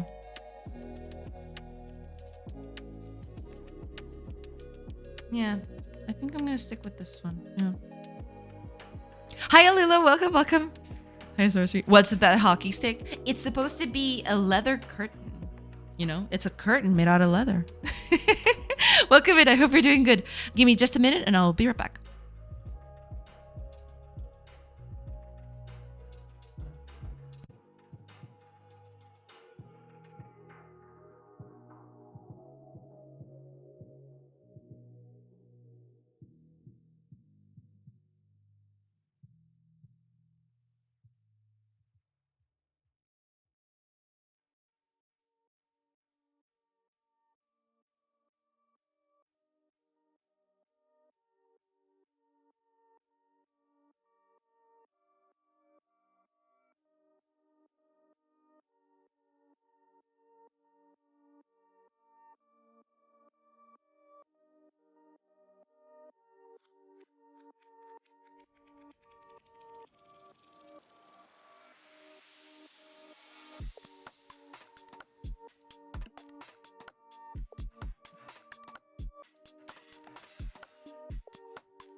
Okay, sorry about that. I'm back now. sorry. But yeah, it's supposed to be a leather curtain. Hair bit doing here. Oh. Anyway, yeah, it's not a hockey stick. it's a leather curtain,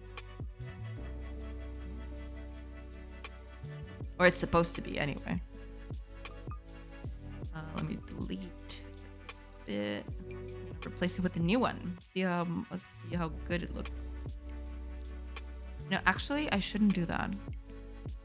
Keep the old one. I want to see them side by side with the stone bits.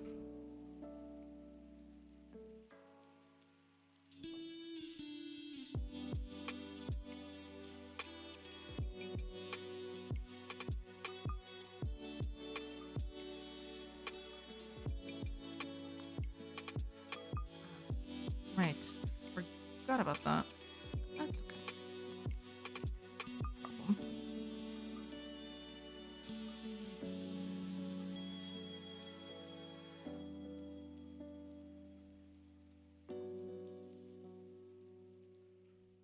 There we go.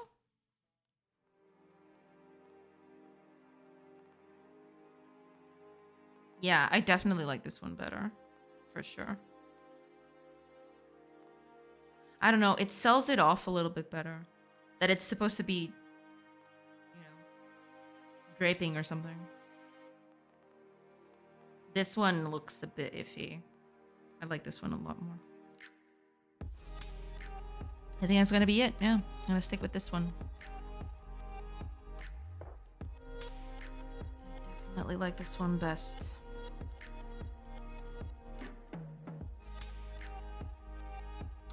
Let me try to make this a linen instead of leather. I'm gonna try to make it a linen thing.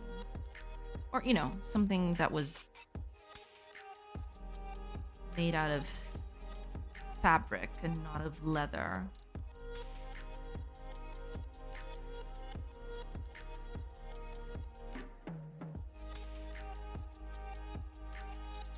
That is probably too white. Too much white happening. Try to darken it up a bit.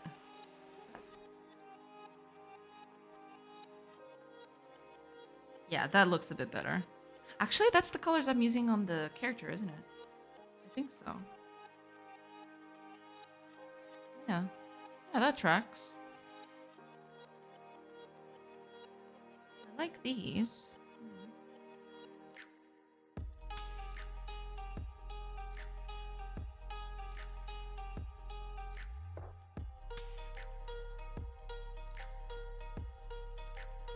I like these.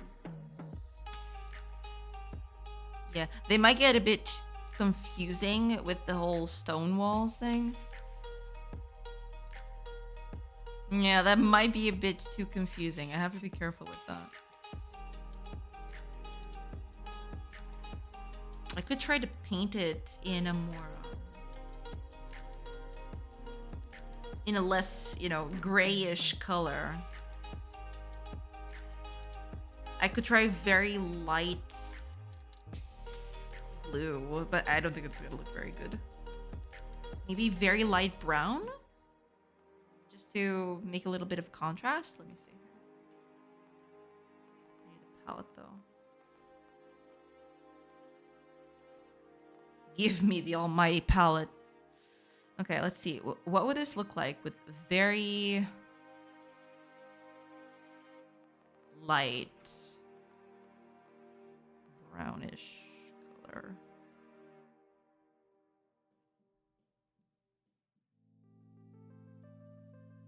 That doesn't look that bad, but it looks less like a fabric, I guess. I don't know exactly what this looks like, but what kind of material would this be? But yeah, oh, I don't know about that one.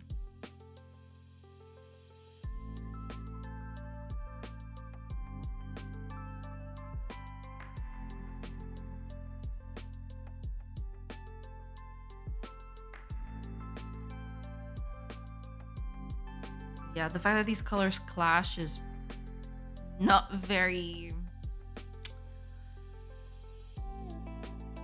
good. Let's see. This would help it stand out a little bit, but in terms of color though,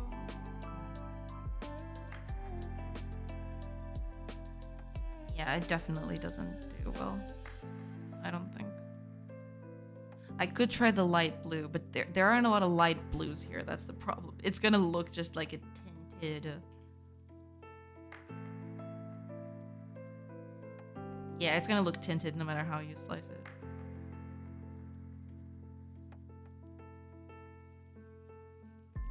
It looks like a curtain. A terrible one at that. No, that's not gonna work. No.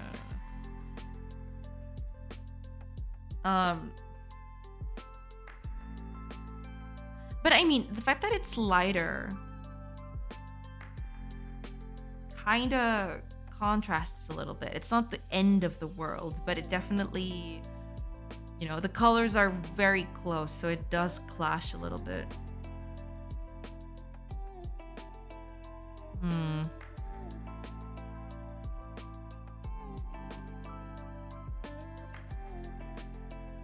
But it's not the end of the world, I don't feel.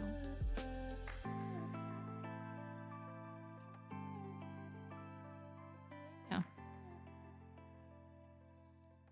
Hi, Greymouth. Welcome. I hope you're doing good. Meow. Meow indeed. Welcome in. I hope you're doing good. Hello.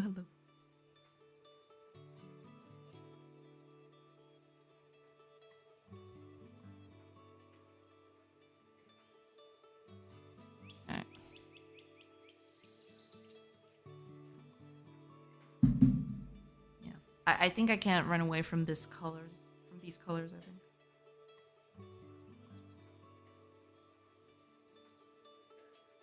And yeah, I can't do the cream thing. It looks like a very weird curtain.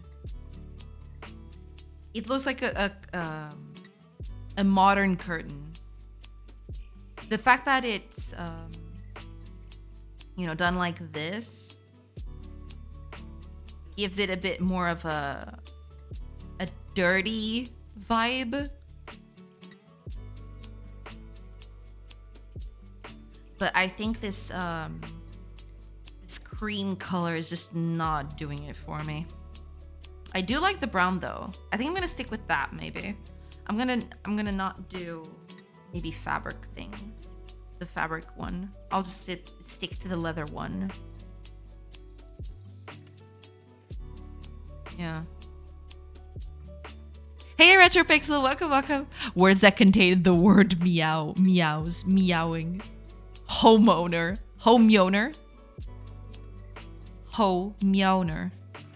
There you go. Homeowner. I will never look at the homeowner the same way ever again. It's true. Welcome in, Retropixel. Welcome.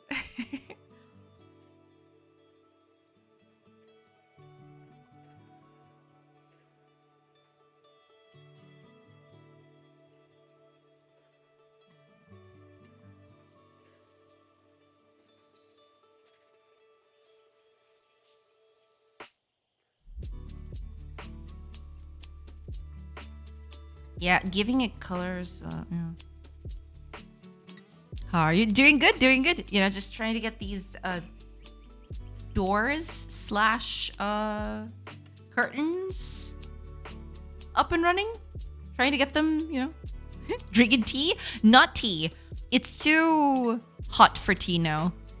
It's getting to that point where, you know, it's Dortains. Dortains, exactly. It's Dortains. I don't know what... I think I'm going to mix and match. I don't know exactly how this is going to look. I don't know. We'll see. Maybe I'll just stick to the doors. But I'm trying to do small entryways for people to get in and out of the houses and everything. Yeah. Oh, actually, I'm going to check on something. Doors and curtains should not be running. Opening, sure. Running, no. No running. No running, that's true. I want to check on something. How does this look on a double set?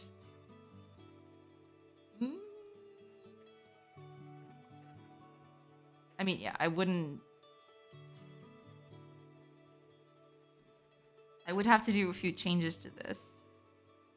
But they didn't have these large doors, so I'm off the hook on that one. Also, yeah, I need variation of this that opens the other way.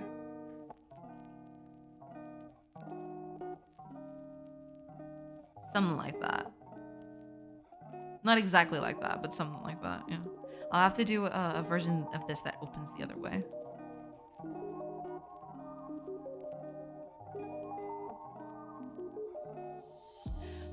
Also, we should have bread curtains. Bread curtains could also be a thing. It is true.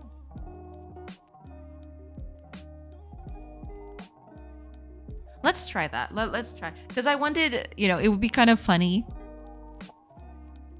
Oh, bead curtains. Bead curtains. Bead curtains could also be a thing. I don't think they were a thing back then. But, you know, nowadays you get bead curtains. Yeah. Curtains are indeed a thing. Bean curtains? Now you're speaking my language. That sounds delicious. That sounds like a very fancy dish. That turns out it's not that fancy.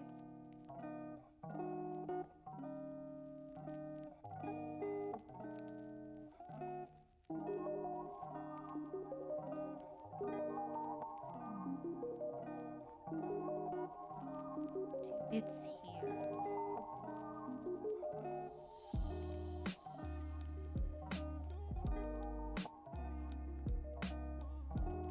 Yeah, I can copy the rest of it.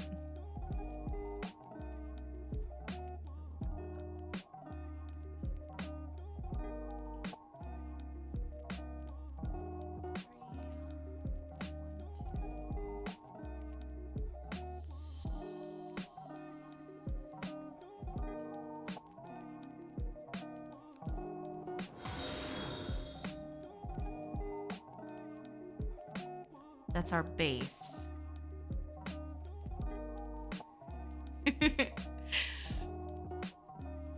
Oh! Hugo, is that you? Hello? Not sure if you are, but hiya. Welcome in. I hope you're doing good. How are things? Hello, hello. Hello, Cuscopia. I hope you're doing good. Blast from the past. Blast from the past. Yeah. Welcome in. Welcome in. I hope you're doing good.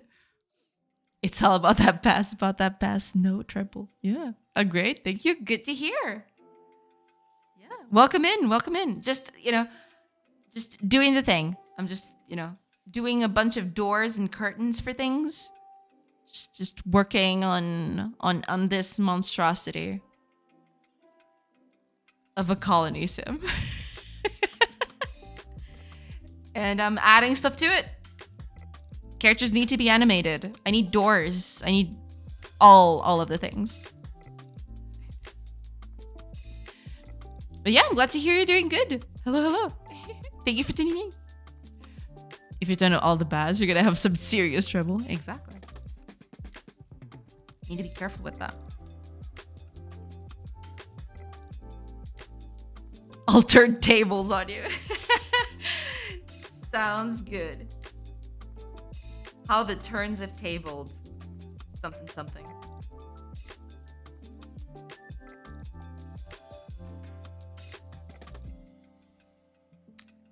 How am I gonna do this? Should I just copy it? You've been using Godot for a while? Yeah, I was doing this game previously on Unity, and then about at the end of 2023, I've switched over to Godot, and from there on out, I've just kept using it. Yeah, I've been just hacking away at it,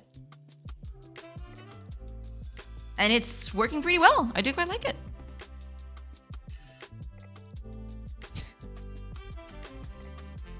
You like it more than?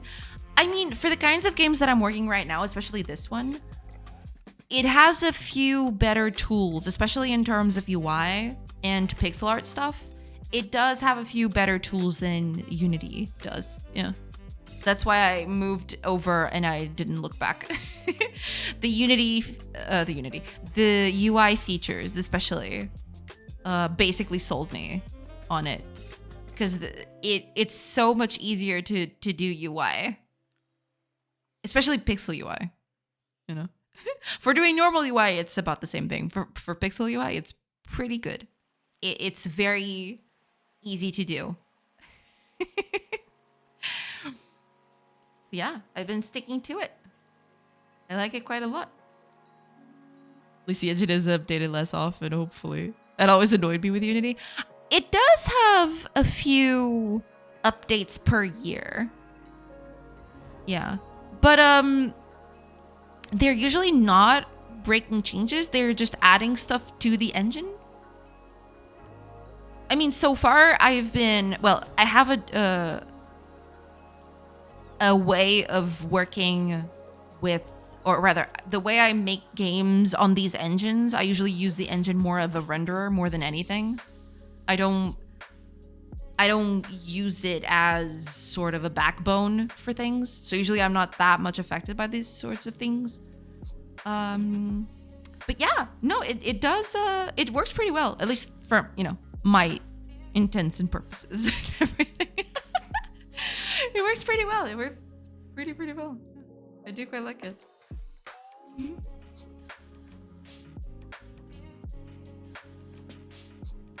Should I just mirror this? And hope for the best.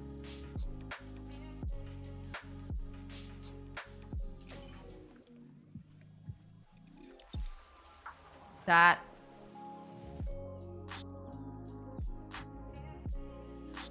looks less terrible than I thought it would. Rachel for the job. That's the way to go. Yeah. I'll stop distracting. I want to see.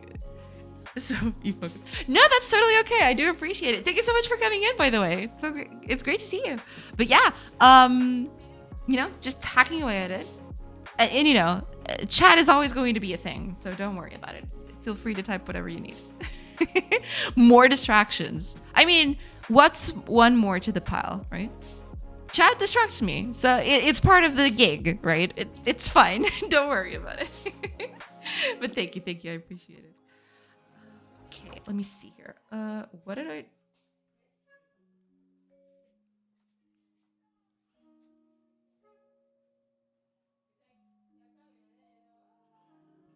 do I want to do that?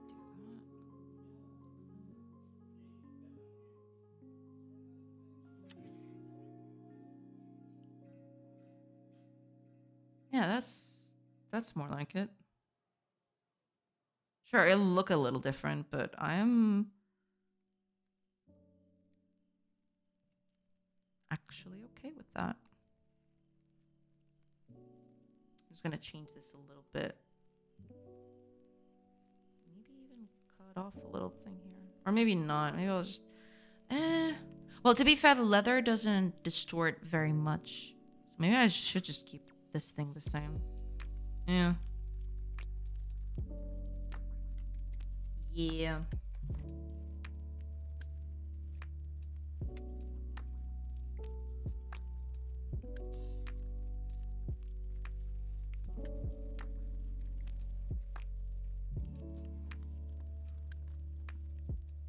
That'll do.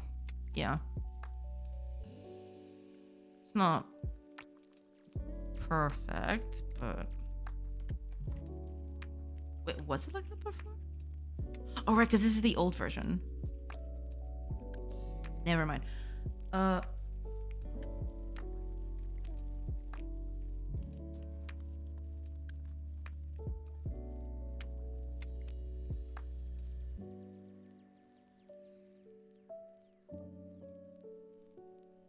That'll do. I mean... Yeah, I did change things a little there, but... I'm actually okay with that.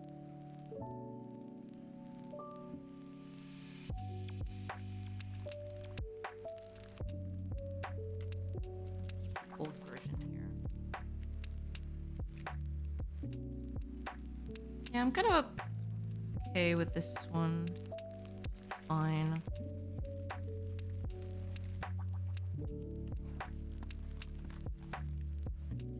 That's not looking all that bad.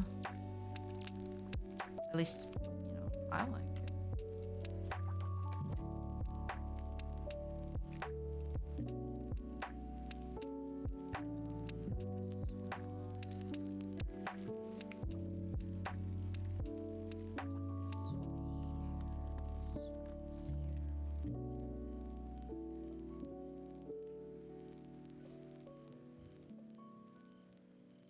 Yeah, that actually, that's actually looking okay. I'll take it.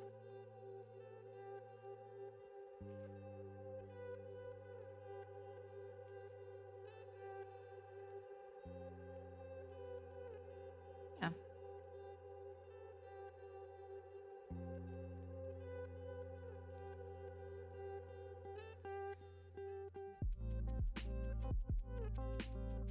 Just look up a thing. Alrighty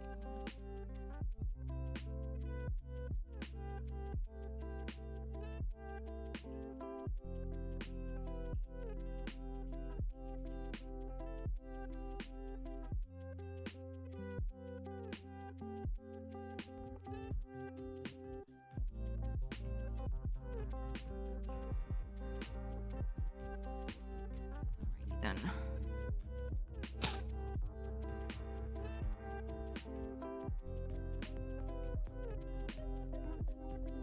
Yeah, but I'm actually kind of okay with this.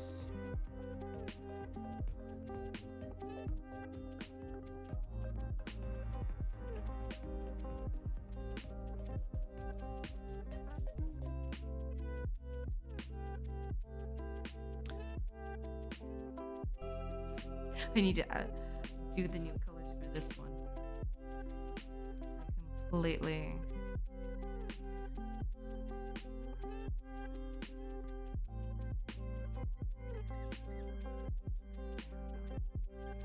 Yeah. I mean,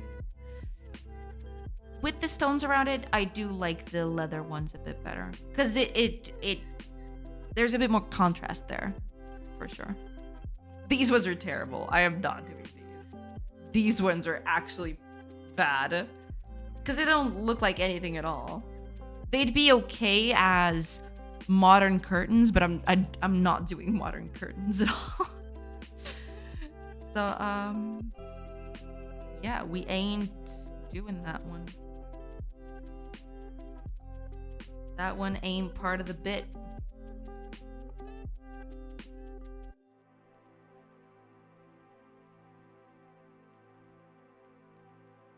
That one ain't part of the bit.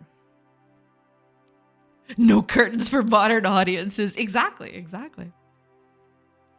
No, because I'm trying to make a game during the Roman invasions of Iberia, right? So back then, no modern curtains, that's not a thing. I'm still not 100% sold on the doors, though. I kind of like the doors. I think they'd look a little better. Very least. Toga doors? Yeah, maybe I just should do that. Maybe I should just do toga doors.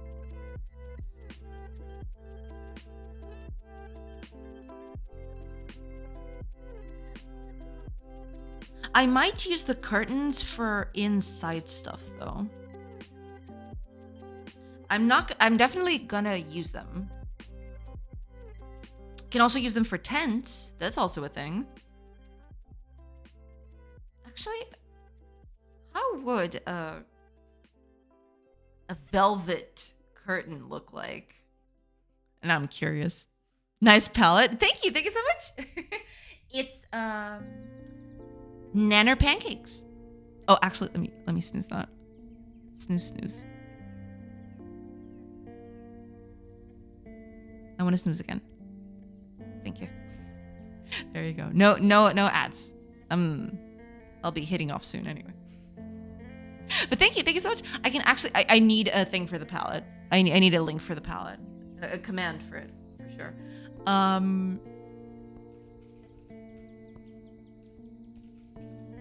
me see. There you go. I'm using this thing. Nanner pancakes. So if you want to use it, you feel free. Yeah.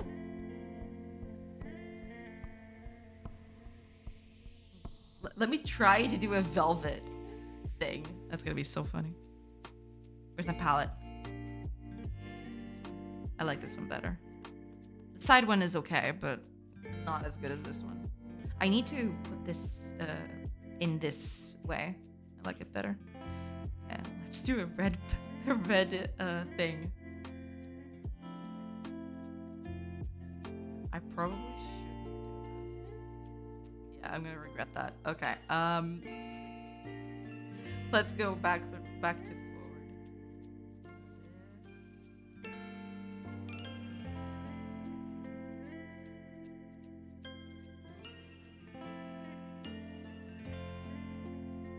Looks a bit off.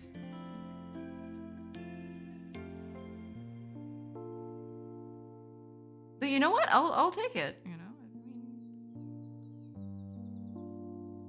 I will take it.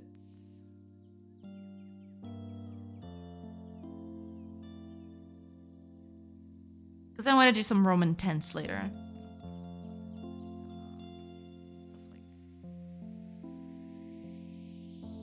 Stuff like this, I guess. Just those, you know, tents you usually see. Aren't we all a bit off? I guess we are. We're all a bit off.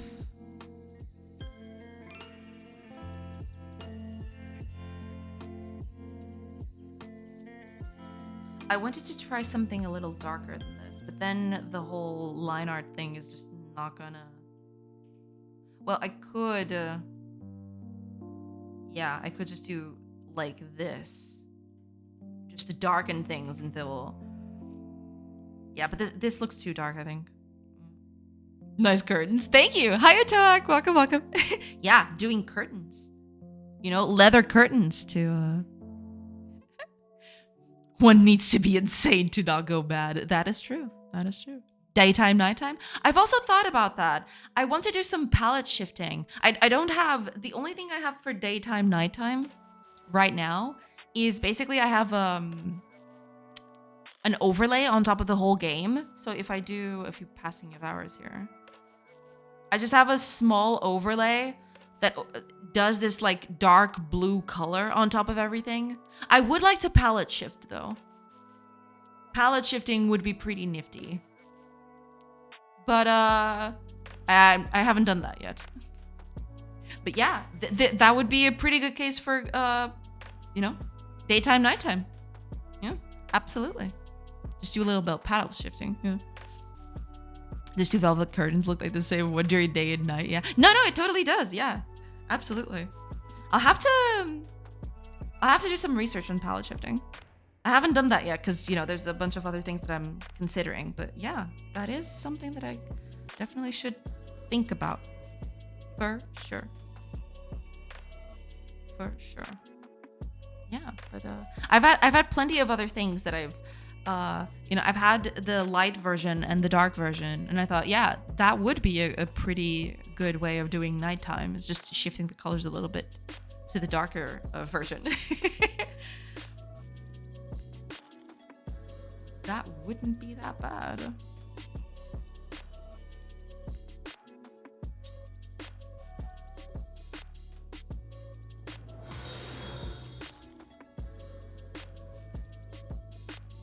Strange cousin, welcome in. Thank you so much for the follow. Welcome in, welcome in.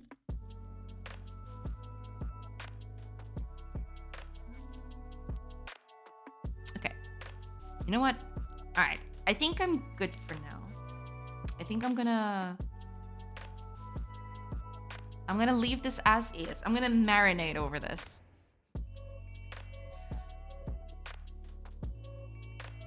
But I think it looks okay. It doesn't look perfect. I might need to tweak this a little bit, but it looks okay. I kind of like it. Not sure if I'm gonna go with the door or the curtain yet though. Maybe I'll just mix and match, but that will look pretty weird. Yeah, maybe I won't do that. Maybe I'll just go with the door and use the curtain for inside stuff, because they usually would do that. They would have smaller compartments indoors and they would use small curtains for that. So it's not like it's lost work. I'm still gonna use it for something. Yeah, I think that's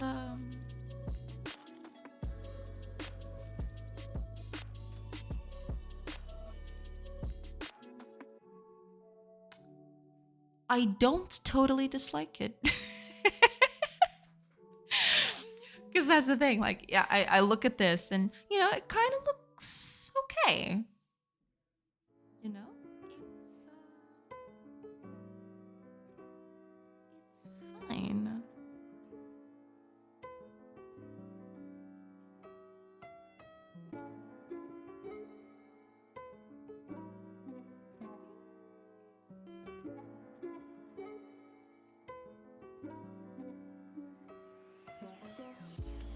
Yeah, I'll have to think about this.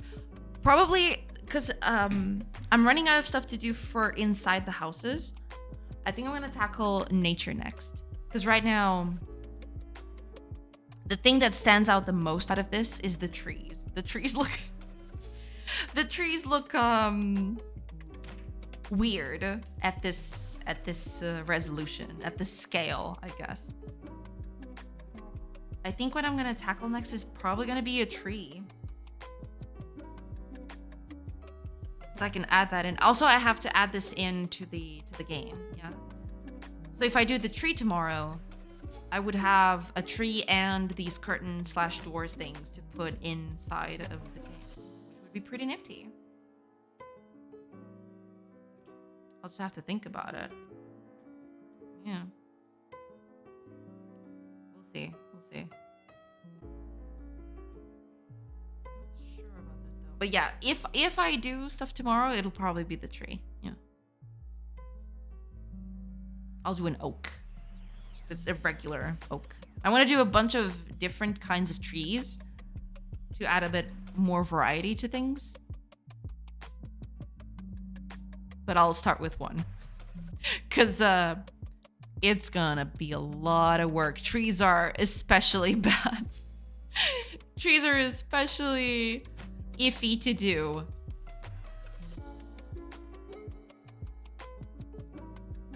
Alright, let's see. Oh, what do we got? Hold on. Is this true?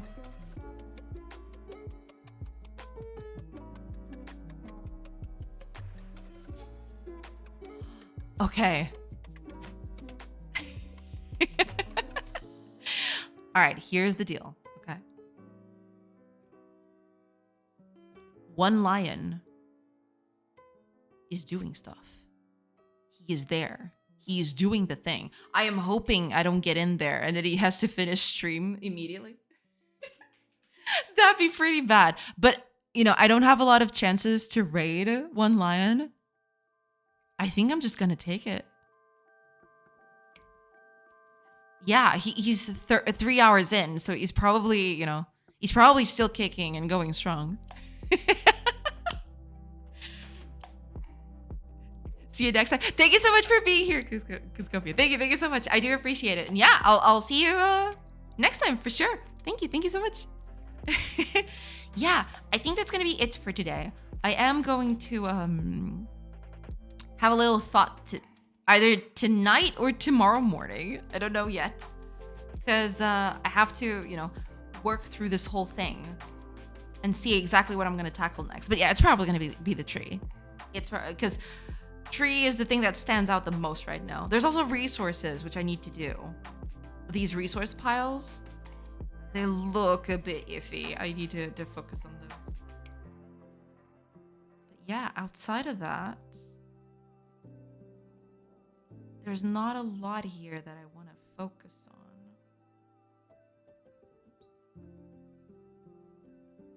Yeah, because most of the other stuff is already complete, so yeah. We're good to go. I think it's fine. Yeah, we're good. We're good. All right. Thank you so much for being here, everybody. Thank you so much for keeping me company today. I will be back hopefully tomorrow. I'm not 100% sure about tomorrow, but we'll see. But thank you so much. I hope you have a great rest of your day, and I'll see you next time. Bye, everybody. Now let's raid. Let's go.